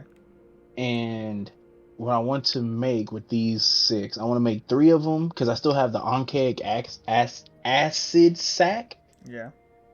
and then the other 3 I want to fill with the ink that I bought. Okay. So this would be 2 separate tinkering checks. Yeah. And do you have proficiency with tinkering? Because you're an artificer? Yes, I do. Yeah. All right. So this would be Why would I do intelligence. all this? Not have I'm any making sure. proficiency with tinkering. I'm just speaking out loud. Yeah. I have no tinkering skill whatsoever. I'm just gonna try this. Okay. And where are you It's- doing this? Is Hey, important. with a high enough roll, you don't need to know how you're doing. For real. This one will be away from the fire because I think the idea would be I will cut the top off of the glass ores to cool enough to keep them intact. So you're gonna do and this in then- her shop.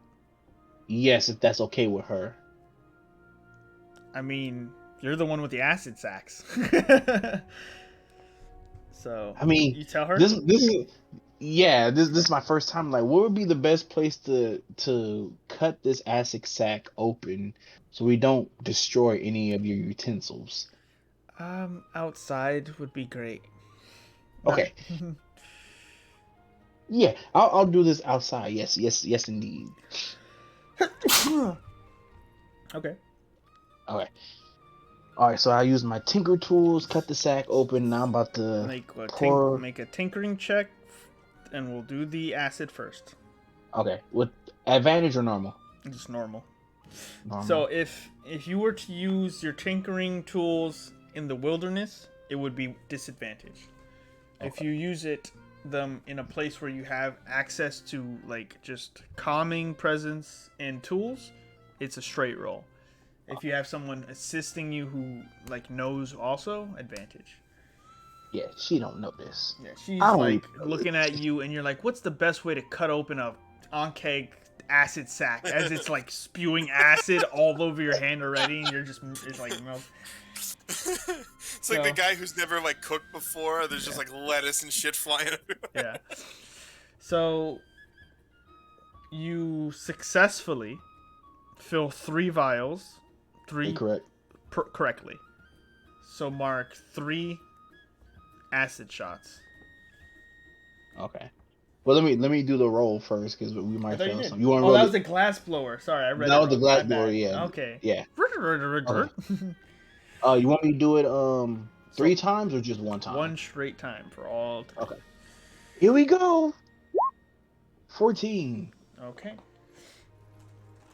So you get successfully with the 14, 2 of them filled, before you realize that to do a half seas might weaken the actual effect of the third shot. Like you have enough to make 2 potent shots Potent themselves, shots.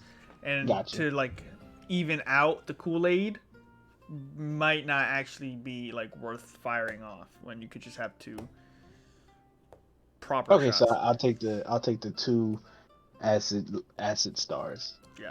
So 2 acid shots.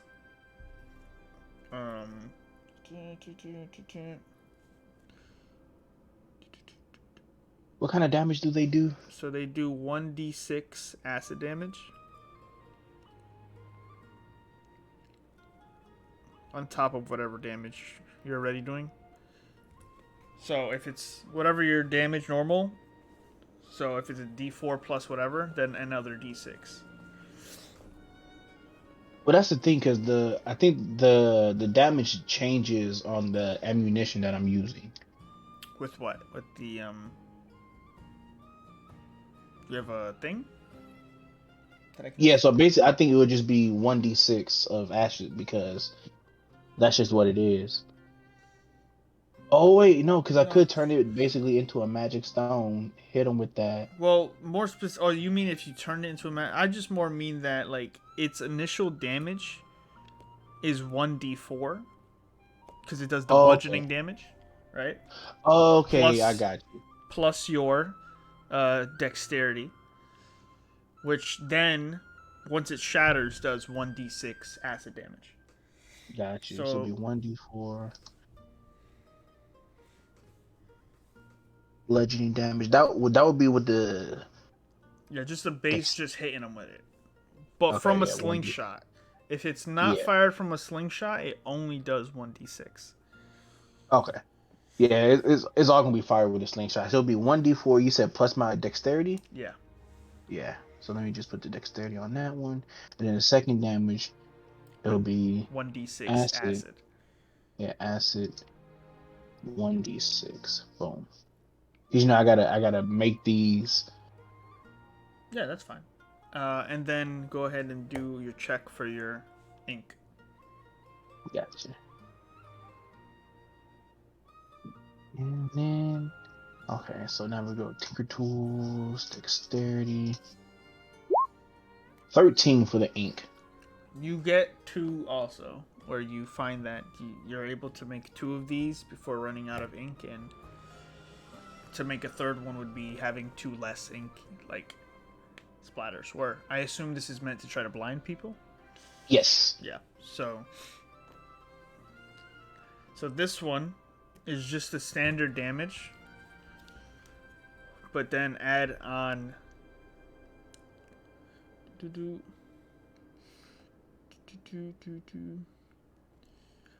1d4. So put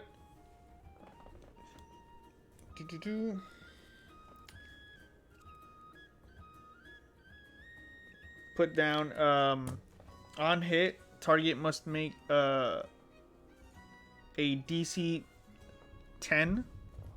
I know it's low, but this is kind of Now, that's fine. This is kind of strong. DC 10, Constitution saving throw, or is blinded until the start of their next turn. Because at the start of their turn, they would just free action clean it. Yeah. DC 10 or be blinded for 1 turn. Until the start of their turn. Okay. So, like, you could actually get use of it if you fired at the end of their turn, because then all of the turns subsequently, they'd be blinded. Which Gotcha. is actually pretty broken, because crits. This would be what kind of save they would do? Constitution. Constitution. So let me change it to con. All right. So with that, you get 2 acid, 2 ink. The 2 orbs are there to be used whenever you get something to fill them.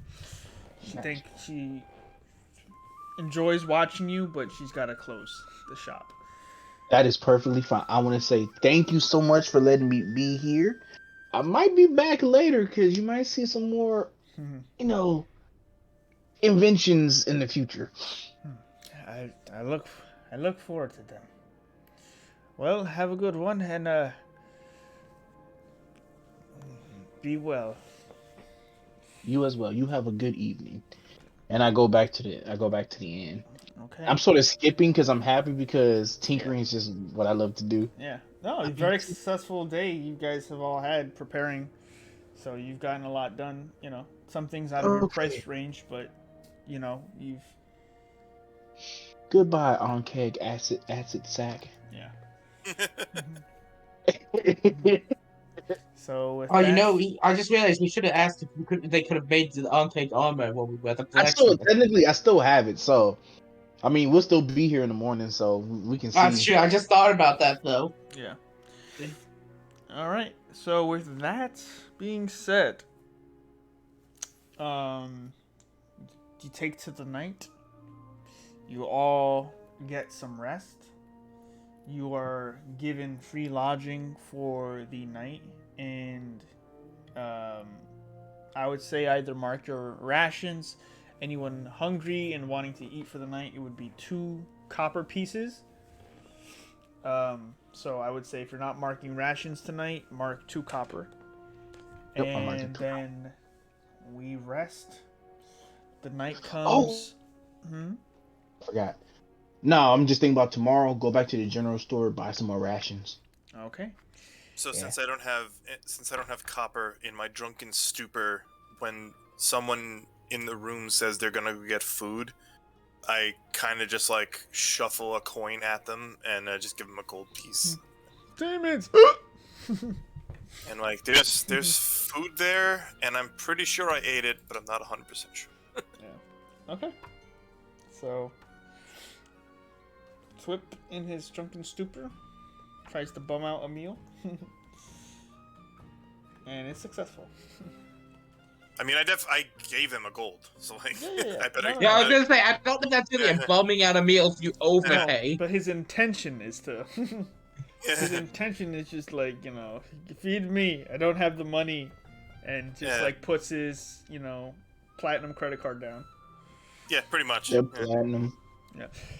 So mark that. You are given your change back, and you all find that when you wake up, there is a sort of calmness to the atmosphere until Mekamaru and Prophet, there is a knock on your door. I will answer it. Wait, hold. Oh no. Oh, that's never a good thing. And it's fine. Everyone's been especially nice. I'm sure nothing The can go last wrong. time I remember we opened the door at a tavern, Owen almost got killed. Oh yeah, I shot him. Yeah, that was good. Oh, that's Woo! right. You did shoot him. That was so good. That's some Bruh. fucking. That was some true crime fucking cliffhanger. Bruh. Yeah. I got PTSD because of that. I'm like, no. I'm sorry. Sometimes you make enemies in Port Anzaru, and Oh a man. gunslinger's hired to take you out. Yeah. Anyway, at least that ended well. You guys became friends later, ish. Ish. He tolerated us. More like he let us off the Anything hook. other than that. I mean, he warned you about other things, you know. Yeah, he did. Yeah. So it is what it is. So that I do give it to him. So the knock at your door, You open the door, and you see standing there a well-dressed, middle-aged, sort of wealthy-looking dwarf. He looks up at you, Prophet, and he in Dwarvish says, "My own eyes. I'm sorry to disturb you, but I was wondering if you were here with a purpose that you needed my oversight." I'm sorry, I don't believe we've met. Lord Bornick Stonefell. I was told by my daughter you used our smithing services as well as from the tavern below. I was told by Erngroot, the owner, that Yeah. you were here.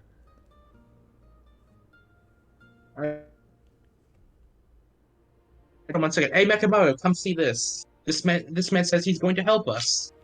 As I walk over. Mechamaru wakes up with the glasses on and walks in the wrong direction. And I bump into the fucking dresser and I take my glasses off. Yeah. Go in the right direction. You see the same. Very well dressed, decently well looking dwarf, middle aged. He's got very bright brown beard and brown hair, dressed in grays and blues, with a sash around it and a golden crest.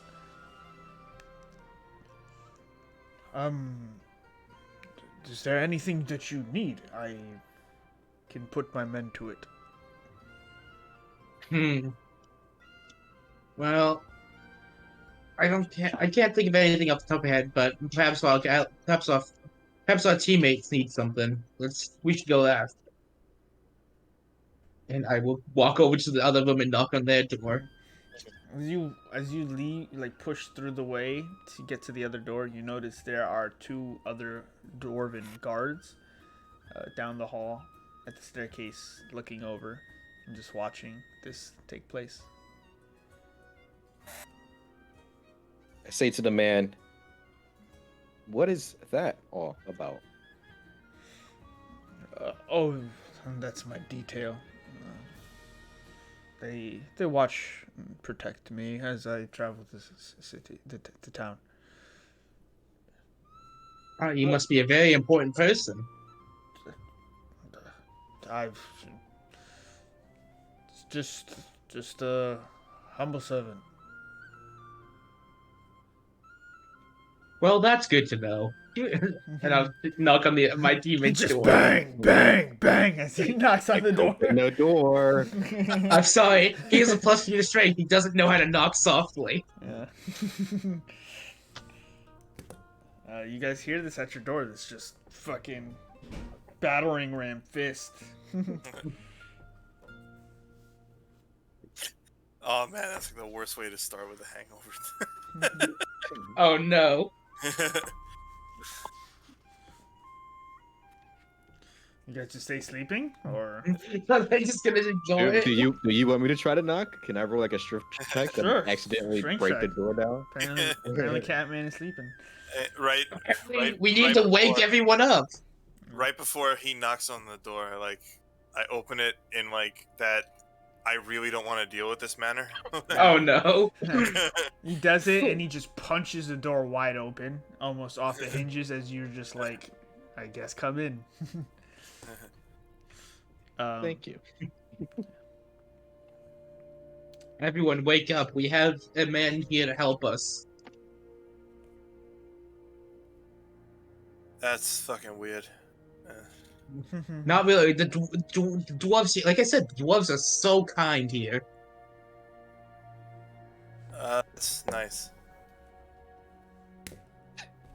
Are you okay, Dwarf? You sound unlike yourself, which is everyone else but you, in fact. Let's do this, boys. Just And turn like, into a new I person. take the bow out, but I put the arrow where the bow is supposed to be, and the bow where the arrow is supposed to be. A very drunk Thwip, and Kavir seems to be just sleeping still, just knocked out. He actually kind of smells bad too. Well, Almost like Can I- Ankeg. Can I shake a veer awake? It's like bits of him acidic. It's wake up! like some of the bed is melted off. Can I roll a strength check as well? Yeah, make a strength check. Try to wake up I think Kavir. you should roll animal handling, in fact, because he is a cat. Yeah. Just That- strength. Let's see. Oh, okay. Yeah. Oh. You go. He's too fuzzy. You go to grab him, and you just grab his hair, and you just rip some hair off. That wakes him up though, because it hurts. Kavir, you take 1 point of damage. I notice the people behind the dwarves behind them, and I'm like, nice to meet you. I'm Prophet. And I'm like, No, you are not. I am Prophet. I'm the twin. So the dwarf man looks down and goes, "Oh, this is nice to meet you, Prophet." Yes. Papa just shaking his head like, no. Is there anything that I can help you with, or during your stay here, or Hey, Kavir, quick question. Do you still have the Kavir's, Ankeg parts that we... Kavir's still knocked out? Damn it. Just I'm not gonna... Well, I mean, I'm not gonna rob him, so I guess I won't ask for him. for some reason he's just not waking up. That's weird. Damn. I hear Ankeg, and I'm like, I didn't know I was I- even there because I actually lost internet for a second. So Okay. Oh. I Yeah. was like, I know what Prophet wants, and I want to try to sleight of hand them out of the bag. Yeah. Well, Disadvantage, I'm assuming. you're trying to sleight a hand of who though? the Kavir's bag to get those like the bug parts out of him. Oh, Because I know what Prophet wants because I heard the Yeah. word, but like, well, go ahead and make a sleight of hand. So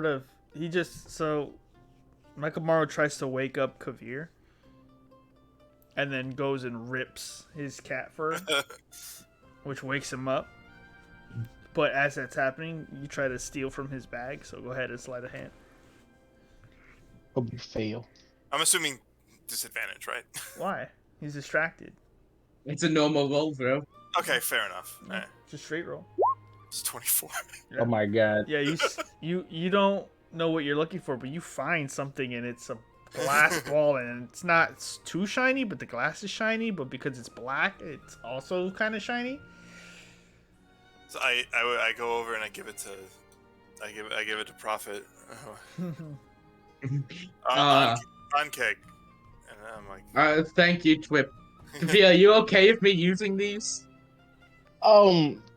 No, I'd be willing to Please? pay you for them. no. You know how much work that did? Give that back here, sir. I will respect your wishes and hand it back to you. Thank you. It's okay, babies. Are They th- won't ever touch you again. do you notice at the door there's this very rich-looking dwarvish person they've just been watching this whole thing. Kavir, you have no idea who the fuck he is. Yeah. I kind of don't know who the hell he is either. He's just like, hey, he's a guy out there. You know what? I have something to say. I go back up to him Mhm. and I say, actually, we have been trying to sell the rest of this ale. Could you possibly help us? Get rid of it. Mekamaru, he did say specifically we were supposed to sell taverns, though. Hey, who knows? This person might have a tavern. Who's gonna find out? I mean, I guess. we've already made a deal to buy your ale.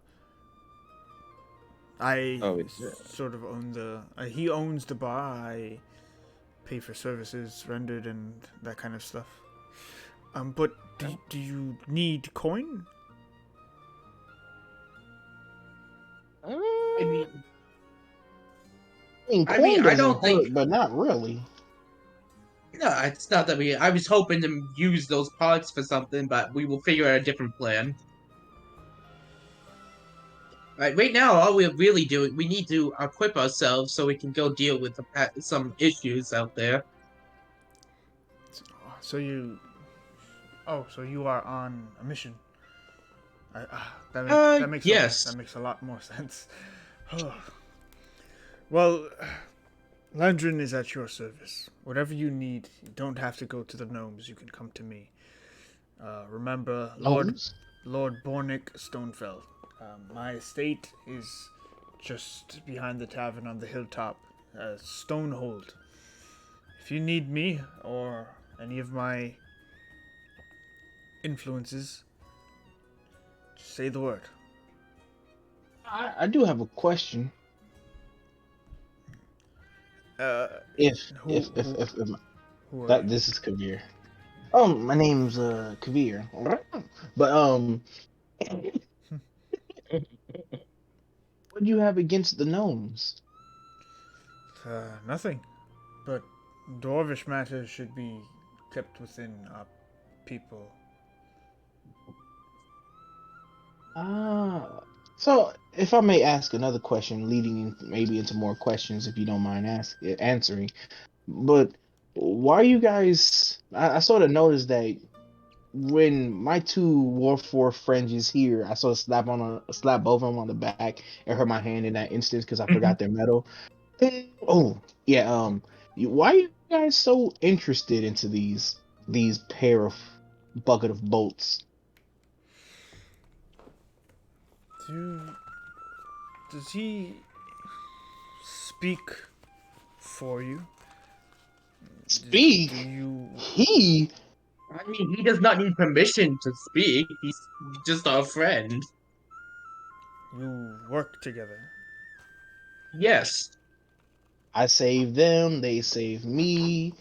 I mean, just a little while ago, Mekamaru right here almost died, but I brought him back to life. Yeah. I did that. And he did the same. Well, he didn't, but Prophet. Actually, no, that wasn't even Prophet. That was Alvatar. You say all of that out loud, and he's just Yes, I probably. do. He's he looks about and he starts doing like sort of math in his head. Give me a second. Oh yeah. He walks up to Prophet for a moment and he says, "You really don't know, do you?" I'm not quite sure what you're referring to at the moment. Actually, would I have any idea what he's referring to at all? Funny part is, like, I don't even You know have them no talking to each other. idea. I'm still rambling in the background. He fixes himself, regains his posture and composure, and he goes, "I'm sorry, I think I've wasted your time. If you do end up needing my help or anything like that, please speak to my servants and we will find a way to get you what you need. Have a good day." Thank you, you too. I wave at him on the way out, but kind of sloppily. Wonder what that was all about. Okay, guys, if I'm seeing this correctly, apparently you two are some kind of gods? Maybe? Just spitballing. That seems highly unlikely. I mean, come on, my dude. I point at both of them and I go, "Demon!" No threat, not demon. Successors. That's what they are. Successors. I don't know what that word means. I do know what that word means, but I don't know the successor of what. So I'm like, Oh yeah. Yes. I Did mean, Avora sleep with us too, or no? Alvora did not He's- come back. Okay. Davron's missing. But yeah, No but sleep what I'm stealing. saying is, how would somebody give you a shield for free? And apparently, it's Dwarven not kind. just any shield.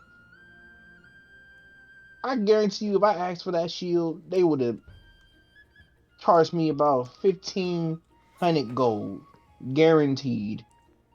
I mean, that's what it looks like it's worth. Well, 15. I mean, it's kind of a they were dwarves. We were made by dwarves. It's kind of like relation.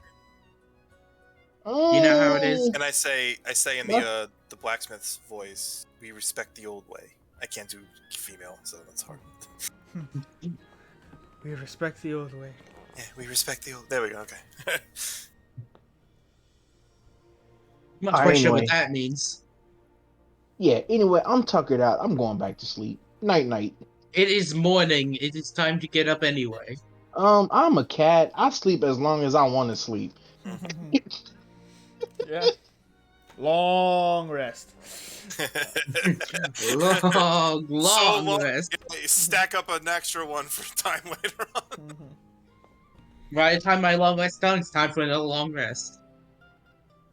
Wow. Cat naps, that's what we call them. But okay, yeah. Yeah, I'll get up. Fine. I gotta do some more shopping anyway. We gotta get some more. We gotta.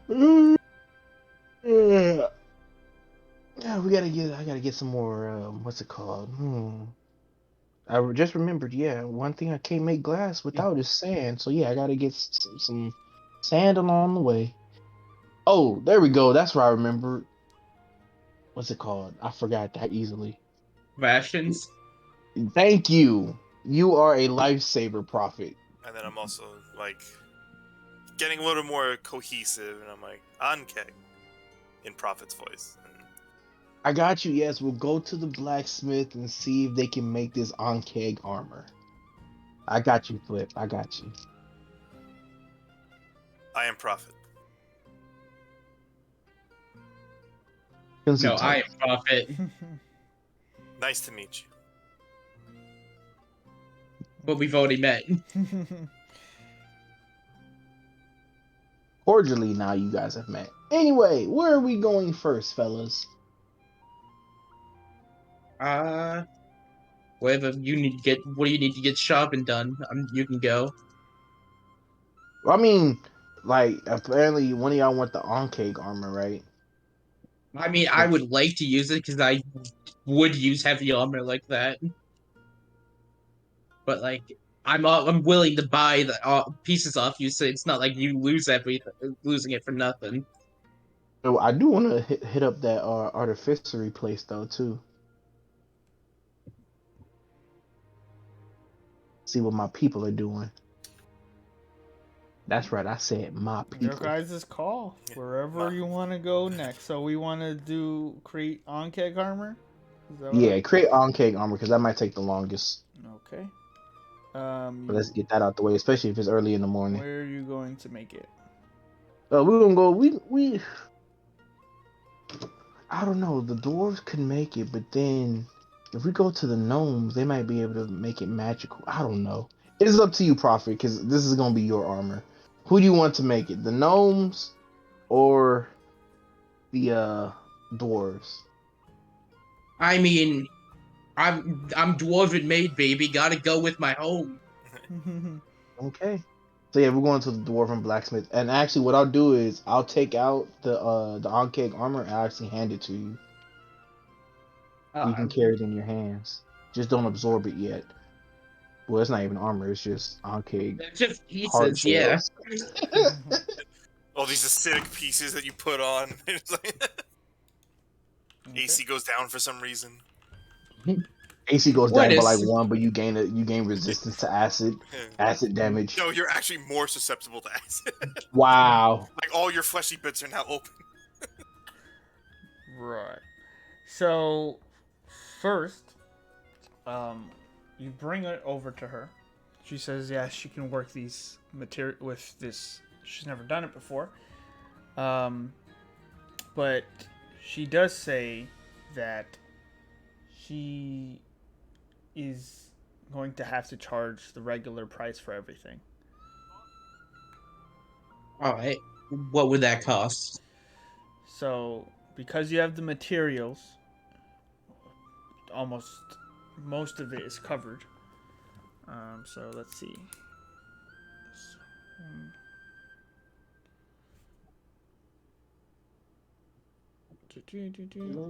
Rock and roll.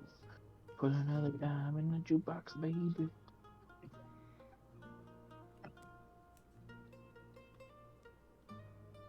Okay, so this will cost. To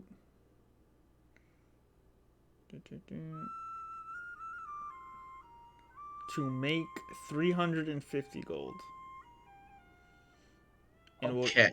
we'll take her a whole day. If not two. I only have 62, so I'm afraid I cannot do this, unfortunately, at the time.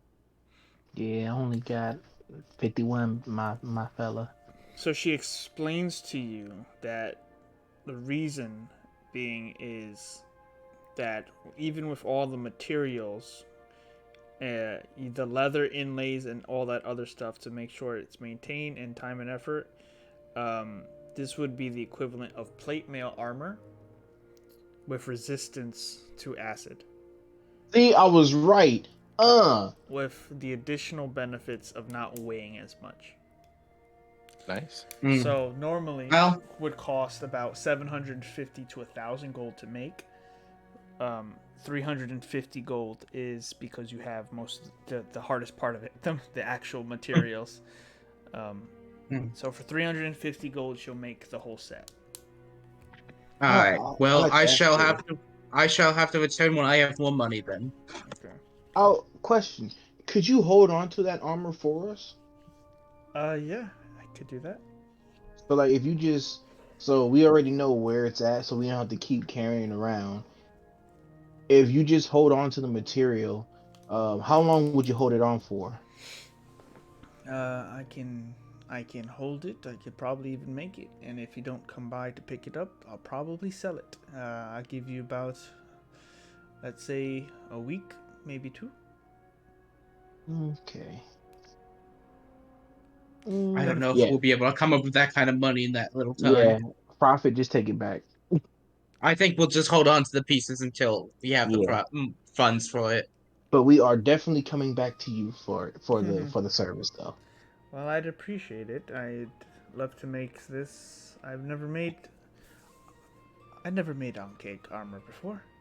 So You ain't never made glass marbles either. Oh, learning all no, kinds from you lot. you So have a great day. you too. Thanks for stopping by. Before we leave, I'm a little bit more cohesive now, but I point at the shitty leather vest I have on because I want to pick up the one I had built.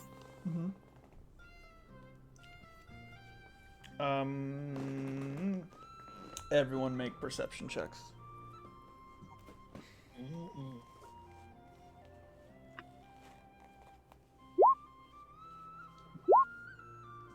19. And you were doing 24. And you were doing what, Twip, again? Sorry. I was picking up the armor I bought. Okay. She is done with it, so do mark studded leather armor. Cool. And I take it from her. I'm like super excited. I thank her. I grab her, shake her hand and everything. Start putting it on. Kind of confused as to how I do it because I don't even remember how I got the first one on because it's just like bits of shit I put together. Well, it's because you stopped that you and Prophet noticed that you're sort of being loosely followed now by what seems to be a couple of dwarven guards. Not doing it too inconspicuously, but keeping their distance.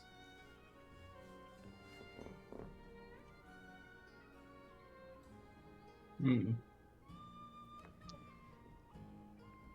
I wave. They sort of slow down and acknowledge that you acknowledge them, but they don't seem to be stopping, and they're lazily just following you guys. Well, is there any other shopping that we need to get done? All right, so in terms of shopping, yeah, let's go back to the general store. I just want to just buy some rations. That's it, really. All right, 1 silver. Let me get 2 silvers worth. Okay. I give him a gold piece to just like stock up on food. Like, I'm really hungry. You paying this time? Okay. Yeah, so I just give him the gold. It's a silver for a bundle of rations, travel rations. So however much you want to buy. Well, apparently we're gonna spend this gold piece worth of rations, Well, that would be 10 then. and I'll just divvy it up between all of us. Whoa, I forgot. Hold on. Well, there's only like 3 of you Yeah, that there's only actually 3 of gonna us. need it. But that's, I remember we I had mean, you 2 could give it to Warforges. us. I mean, you could give it to us for like storage, I guess. But like, besides that, we're not gonna have much use for them. The halfling couple prepares a bunch of these sort of packages of dried meats and stuff, and they pass it to you, and you now just have tons of rations. Yeah. So now, yeah. So yeah, I split the share between me, I guess me, I mean, you could Thrip. save some for when Alvora returns. Yeah, that's what I was gonna do. I was gonna say something for Aurora too. So right there. So I'll give 5. I'll give. Cause you say you gave us 10, right? 10. Yeah, we bought 10. Yeah. So I'll give 5 to Thwip.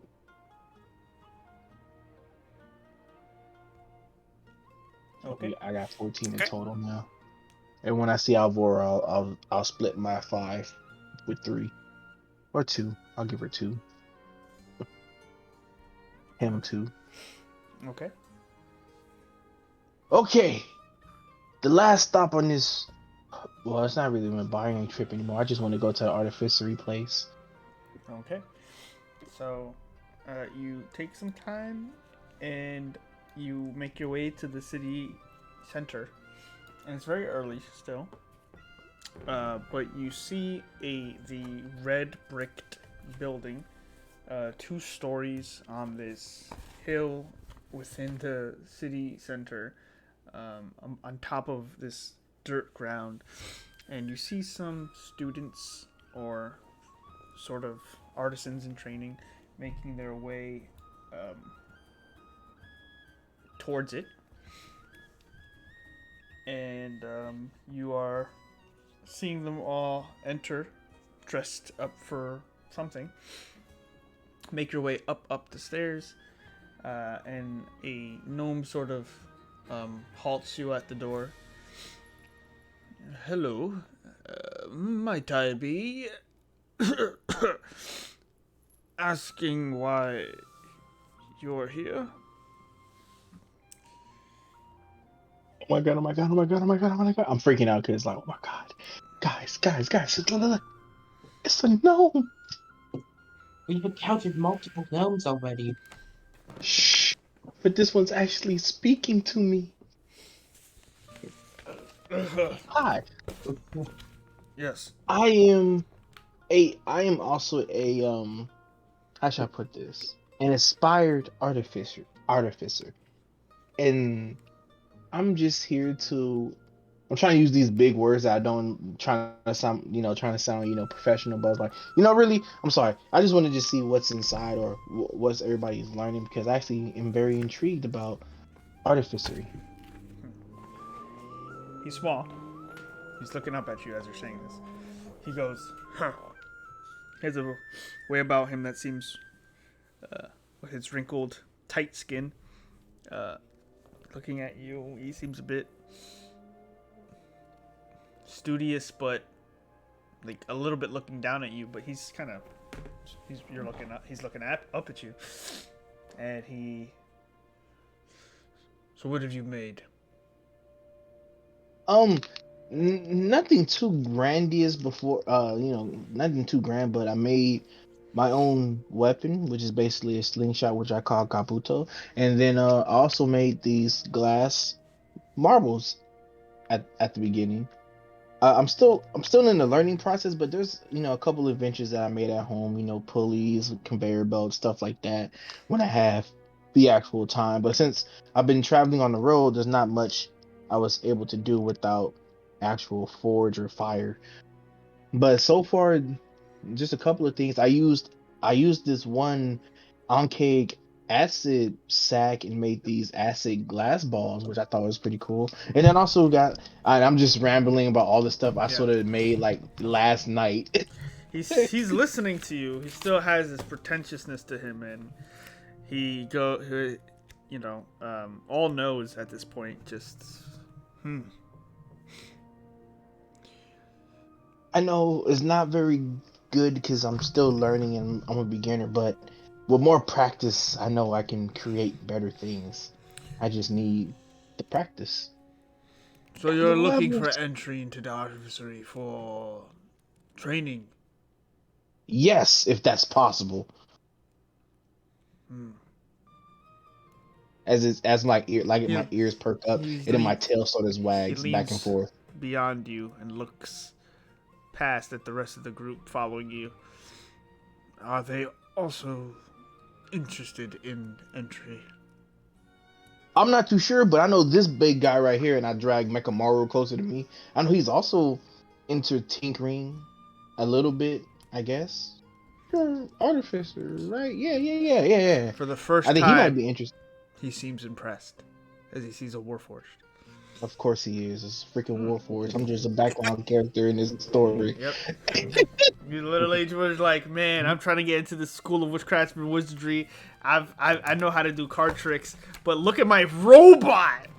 Look at my robot. I've made a glass balls, but look this robot Yeah, I made. but my Robot that I didn't even make. It's this robot that I'm just friends with. Yeah. It's actually two. I just found these two by chance, and now I'm stuck here with them. Mm-hmm.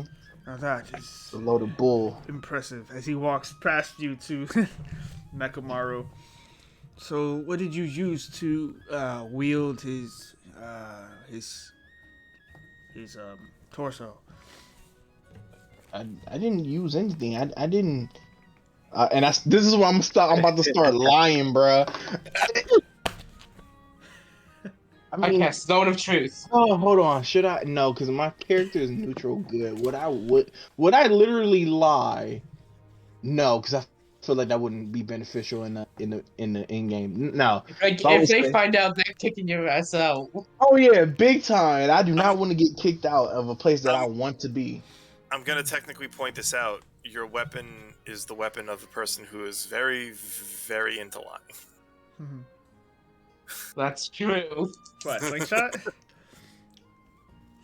But specifically his slingshot. I guess. Yeah. I don't know. He's That's never your told a call. lie. They all come true in the end. He's looking up. He's grabbing the I mean, thighs. yeah, all the lies sort of do. Yeah, all the lies that he has told actually come true. I ain't gonna even front, bro. Well, it's up to you because he's like grabbing the thighs and he's now asking you more and more in-depth questions. He goes. I'm just "No awkwardly rutters. looking back at Prophet. No rutters. He's a genuine warforged. What did you bind his soul with? I'm gonna be honest. I don't think you should be asking about another man's soul. That's not polite. That's fucking weird. The only one that could do that. The only one that could do that is God. Yeah. I mean, are you saying this? I said that. I said it's rude to ask about another man's soul. I said that out loud, but the other part I didn't. Yeah, I'm gonna be a little bit ashamed, but I didn't make them. I sort of just found them. I know, disappointing. I know, being an artificer and like, oh, Warforges, they're so big, grandiose, and amazing. But nope, I didn't make them whatsoever. that would most likely be your um partners, the dwarves. I'm guessing. Well, he's I'll finished never. a circle around at this point and is still looking at him as he's listening to you. So continue. Yeah. So one day I'll hope. I was hoping that I can get to this level, actually making something at least across these lines. If not, at least have the chance to try. But yeah. These are the war forges. And this is like sort of died down. Like my eager is gone because I can tell that he just doesn't care about me whatsoever. He's But yeah. not. He's not looking at you. But as you die down and you know accept defeat, he goes, Hmm. "Good. An artificer who isn't honest is bound to create some abhorrent abomination to get him or everyone around him killed. It's important to be honest with your successes and failures." Anyway, I'm so glad. the new. He looks at you just like not understanding like your emotion, and well, the new training season starts in 2 weeks, so you can apply then. You would best to find someone to recommend your entry. I am impressed that you have Warforged with you, but you did not make them. Your training seems abysmal at best, but I do not think that you are lacking in creativity. So, come back in 2 weeks, and if you cannot find someone to refer you or have a patron by the time that the season starts, you will have to wait for the next. I am sorry. Real quick question: how do I get a referral?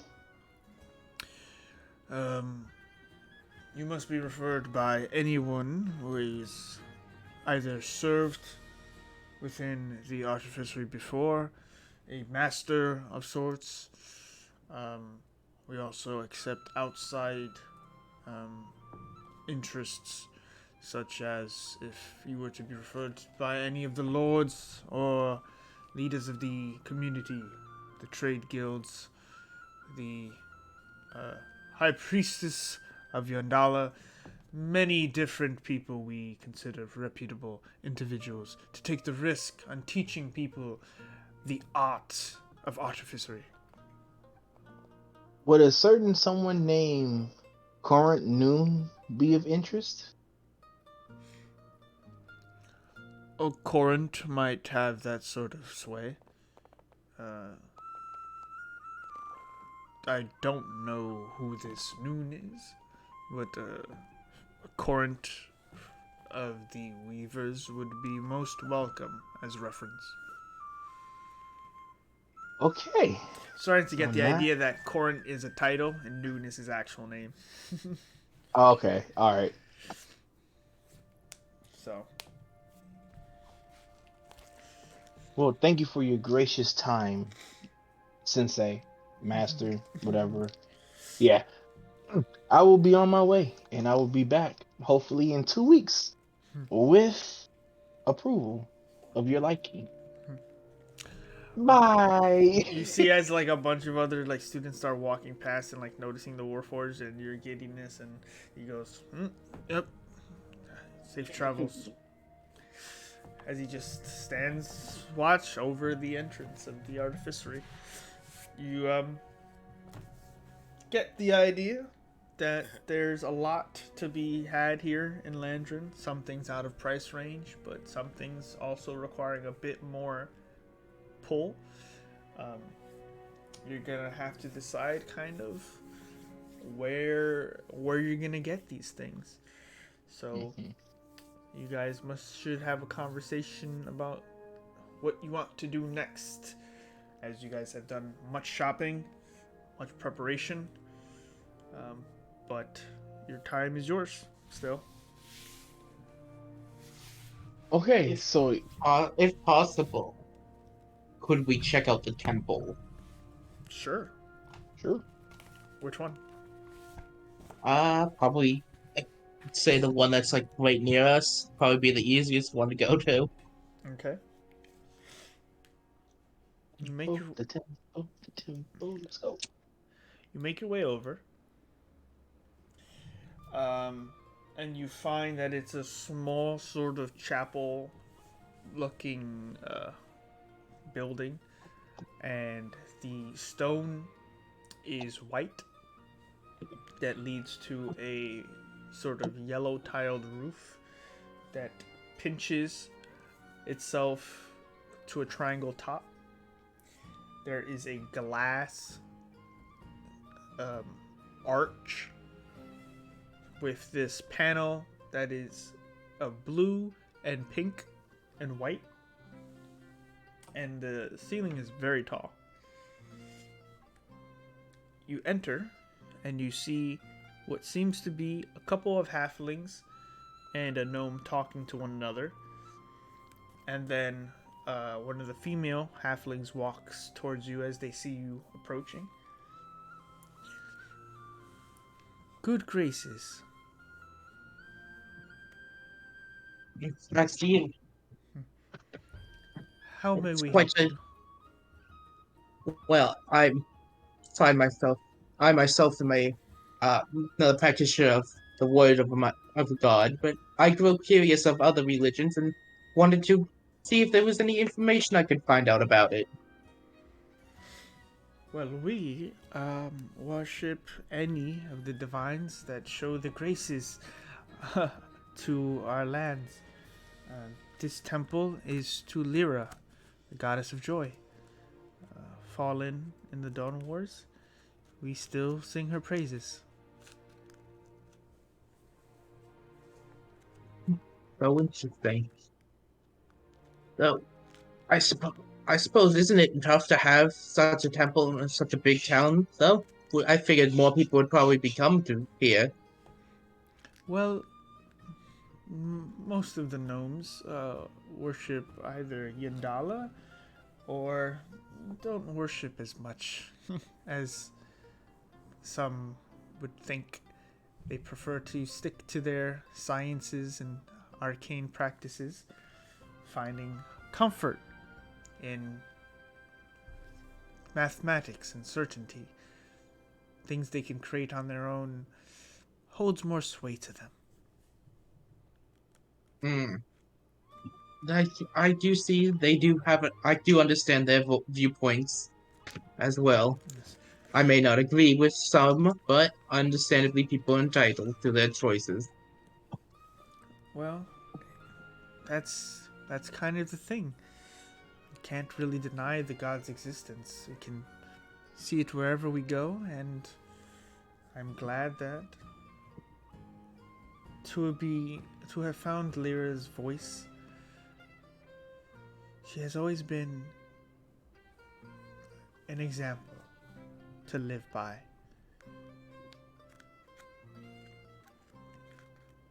Have you any knowledge of her?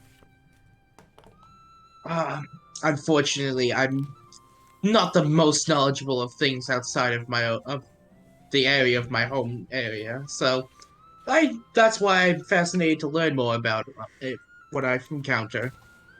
Well, she's the goddess of joy, and she actually was one of the first divines to help small folk stay safe from the clutches of corruption and evil, and sort of protected us in the Golden Hills for as long as we could. When she eventually returned from the Dawn Wars, she was the first to fall. She was slain by a terrible beast of hunger and destruction.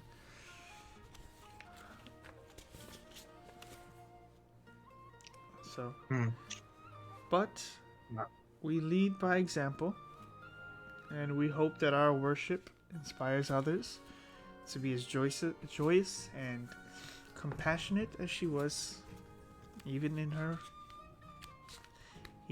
final moments. Well, I do wish you luck on your mission. It's a very noble one indeed. Perhaps we could help you with anything. You look to be have a group with you. If not a blessing, we do offer services. Yes. How much would that be? Well, what are you looking for? We offer Well, blessings, and we do have our own store of um, things we sell, like holy water is a popular one. I could use some holy water. How much would those cost? A simple donation of 10 gold pieces would be enough. Alright, I will give them 20 and get 2 holy waters. Good graces. So, 20 gold, 2 holy water.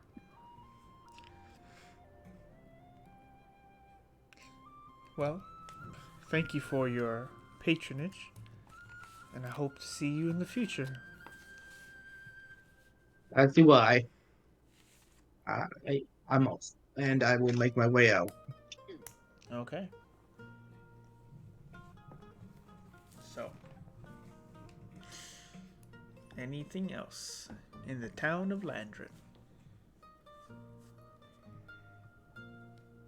I'm I good. think you got the holy we got the holy water already, correct? Yeah, I just bought 2. Yeah. So we might as well go into that job with Noon. That will give us a nice 1,000 gold, and then that will let us make some money. Or kill us. That is, Yeah. I, we don't know exactly. Do you really think we could take on a bunch of undead and a fiend as we are? Yeah. You either have way too much confidence or you are not very bright. Both. Or I'm just freaking delusional. I mean, you haven't spoken to Roderick about. Yeah, I right? was gonna say we Yeah. should probably go get more information about what we're actually going to realistically be fighting. Well, all these Yeah. things and haven't spoken to the man who can give you some first-hand account of what you might be going up against. Yeah, can we go find him? Let's go find Roderick and have a nice conversation with this man. Okay. It takes a bit of time because you don't have a beacon on him. Roderick! I'm screaming his name. but he has been actually at a different tavern than the ones you've been at. And he's sitting at a bar. Blah, blah, blah. Sorry.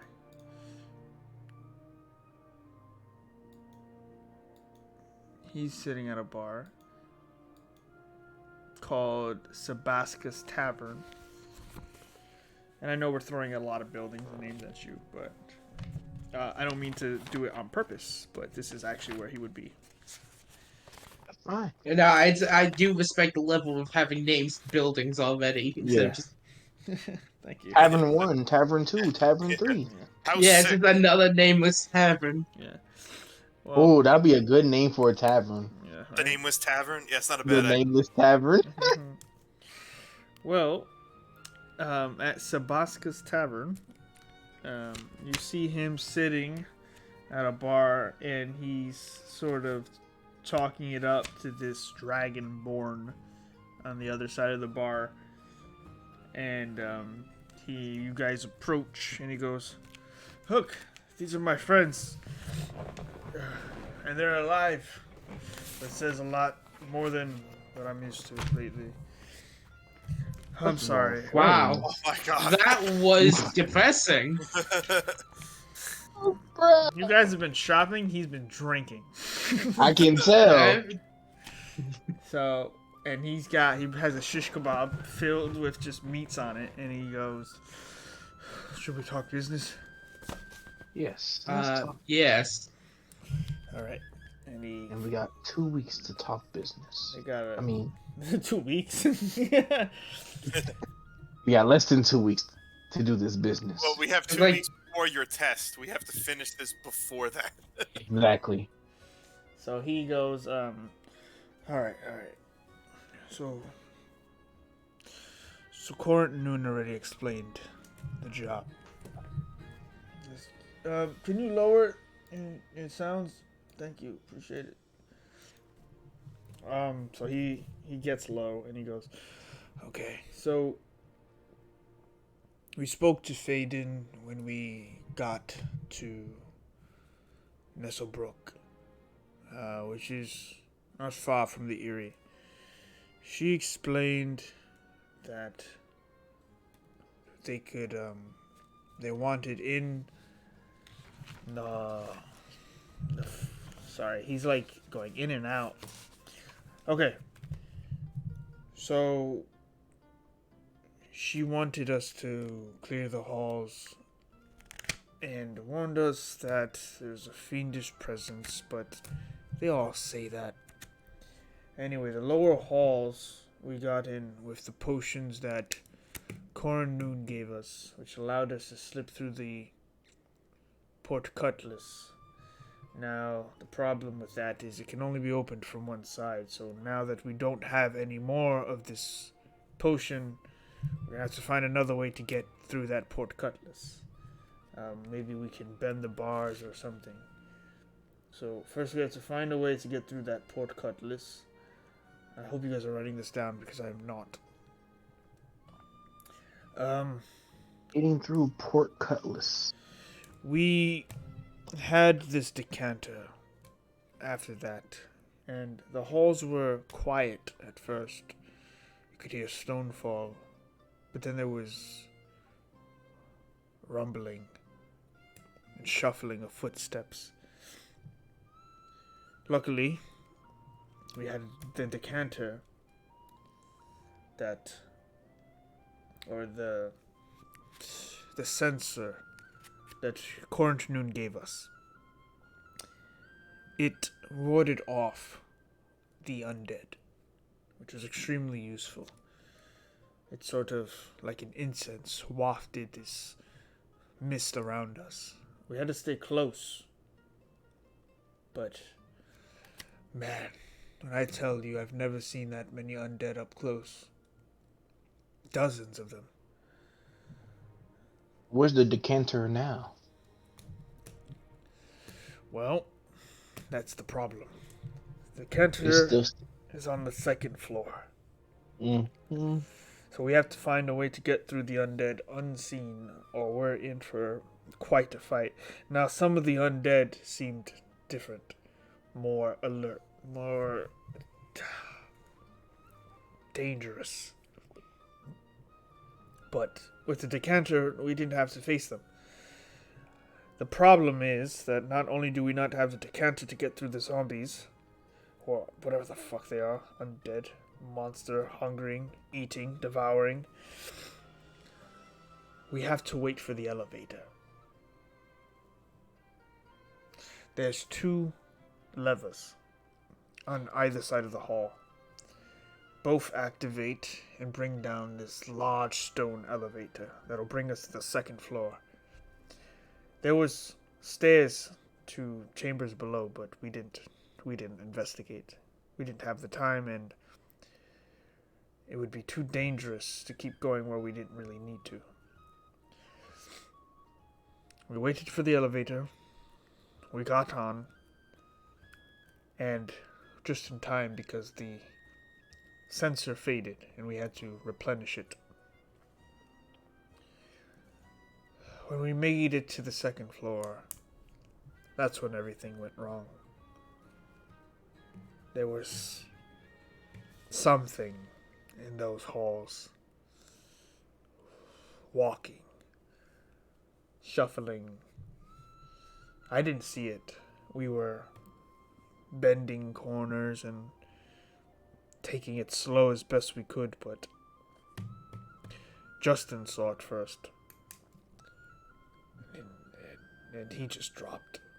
He dropped the sensor. He fell to the ground. And then we heard sounds. Nervous, we started to make our way back to the elevator. That's when the slaughter began. Something big, something loud, footsteps stomping, barefoot chasing us down, grabbing them. It was horrible. How did you make it out if the decanter was dropped and you didn't have the cutlass? How did you make it past all those hordes of undead? Or did you just jump out a window from the second floor? No, the second floor is way too high, and there were no windows to find. I made it down the elevator. Nobody else did. Okay, but that still doesn't explain how you were able to get to the door when you didn't have the decanter, which is still left on the second floor, through all those hordes of undead that you walked through the first time. He's got wide eyes as he's sort of like looking down at his beer. I got really lucky.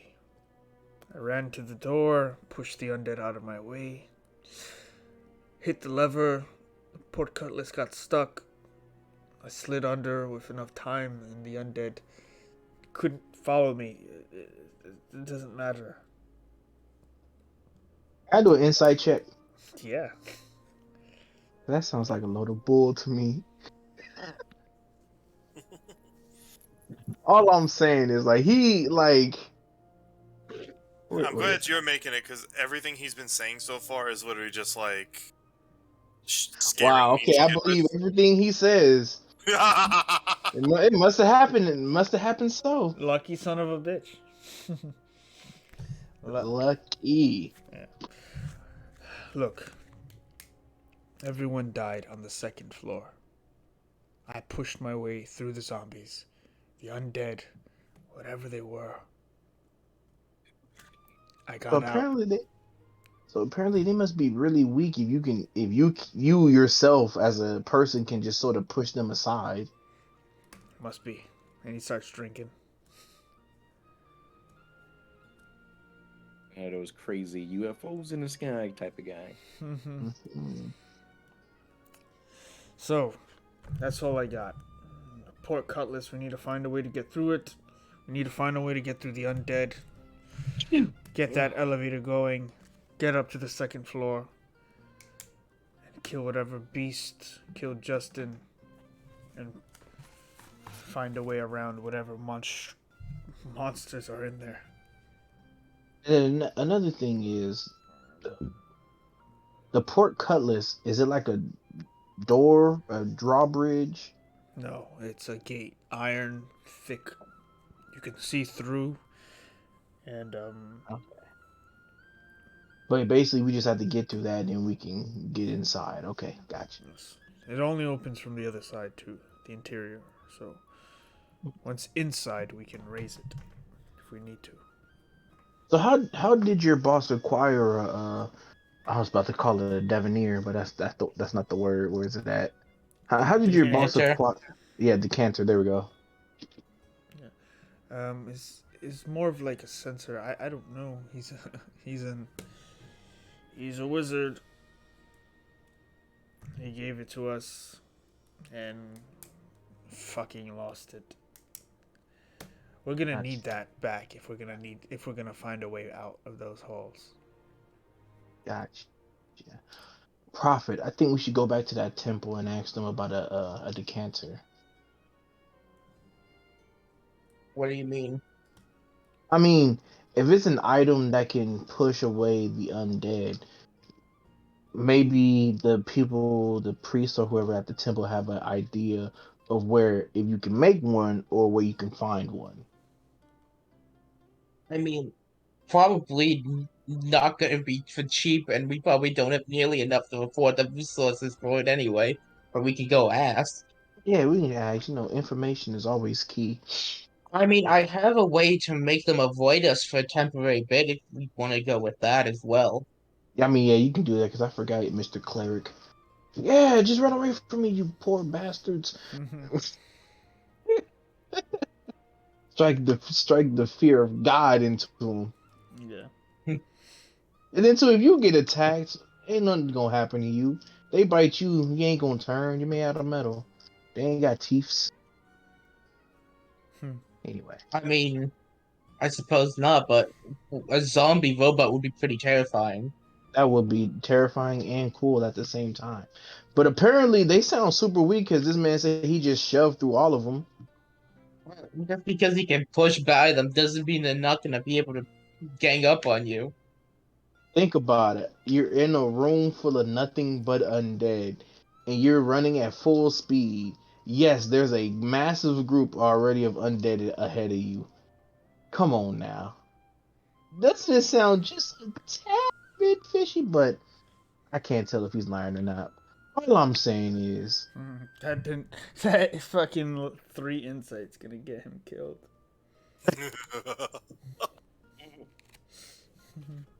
I didn't say Now that. that there's suspicion I didn't say being that. pointed out, can I insight check him now? Now that suspicion's being thrown out there? Sure. Uh, 23. Something's off about him. Not maybe it's maybe it is about the story of him getting out alive with everyone dead. But he doesn't seem too scared about going back in either.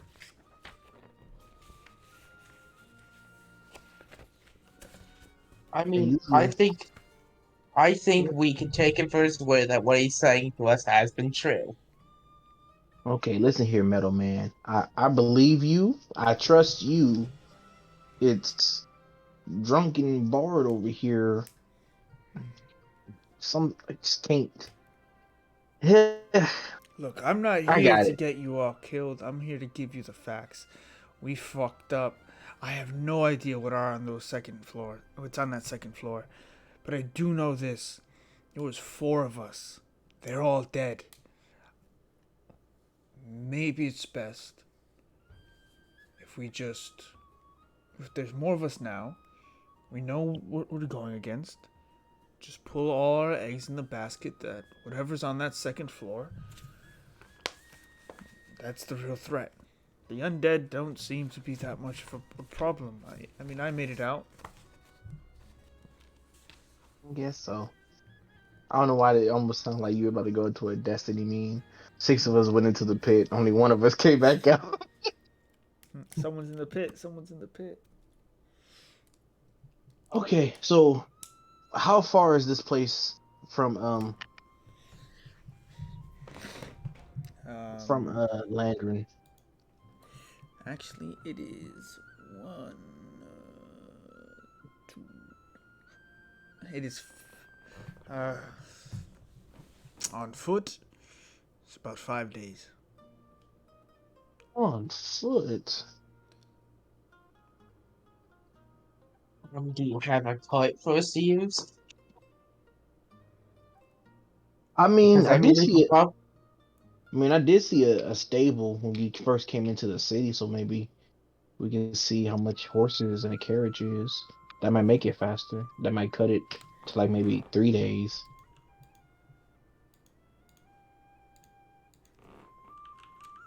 Or we each get our own personal horse. I think it might be cheaper just to get a cart than to buy a bunch of horses. I don't know You where know? I don't know where you're buying horses from, but yeah, he's kind of right. But depends. Carriages much more expensive, then you also have to buy the horse with it. It's not gonna push itself. That is true. True. I mean, even if we go by foot, we still wouldn't have enough time to get back within 2 weeks if this goes eventually. I know. It might be probably cutting it shorter than you would like, but It's all right. There's always next time. Then Oh, I God. can. There's always next time, and then when I come back, I can really show them what I can make. I don't know why I started doing the evil laugh, but it just felt right. Yeah, it's okay. Oh no, he's an evil artificer. Just start coughing and say hairball. Well, All right, fellas, what y'all want to do? Y'all want to head out, or do you want to buy a cart, see what happens, test our luck? Personally, I think we should save the money and just go by foot since it's not impossible and it won't take that long. Okay. Hey, When you guys, I when do tug you at guys want Prophet's to foot. leave? I tug at Prophet's leg, and in his voice say, "Lord Bornick Stonefell."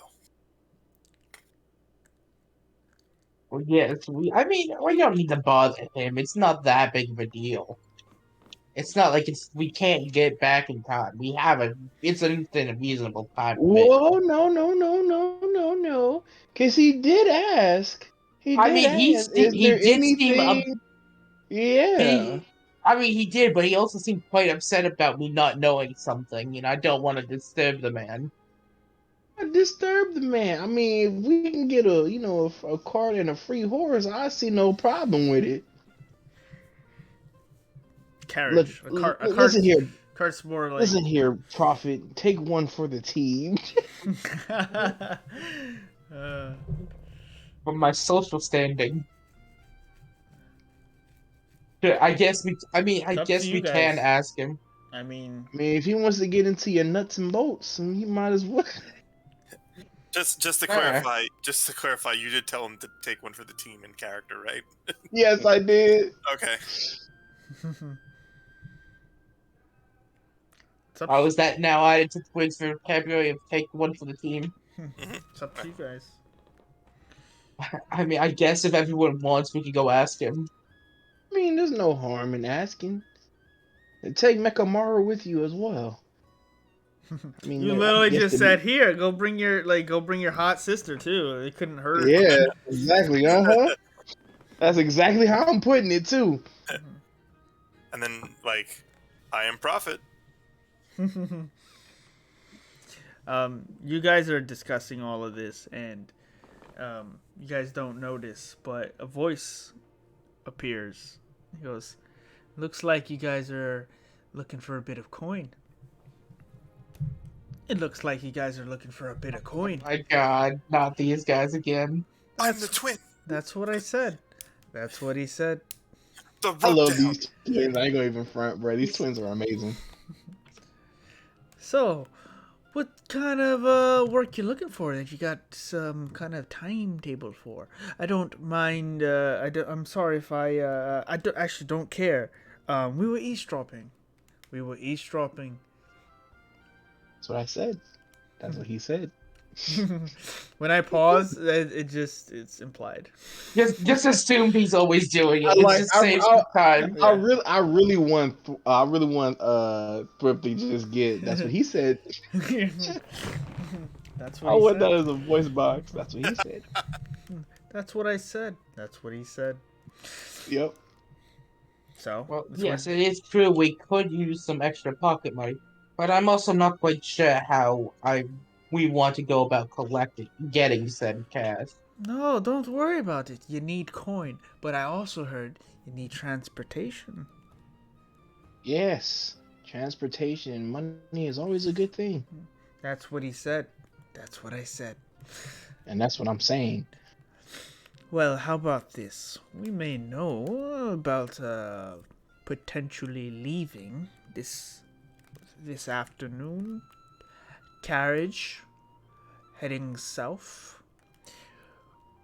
Perhaps we could alter where they're headed. I don't. You got a different way that's legal and won't get us in trouble with authorities? He looks like into his brain, like thinking. No.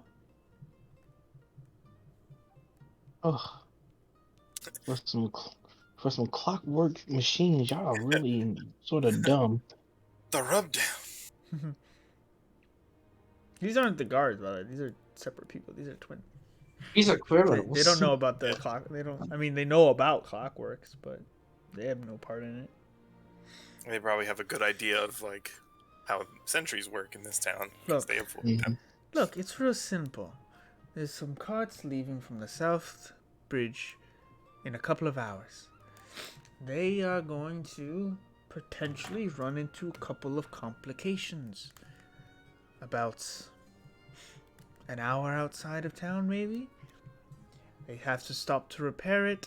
The best way to stop to repair it, maybe lightening their load a bit.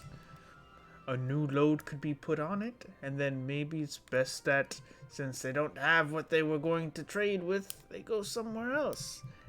Maybe you pay them differently.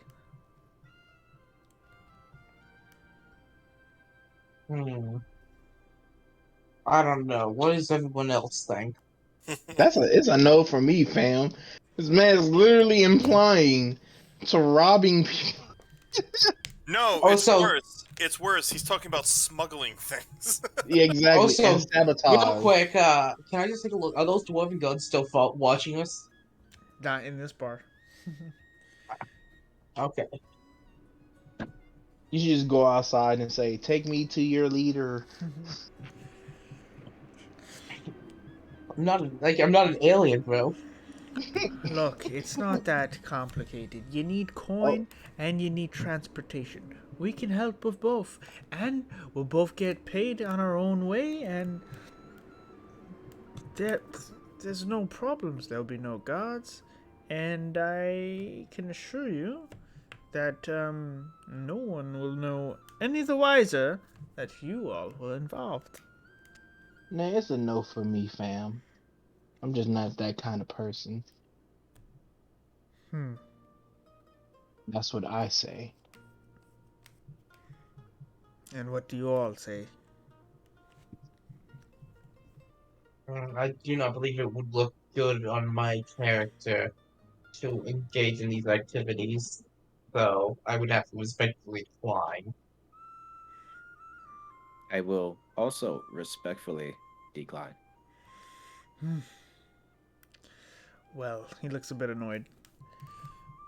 Well, I guess we wasted our time there, didn't we? Well, I guess we wasted our time here, didn't we? That's what I said. He gets up, and the other one gets up, and before he leaves, he goes, "That's what he said."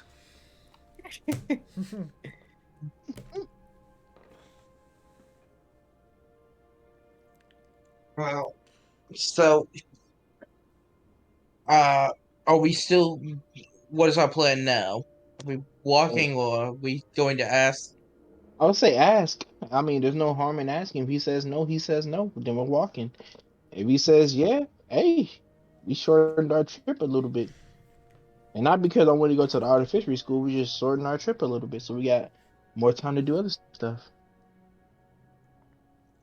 All right. So, if that's your plan, is your plan to talk So to... somebody said, yeah, so let's just ask the guards that followed us. I'm like, there's people following us?